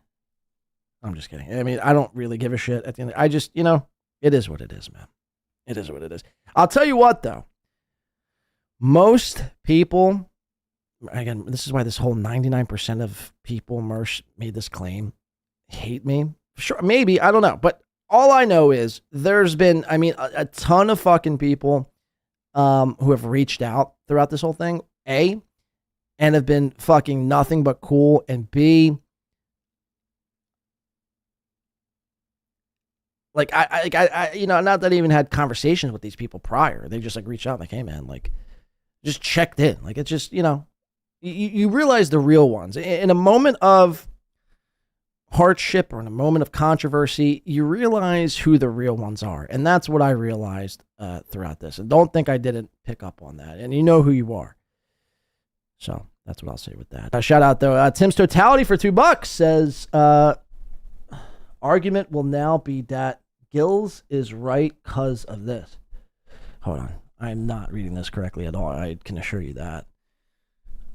The argument will now be that Gilly, meaning Felicia, is right because of this. What would she be right over is my question. I'm not sure. I know there was something with Felicia and the sticky pads. or whatever. But I didn't really follow that, to be quite honest with you, because I don't really care about Felicia and Karmic at this present time. But I take your word for it, Tim's Totality. Thank you for the 2. All right, let's get back to this video here, and then I want to finish up with some chat stuff. No, do not touch me. Do not touch me. Do not touch me. Do not touch me. Do not touch me. Please, please don't hurt me. Please don't hurt me. You're leaving? Please don't hurt me. Please call an Uber? Please don't hurt me. Don't hurt me. And then the video cuts in some spooky, eerie ending. The video cuts. It's over as what I can only imagine. Matt's hands are around her fucking throat. And one hand's on the throat, one hand's on the door. And his foot is like also on the door, I guess. I don't know. And she's trying to get out because this Uber, Ahmed Akbar, is outside waiting to pick her up. Again, it's very, Anthony Cumia, Danny Go Lightly-esque. I wish there was more of that video, though. I don't know where to find that besides Misery Loves Clips, which, by the way, shout out. But how insane. Is this chick dead now? She may be. She may be dead. Let's see, that was a 2-minute vid. We need the rest of that. I think there was like a 6-minute video. And we need the rest of it. But anyway, there you have it. That's basically what you need to know from MLC this weekend. Mersh showed up, and there was a whole thing. Made an ass out of himself. And Matt Meade and Scarlett Hampton. Well, Scarlett might be dead now. And Matt's probably on the run to Mexico alongside with Ethan Ralph. So, Charlotte is not a racist, confirmed. Yeah, that sounded 100% real. She's a porn star. They were going to be fair. She gets choked in her vids too. Seems to really enjoy it. Okay. All right. Well, just because she does it for sport doesn't mean she likes to actually be choked, Or maybe she does. Maybe, she gets turned on by that and just starts squirting. Aggressively squirting. Could you imagine?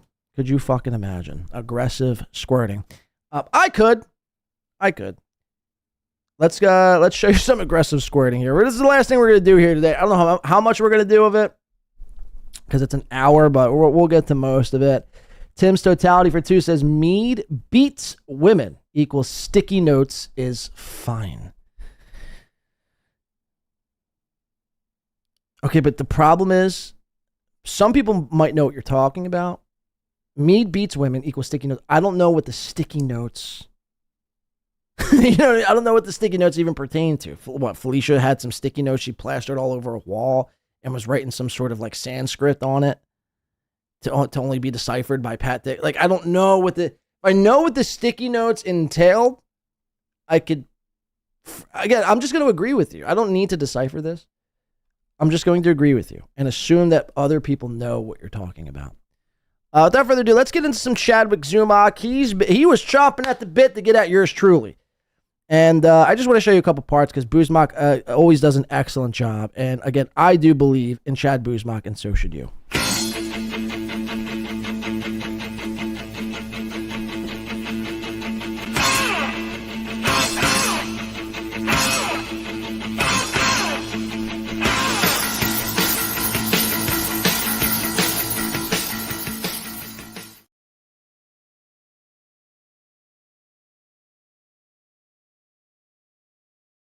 Oh, Deb.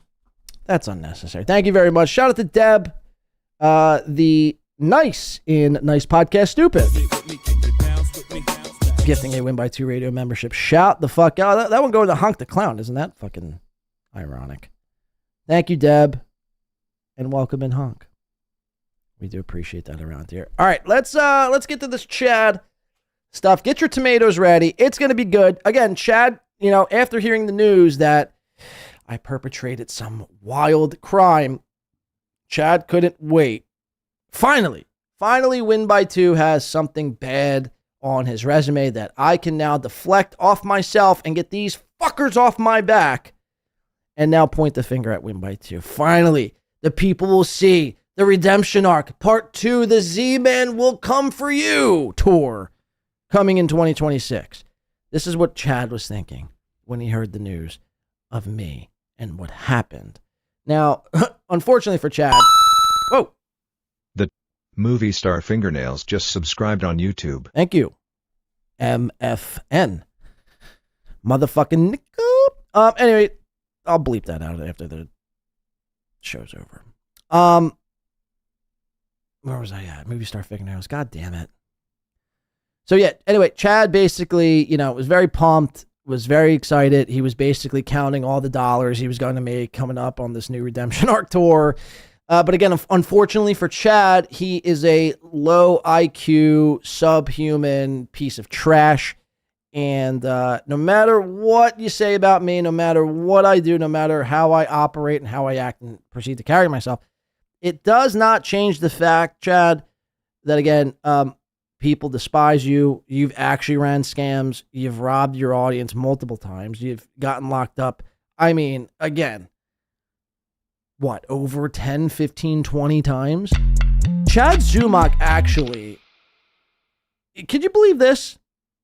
Chad Zumock has been arrested more times than most black people. I mean, that's actually real. That is actually a real statistic.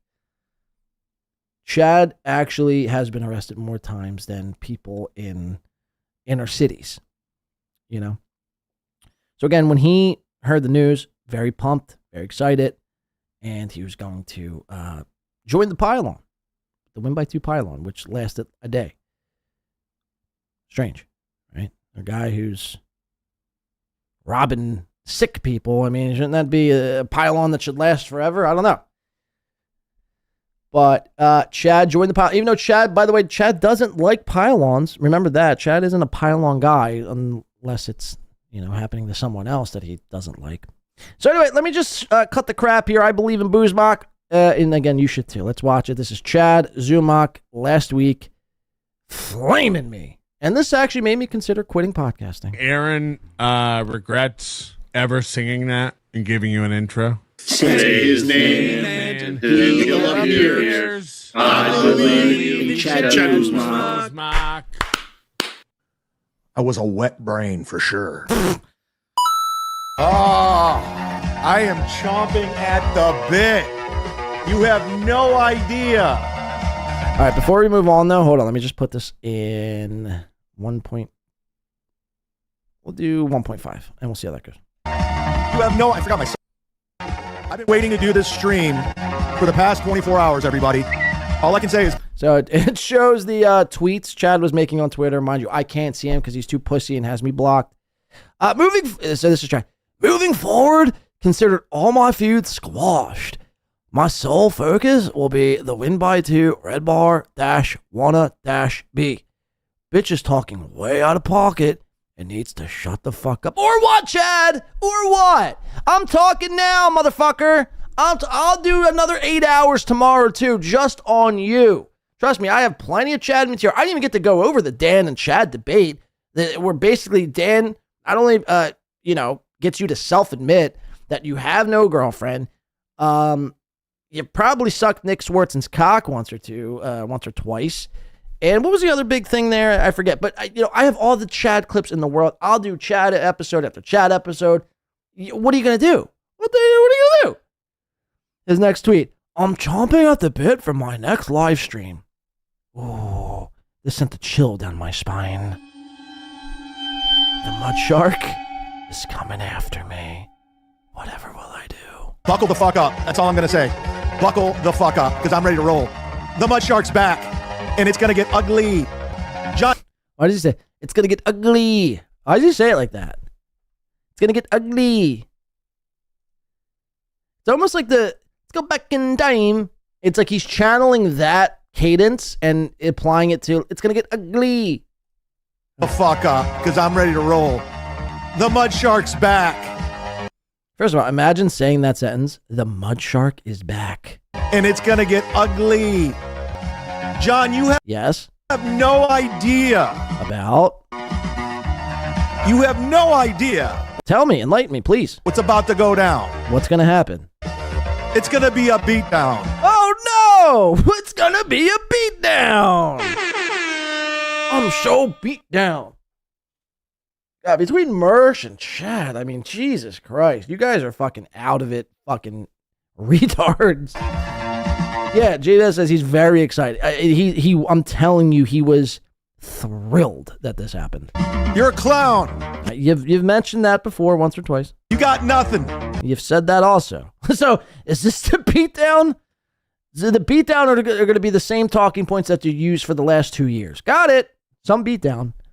You're not, John, let me tell you what's going to happen. This is going to be a beatdown. You're a clown. You don't got it.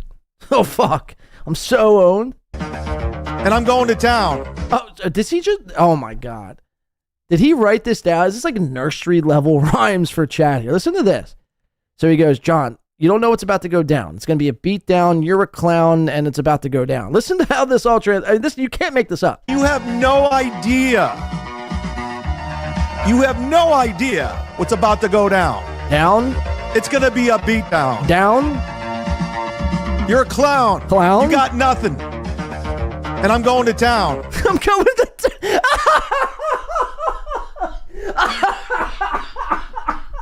What's this, Dr. fucking Seuss? Oh, God. And I'm going to town with my upside down frown, and it's a lovely crown. It's, oh, my God, these nursery rhymes. Holy shit. These are daggers, man. Fuck. I got to listen to that one more time. That's hysterical. You have no... I guarantee he wrote this down, too. No idea. You have no idea what's about to go down. It's going to be a beatdown. Fuck. You're a clown. You got nothing. And I'm going to town. Oh, shit. Clown town. Clown town. What happened to that show? Oh, man. That's good. It's good stuff there, Jimmy. God, nothing. That's good stuff. Tim's totality for 2. Let's go back in time.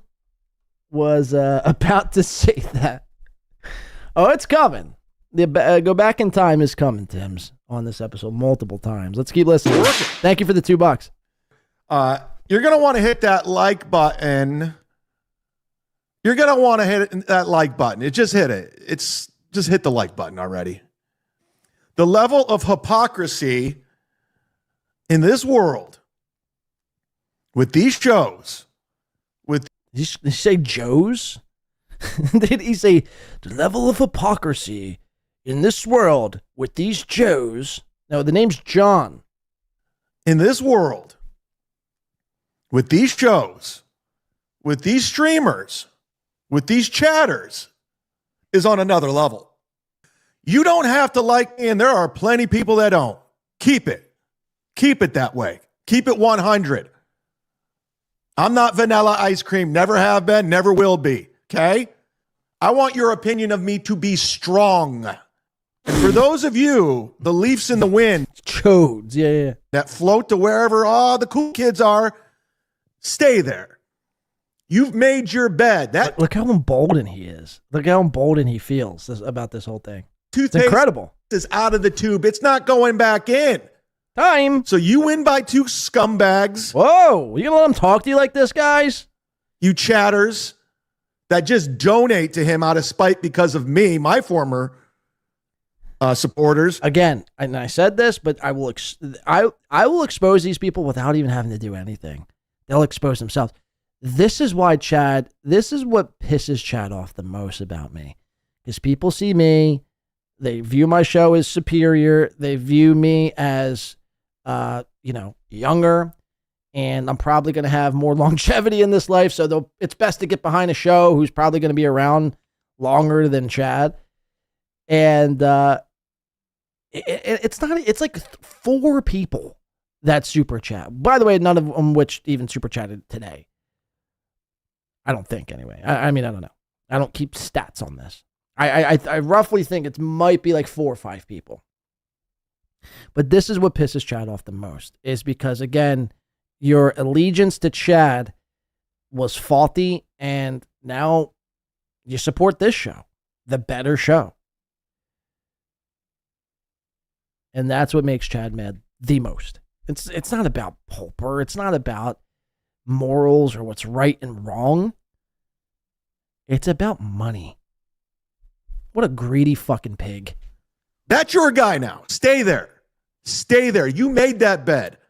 Because I'm here on record. Public personality, John Di Caprio, win by 2, is a legit. And why does he does he think that's an own too? Like, yeah, I mean, I do an internet show for the public. So, yeah. I mean, what's the get there? You're allowed to cover my show. You're allowed to cover what happened. That's never, I don't even think I ever told anyone you can't cover this. I just said it was pretty disingenuous how you did it. But, I mean, it is what it is, man. I mean, I do this, myself. I know what goes into this. Legitimate piece of shit. Garbage person. Out of everybody in the community, everyone, including Patrick Melton, John is the biggest piece of shit who did the worst out of anyone. Way worse. And the fact that it's not getting more coverage than what it is just goes to show you the level of nothing that he is. Because say what you want about me, even my haters. If this were me, if this happened to me, there would be at least 15 shows covering it, detailing how much of a piece of shit I am. Garbage man.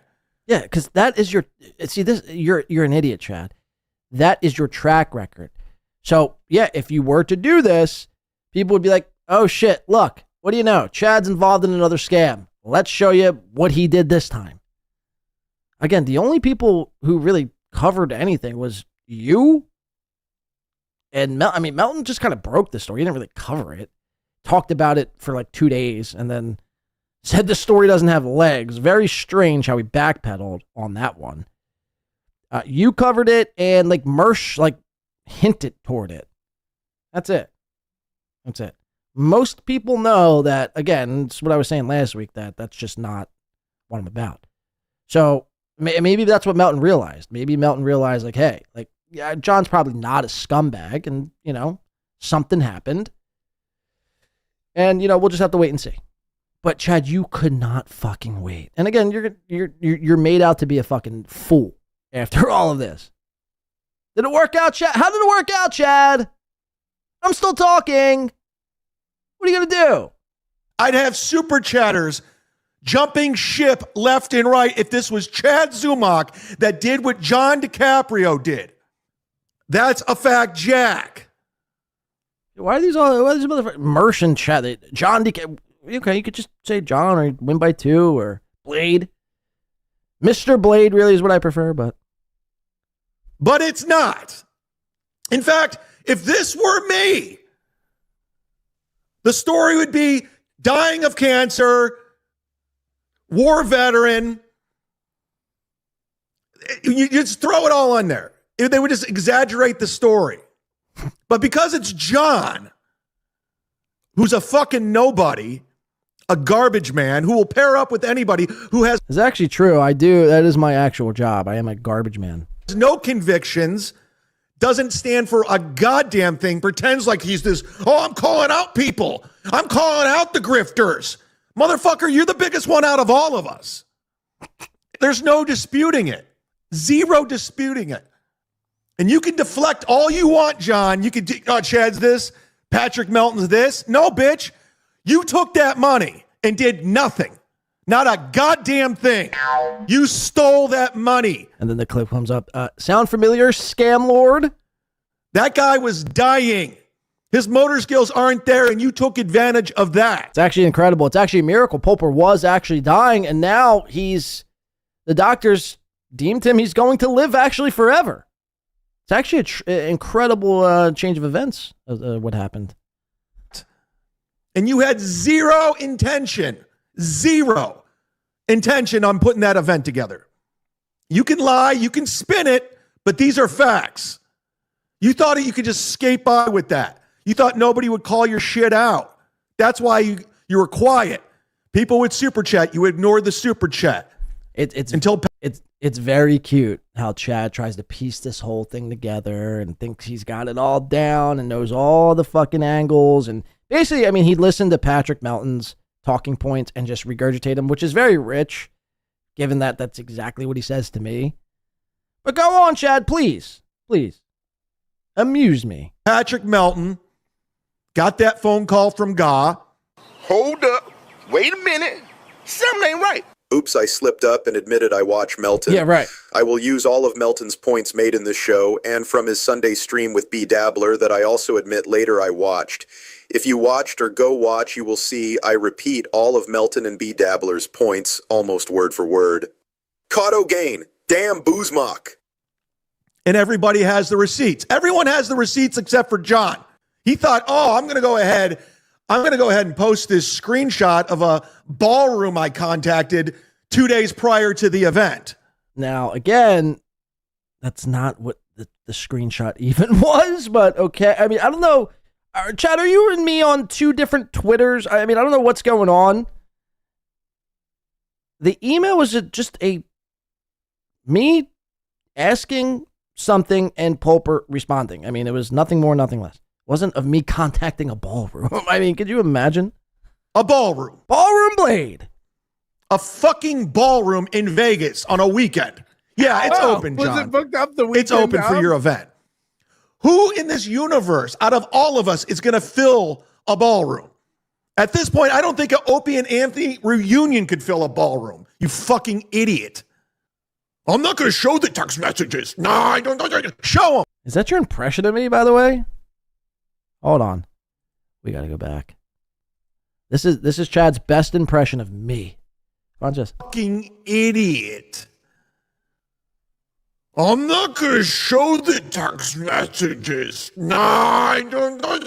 Show them, bitch. He just channeled his inner Cookie Monster. Show them. I guarantee you're not even in contact with Pulper. Well, I mean, maybe. You're not. I sent him a DM. I sent him a couple. So again, motives. Just remember the motives. Chad thought he could swoop in, be Mr. White Knight, and then maybe, just maybe, fingers crossed, asshole puckered, Pulper could be his new sugar daddy. How'd that work out, Chadley? How'd that work out? Again, and I know, look, this is what really pains you. This is what really bothers you the most, is that you were going to be brought out, possibly brought out, I should say. Not, this wasn't going to be definite, but you were going to be possibly brought out to be trolled in person. And again, I know you don't want to believe that, but that is what it is.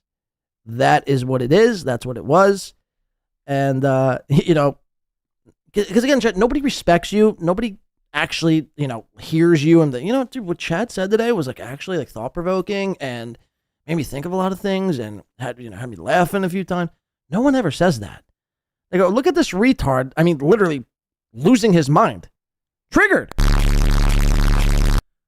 That's what you are. You're a retard. You're a punching bag.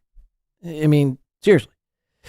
So again, let's listen. And by the way, yeah, that's not going to happen. Pulper's not going to, you're not going to DM Pulper and be like, yeah, fuck that guy. I got your back, man. And he's going to be like, oh, here's $5,000. You know what I mean? You're, keep trying. Keep trying. Lying. You know his situation. And you took advantage of it. You completely took advantage of his situation. You took advantage of a dying man. And the reason why I am so heated up about this, a number of reasons. Number one. Number two, I mean, what about number one, bitch? When that Tennessee Beer Hall event listen to this. got canceled by the owner's wife. Let's go back in time. Congratulations. It wasn't Kevin's fault. The audio is, I think, coming in stereo here, so it's just the left ear. It wasn't my fault. It was you. You guys did this. You guys did it. You're the reason why it's canceled. So all the Brad Thackers and all you trolls that contact businesses, you did it. Congrats. It's canceled. It's gone. Bill from Jersey, it's canceled. KB, Lady KB, it's canceled. There's no show. We're done. We're done. It's over. So the show's done. We're done. Don't know what else to say. Congratulations. You did it. You got it canceled. You had no answer of Kevin Brennan's basic questions and replied, yeah, I was wondering that too. to everything he asked. No effort, but it was the trolls. It was the trolls. Those were good questions, and he got them finalized today with the owner, and everyone was on the same page. I was thrown off when I heard it. 60 was the cutoff. I talked to him through text, so I said it was sold out. You can't get in. And then somebody said, and I said it was a private event because they said trolls were coming. And they took the clip, they sent it to the troll. owner. It's like Paul Revere back when the British were coming. Instead, it's Chad and his cast of fucking 2 retard bandits going to the Tennessee Avenue Beer Hall. The trolls are coming. The trolls are coming. The Melton trolls are coming. The owner. Could you imagine? Imagine calling someone and say, "Hey, Jim from the Tennessee Avenue Beer Hall? Yeah. Chad. Bad news, man. Trolls are coming." It's like, fuck. Let's get our swords and shields and get ready for battle. Knowing in context of what was going on, he goes, if you're going to pay private event, it's got to be $4,000. And I go, what? I don't know what's going on. Then they contacted Kevin. Kevin blew up. Oh, wait, hold on. I didn't hear this. Wait, listen to that one more time. Not knowing in context of what was going on, he goes, if you're going to pay private event, it's got to be $4,000. And I go, what? I don't know what's going on. So initially, in order to rent out that Tennessee Avenue Beer Hall, it was going to cost $4,000 to do a private event. And Chad thought he could skate by, not make it a private event, and basically, try to maximize his earnings. He was cheap, essentially, and didn't want to rent out the beer hall for $4,000. Now, I didn't know that up until just now. Maybe I heard that once before, but I don't remember hearing this in live time. That no, like I said, maybe I forgot, but because if that were the case, I'd just be like, yeah, then we'd have to charge people. If we could fit 60, we'd have to charge people, I don't know, $50 a ticket. I don't even know if that would even cover us, because that'd be like $3,000. So it would be $4,000. Basically, you need to charge people like 50 and try to make it up some other ways. Or like split we'd have to figure that out, because that's the only reason why the tickets were $20 at the time, because it's like, all right, well, if we're getting the venue for free, there's no need to, ass rape people and beat them over the head with these ticket prices. It's just going to be a laid back live podcast. But if that's the case, that's pretty interesting. And they contacted Kevin. Kevin blew up. So yeah, there was miscommunication, but it got cleared up. But listen to this. Because of the online trolls, it's canceled. Period. That's why. The timeline of Chad saying the event's canceled, it's on, Kevin talked to him, it's all good, emailing Carl, telling him it's off, everything. Zumock says, I think at that moment, Flimsy said capacity was 80 or so with workers and such, so pretty much was max. That's why the wife canceled it. Okay. Yeah, I mean, that makes sense. The whole story, I mean, whatever the story of the trolls getting it canceled, I mean, it was all bullshit. Do you want? And you're going to find out here. Want to talk about the cancellation and what? Speak up, what? What's that? The cancellation of the show and what we heard. Yeah, sure. Oh, yeah. We did have some info come in. Chad described the beer hall owner, the beer hall owner's partner.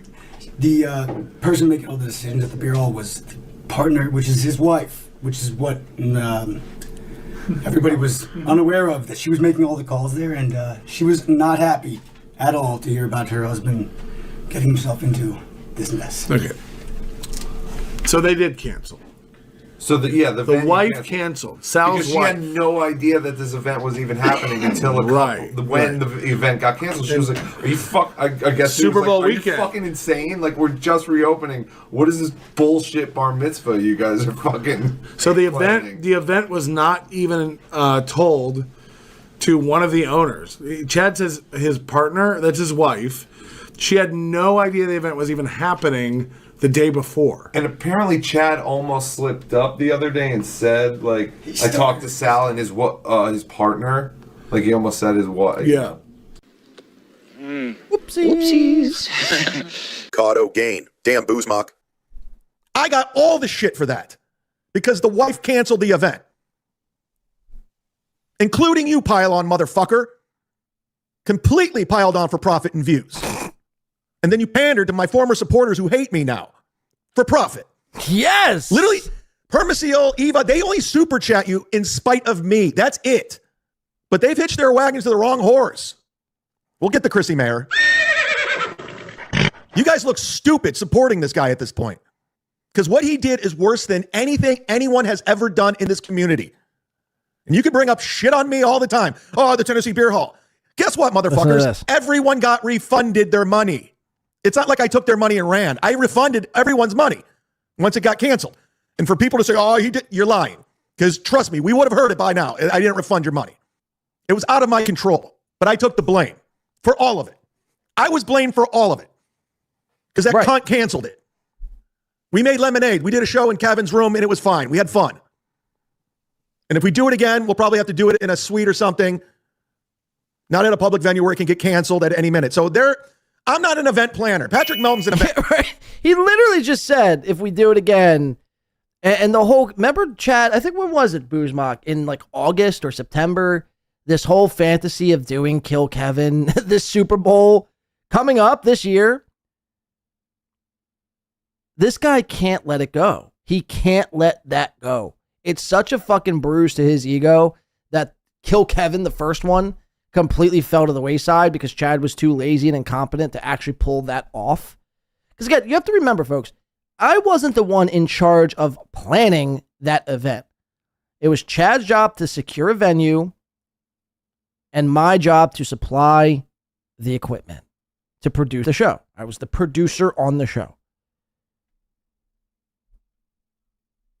So when you're going to hear him try to deflect the blame and blame this on me. He's going to be releasing text messages here, which proves really nothing at all. Actually, the only things it proves is Chad is an incompetent fucking idiot and basically just like outs himself. It's so stupid on so many levels. It's actually brilliant for me. Planner. He'll let you know. That's his thing. He loves that. He loves contacting the party station for balloons. He loves sitting. That's his. Zumock says, I tried looking, but was too much trouble because KB puts everything behind Patreon. But yeah, like month or so ago, he begged for Link to plan another event. Yeah, exactly. I mean, if Kevin gave Chad the okay today to do another Kill Kevin, the Super Bowl, Chad would jump all over that. Again, and it's not even because he wants to do an event. It's all of this is because he wants to be liked again. He needs a new redemption arc. He needs a new feel-good story because he's sick and tired of being the bad guy. Even though he tries to like embrace it, it pains Chad. It hurts Chad. It hurts his little feelings. I don't want to be the bad guy. You're an event planner. I'm not. Juan Edwin says he did make some killer lanyards out, but that wasn't even Chad. That was Permaseal. Permaseal made those lanyards. I hate it. Chad did nothing. That event, Chad did nothing. John, you're not an event planner, obviously, but you took the guy's money. You took it.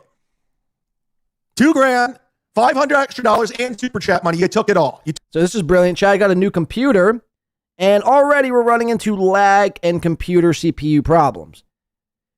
This leads me to believe that the Chad setup, he fucked his setup up somehow. He's running too much like video bit rate into the stream settings, which I don't even know if that's even, actually I don't even think you can do that for StreamYard or EVMux or whatever the fuck he's using. Or B, like if it was OBS and he was running too much video bit rate, the stream would lag if his computer couldn't handle it and everything couldn't handle it. But he's not using OBS. So this leads me to my second option. B is that he didn't necessarily buy a new computer. He either A, got a used computer, or B, somebody bought or gave him a computer to have. But I mean, you shouldn't be having computer. I've had my computer for almost 5 years. I mean, very rarely do I want to run into some issues, but it's like, Chad, every day you run into issues left and right, and you just got a brand new computer. Or the only other option would be C, is that you bought like a $200, Chromebook. That's like not meant for streaming and only meant for like taking notes and checking your calendar for the next time you have a, appointment at the gynecologist office. Took advantage of a guy. Own it. Say, yeah, I did that. I took it. I took his money. Yeah, why not just admit what you did like I did all the times I was called out on death pools? I don't think I've ever denied that I took the money. Was I probably a little overzealous? Sure. Looking back on it, should I probably even said, nah, like thanks, but no thanks? Probably, yeah. But at the time, you have to put yourself in my shoes. I mean, literally thousands of dollars being thrown my way, and it was all like it came as a surprise to me. So I said, fuck it, I'll figure it out. I'm good at thinking on the fly. And some shit went down, and it was delayed, but there's a Pulper Fest. That's all you need to know right at this moment in time. You'll probably hear as more as the week goes on and as the weeks follow. But I just, I'm just cautious because until everything is set in stone, I don't want to jump the gun. And I hope people can respect that. And if not, then, you don't have to watch the show. Scam or the MLC football scam. I didn't just blame everyone else and take no responsibility. Oh, wait, damn, Zumock. Give the money back, John. Give the $2,000 back. You need to give that money back or figure out a way to make this right. It's not going away. And again, if this were me out of anybody in this community, oh my God. But John's so insignificant in this community, no one's calling it out. Thanks to Patrick Melton, of all people, pointing out what a piece of shit you really are. You've been making a lot of money off of me, shitting on me, pandering to those. It's been a lot. It's a lot. I make like $9,000 a month shitting on chat. It's a very lucrative business. I highly suggest anyone who's like looking for like a quick come up to get into the anti-Chad rhetoric. You could probably easy make fucking 5-6 figs off rip. Seriously. Start motherfucking Chad, and I promise you, your road to riches will be, you'll go from rags to riches overnight. Easy money. I make $9,000 a month shitting on this guy. People that were my former supporters. Oh, cry about it some more, you bitch. And don't forget it twisted, John. You're the one who came. Don't forget it twisted. To me at the Tennessee Beer Hall saying, I got equipment, I got microphones, I got TVs and computers, and I can run this. We can run the organ. I can run an event. So when the opportunity presented itself to do a live podcast there, I go, yeah, I'll take you up on that offer. John, I didn't fucking know you from Adam. I didn't care. You socially wait, listen. Socially awkward fuck in person. So again, this is another thing Melton has spewed, socially awkward. Again, Lady KB was in the chat earlier. I'm not sure if she's still here, but could vouch I wasn't socially awkward. And again, it's just a weird comeback to have. Chat, out of me and you, which one of us shakes when you're around other humans? Not me. I'm sorry, I'm not, bottled up with fear around Melton and his gang of ghouls that when I go up to him, I'm like, hey, you're like a vibrating dildo. You're like Lady KB's vibrating dildo, probably. Like that. Like, what are you talking about? Socially awkward. Get the fuck out of here, man. It's so extreme to hear this. And what's he say right before this? Something about the Tennessee Avenue Beer Hall and me with the equipment and cameras and shit. Hold on, I gotta hear this one more time. When the opportunity presented itself to do a live podcast. Oh yeah, so you didn't know me. You never heard of me. You don't know me. But yet you took me up on an offer to produce your live podcast? You're an idiot, Chad. Who's to say I wasn't going to do some nefarious shit? Think about it. Don't take too long, but just think about it. Ask yourselves, was Blade just trying to team up with Chad and just like, or was there something else going to happen? Maybe, maybe not. I don't know. Maybe it was supposed to be a cool event. I was supposed to get paid and everything else. Or maybe I was supposed to do something nefarious. There I go, yeah, I'll take you up on that offer. John, I didn't fucking know you from Adam. I didn't care. You socially awkward fuck in person. Meet John in person. He's another socially awkward motherfucker that watches way too much Red Bar. And then when that Tennessee Beer Hall the lady canceled it. Such a comeback. He's socially awkward and he watches way too much Red Bar. That'd be like Chad Zumock shakes and watches too much ESPN. Like, what? You flipped on me.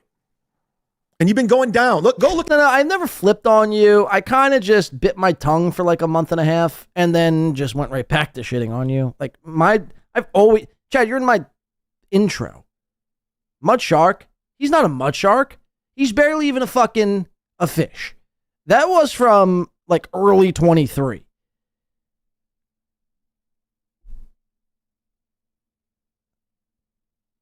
To John thumbnails about him trying to come after me nonstop for profit. Like his biggest supporters are Chad haters. That's it. And if you can't see how this is bad and how this is wrong, you got a problem. Big time. You took advantage of somebody in our community. And I'll tell you why I'm so fucking mad about this. I was driving back from Boca, just fuming, listening to what the fuck this guy was saying, and the cope and the deflection, trying to turn it on me, trying to turn people against me so you won't see the error of his ways. I've obviously succeeded if I got you this worked up about stealing your biggest supporters. I make $9,000 a month. Get the fuck out of here. And if you're sticking up for John and you're still supporting John, you got Chad derangement syndrome. You got Chad hate derangement. You're only doing it out of spite. He can't even speak. The man can't even say Chad derangement syndrome. Cannot compute. Big words, cannot compute. Watch him try to say Chad derangement syndrome. Like, holy shit, this guy's an idiot. Get the fuck out of here.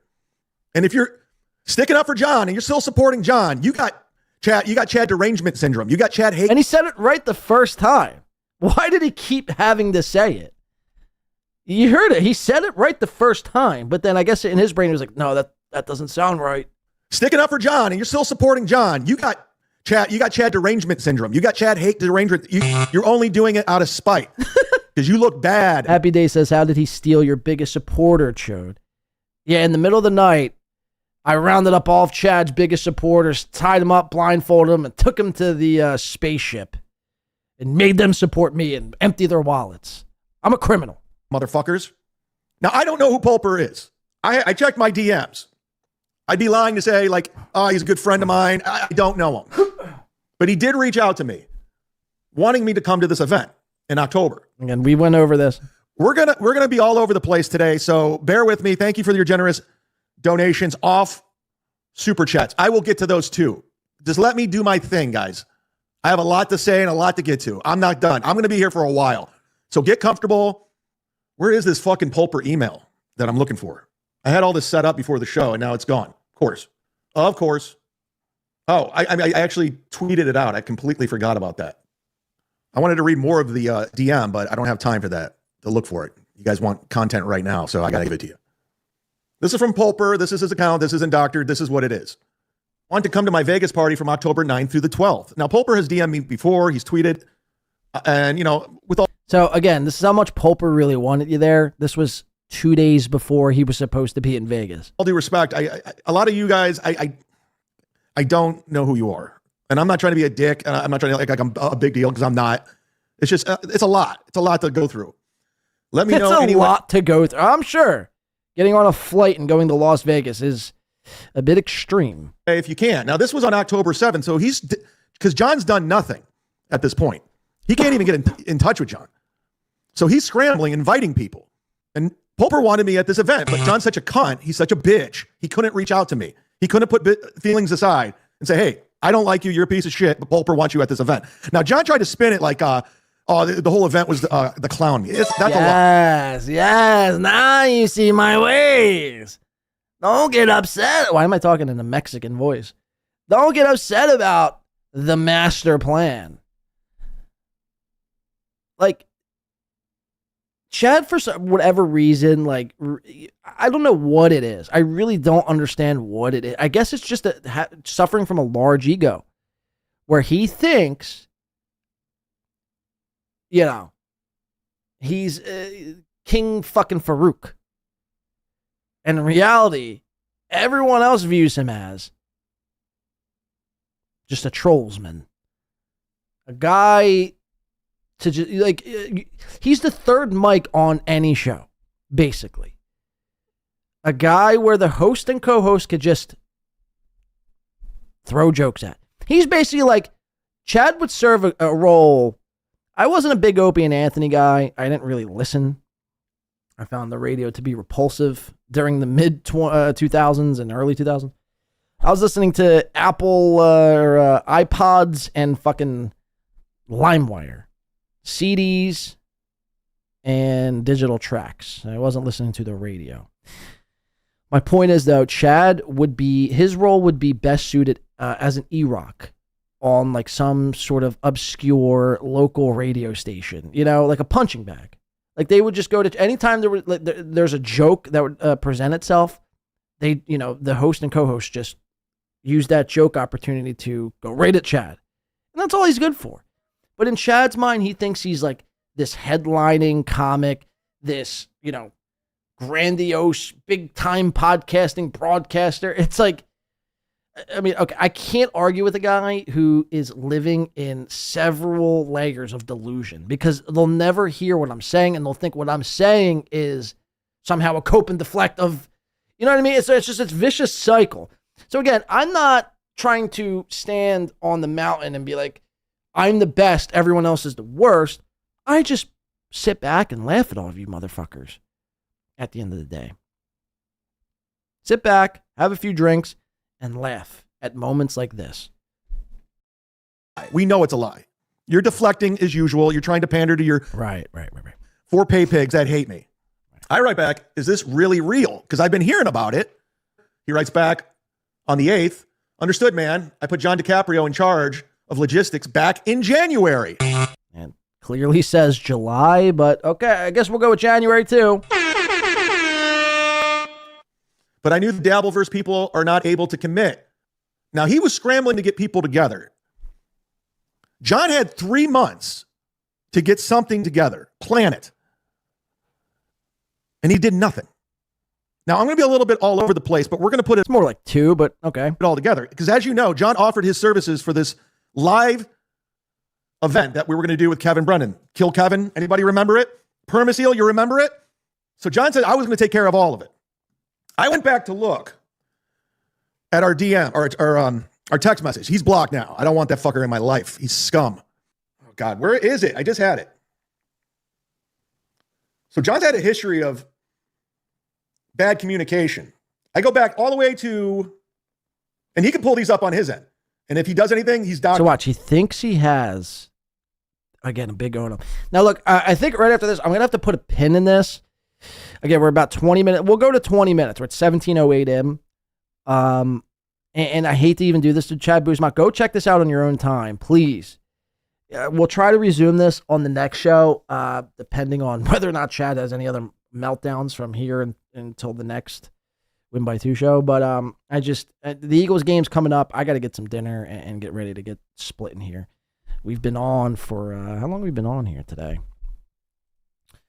Well, only fucking 6 hours, so that's pretty dope. Pretty dope stuff.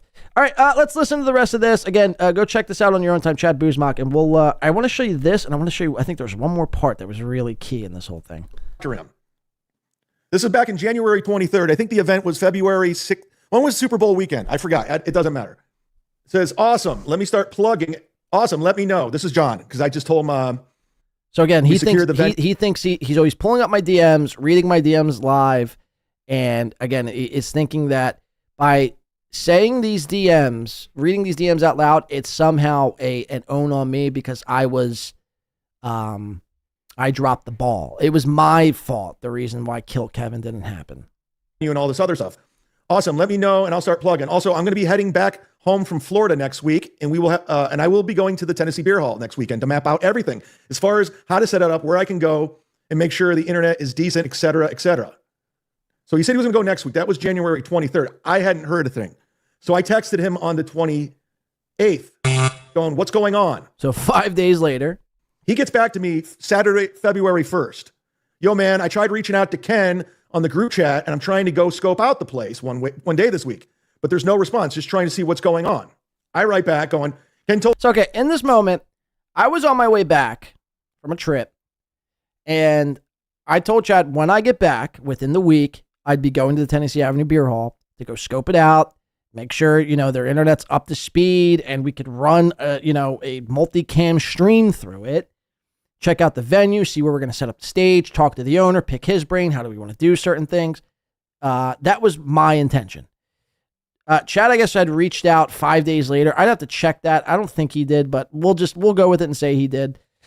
said what was going on, and then 3 days later I respond because, and this has always been the story throughout the whole thing, throughout that whole Tennessee Avenue Beer Hall debacle, there was no communication with Ken or the owner, Sal, with me. I never heard of, like, once. It was like one time in the very beginning, they like confirmed that, yeah, it's cool to, you know, whatever, do a show. And then as we were like a week or two out and I hadn't heard anything, I wasn't able to scope the place out. I didn't know what the fuck was going on. So then this is where we're at currently. Chad? Told me he saw it and the owner didn't respond. I think he's busy busting his ass getting this thing open for Thursday. It's still a go because he contacted me because some of the trolls were trying to get it canceled with some bullshit. I'll follow up. Always those pesky trolls. What's your email? So I can put you in a group chat with Kevin so communication's there. February 1st, he emails me his email. Then I email him again. I text him February 3rd. Did the owner get back to you? He wrote back, not yet.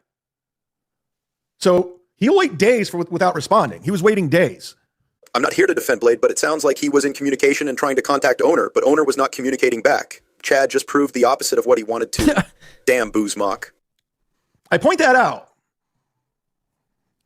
because when it comes to these event plannings with John, I had reached out to the owner a few times with no response back. Chad kept telling me, hey, Ken or the owner's going to get back to you. I had they never had gotten back to me. So what do you want me to do? Drive down to the Tennessee Avenue Beer Hall, which is an hour each way, bang on the door and say, hey, we got a show here in a week. Can I scope out your internet? See anything else you like? No, it's just, you know what I mean? It's just not how you fucking operate. I'm going to wait for somebody to give me the okay to show up at their establishment. Not very good at getting back to you. Let's go back in time. It was all miscommunication. So now remember this. Again, brilliant work, Zumock. Communication amongst everyone's at fault with the behind the scenes. Kevin's at fault. The owner's at fault. I'm at fault. We were trying. So mind you, this is February 6th. I was doing my best. The only one that was on the same page was me and John from Win by 2. Oh, really? The only one who was on the same page while everyone else was at fault was me and John from who? Kudos to Win by 2 Radio. And what? Whoop. And one more time. What? Shout out to Win by 2 Radio. And one more for good luck. Now shout out to Win by 2 Radio. Got it. So me and Chad were on the same page the entire time, but everyone else got fucked up. But now when it's convenient to make me the scapegoat, I'm poor at communicating. Got it, Chad. We were constant communication on how this was going to go. Oopsies. So I question anything he says with Pulper.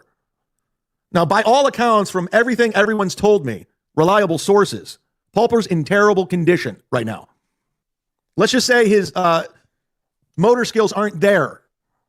So whatever John says about him at this point is a flat out lie. Because he knows Pulper's not going to call him out on his shit. I claim Pulper is not functioning enough to tell truth, but then later that day beg on X for Pulper to back up my statements, meaning if he had... So, and you've seen this past week. Everyone's like, oh, Pulper is so sick. Blah, blah. He's so incompetent, basically. Like, you know, his mental health is declining. But then they're all asking him for like a public statement. And then if he were to give that public statement, they would use that as gospel. It's like the level of hypocrisy. It's in plain sight, man.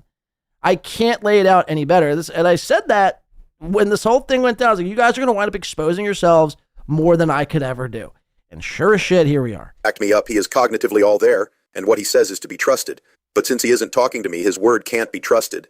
Damn, Zumock. He's got I mean, right now, Pulper has a number of things to worry about, like his life, about staying alive at this point. So the last thing he cares about is anything going on with all of this going on. But John's going to continue to gaslight his audience, deflect, to draw attention away from him. And it is important to put on the gas with this motherfucker, to keep calling this guy out, because that's exactly... He wants to pour gas on me? It's pretty weird. Exactly what he would do with me, or anyone for that matter. For a super chat, for a gifted membership, for a like, for a view.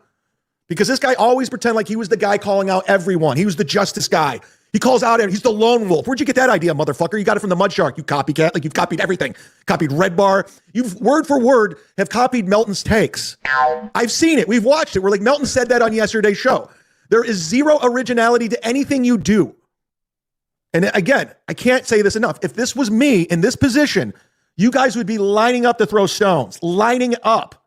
But this motherfucker's getting away with honestly one of the biggest. He can't. Wait, what's the fucking meme? They can't keep getting away with this. What's that meme? I feel like that's so fitting to play right now. He can't keep getting away with this. What the fuck is that from? Hold on.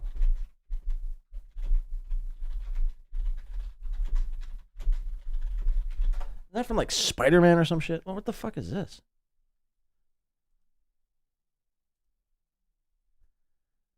Oh, it was Breaking Bad. Yeah. This is Chad. He can't keep getting away with it. This is Chad. He can't keep getting away with it. Yes.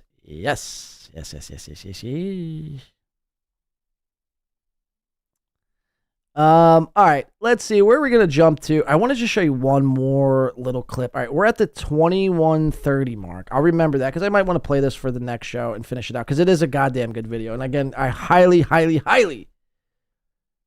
suggest you all go check it out for yourselves. And let me see, where was the one part? Oh, I know. Oh fuck.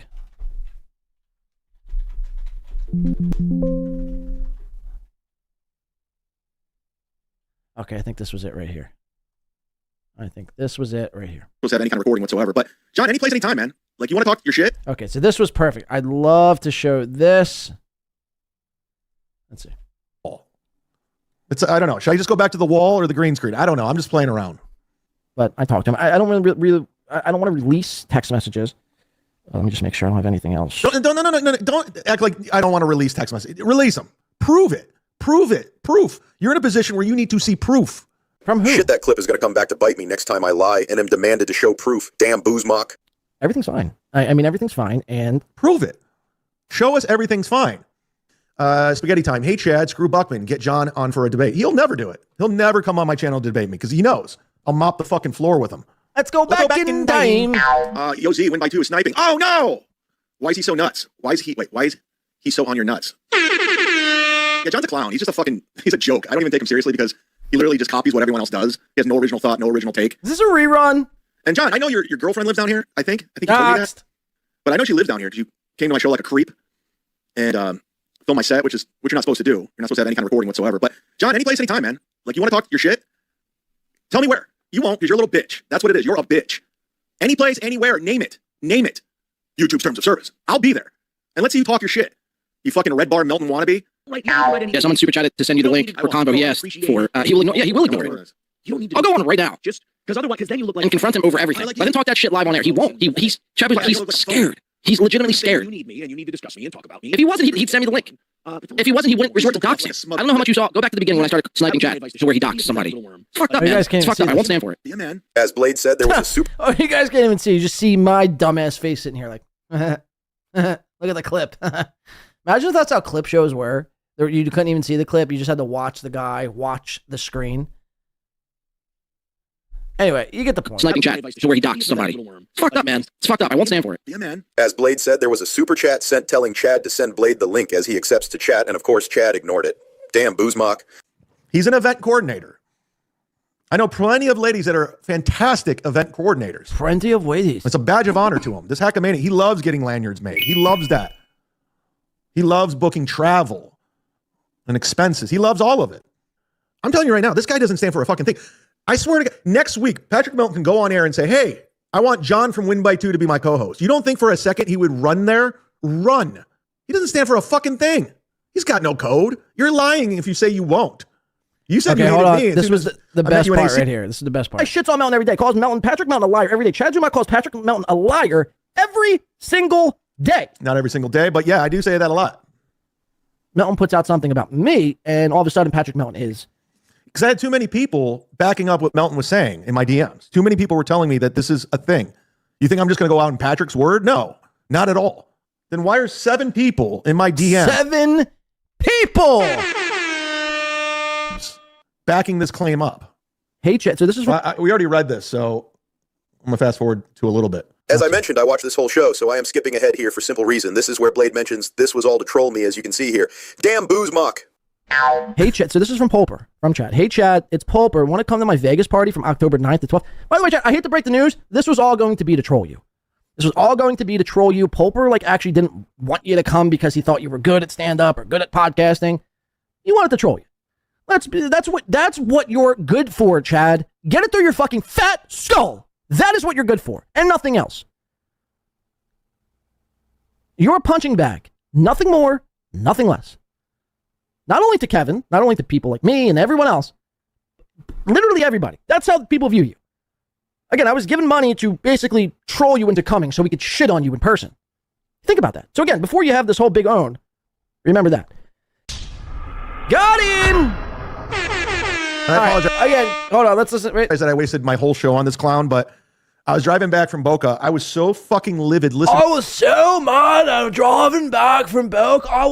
Guys, you'll never understand how I'm truly mad. I was so mad. Okay, Chad. What are you gonna do about it, Chad? What are you gonna look? I'll tell you, man. I'll be in your area. Let's see. I'll make it a point to be in your area in 2 weeks. All right.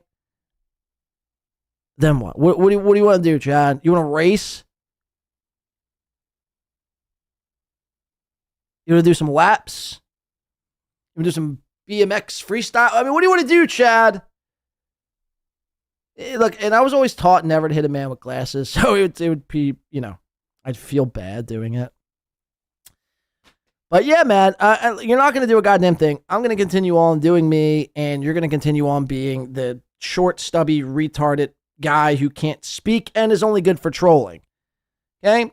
So, again, another win for the two. Kudos to Win by Two Radio. Another L for the Zumock. Thank you, everyone here today. We do appreciate it. Thank you for your support, as always. Again, watch that video in its entirety. There's so many good parts in that, and I wish I could show you, but I just don't have the time. And I feel like I'm doing a huge disservice to Chad Zumock. I do sincerely apologize. Go watch it on yourself. And if you don't watch it, just drop by the video and go drop a like. Von Shroom says, Win by Two Radio, video not up. Oh, yeah. Yep. Okay. If I can get Pulper to rent a gravel pit, will you fight Chad in it? Yeah, we'll fight in a fight to the death in a gravel pit on New Year's Eve. Guys, thank you so much. Chat, you've been fantastic. Everyone here today, thank you for really all your support. It can't be emphasized enough. Again, we will, I don't know when I'm going to be on. My schedule's been fucking hectic, so just look out for a thumbnail and you'll know when the next show is. I'll try to do one more this week. If not, it'll have to be next week, but yeah, chat, thank you so much. You guys have been fantastic. One more time. Round of applause for yourselves. And a round of applause to our great moderators on today's show. Thank you to Tracy. Thank you to Jeff Closer who stopped by. Thank you to Chris, obviously, Dela, and everyone else. Thank you to everyone who supported today's show. Let's give a quick rundown of everyone. Where's that at? Bing, bing, bing. Of everyone who supported today's show. Thank you very much to Balls Dip, Ken, Aaron the Rat, Tommy Jordan coming in big today. Thank you. Shades Cal, J.E., Isaac Walmart, Chris, Nice Podcast, Stupid, XMM, Spaghetti Factory, Jeff Closer, Ricochet, K Murph, Tim's Totality a few times, Deb, and Tim's Totality one more time. Shot the fuck out. Thank you very much again. I'll be back. Like I said, just look for a thumbnail and you'll know when the fuck is we're doing the thing that we're going to be doing. As for me too, I might be on a show I might be on Dan's show possibly this week or next. But again, just check Twitter. Let me see. Win, keep winning, win B. Yeah, that's what we're going to do. We're winning. We're winning over here, motherfuckers. And again, thank you to everyone who supported me really throughout this whole thing. Not even in a monetary sense, but just understanding the circumstance and again, considering the source. I can't begin to thank everyone enough because you guys know what the fuck is up. And again, I wish I could release more shit now, In due time, I will do so, and everything will all make more sense than it does now. I'm sorry I have to be vague, but it's just I have to protect myself and others closely involved in this thing. Okay. Trying to think of what else. Anything else we got going on here? You guys good? You good? Good over here, chat? Hopefully. It's been fantastic. Again, thank you very much for all your time here today. I've been your host, Zblade. If you haven't yet already, go on the way out, slap that like button, tickle that like button, finger blast that like button, do what you got to do to that like button, get freaky with it. And we'll continue on watching everybody very closely. Mersh, Chad, Melton, Steel Toe again. He's pretty much, it's over for the Steel Toe coverage. All right, so another win for the toe. He survived 3 years of coverage. Really, Aaron M. Holt has. I don't know how he does it, man. He just can't stop himself from winning. You guys know how we do it. We got our boy Tommy Red to take us out here. Tommy, please say a few words. Help me out. I'm dying. I've been talking 6 fucking hours. Would you say he went? Tom? No. Hey, everybody. Thanks for hanging out with us. Thanks for being here. Pretty solid effort all around, I would say, mostly from Corey and I. Luke had some good points, but all in all, a good show. Thanks for everybody for being here. Let's call it a night. Call it a night. Thank you again. It's been a blast. Stay safe. Don't do anything I wouldn't do or would do. Coast on by into the next show. Keep your heads down. Stay safe. And I don't know. Let's call this mayhem and havoc to Chad. Let's gas him up.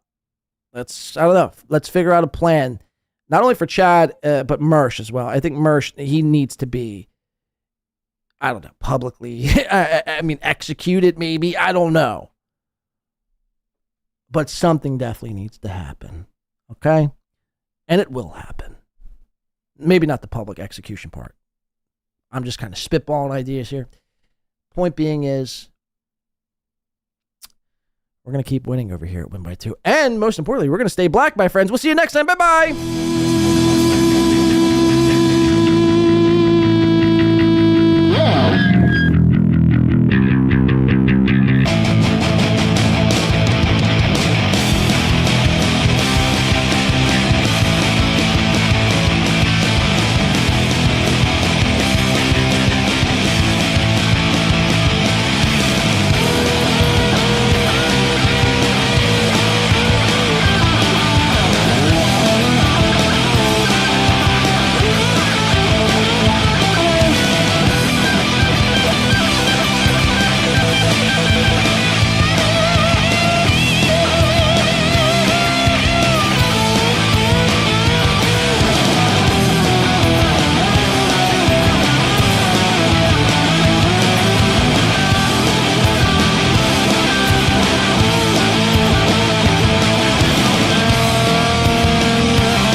And that's all, folks.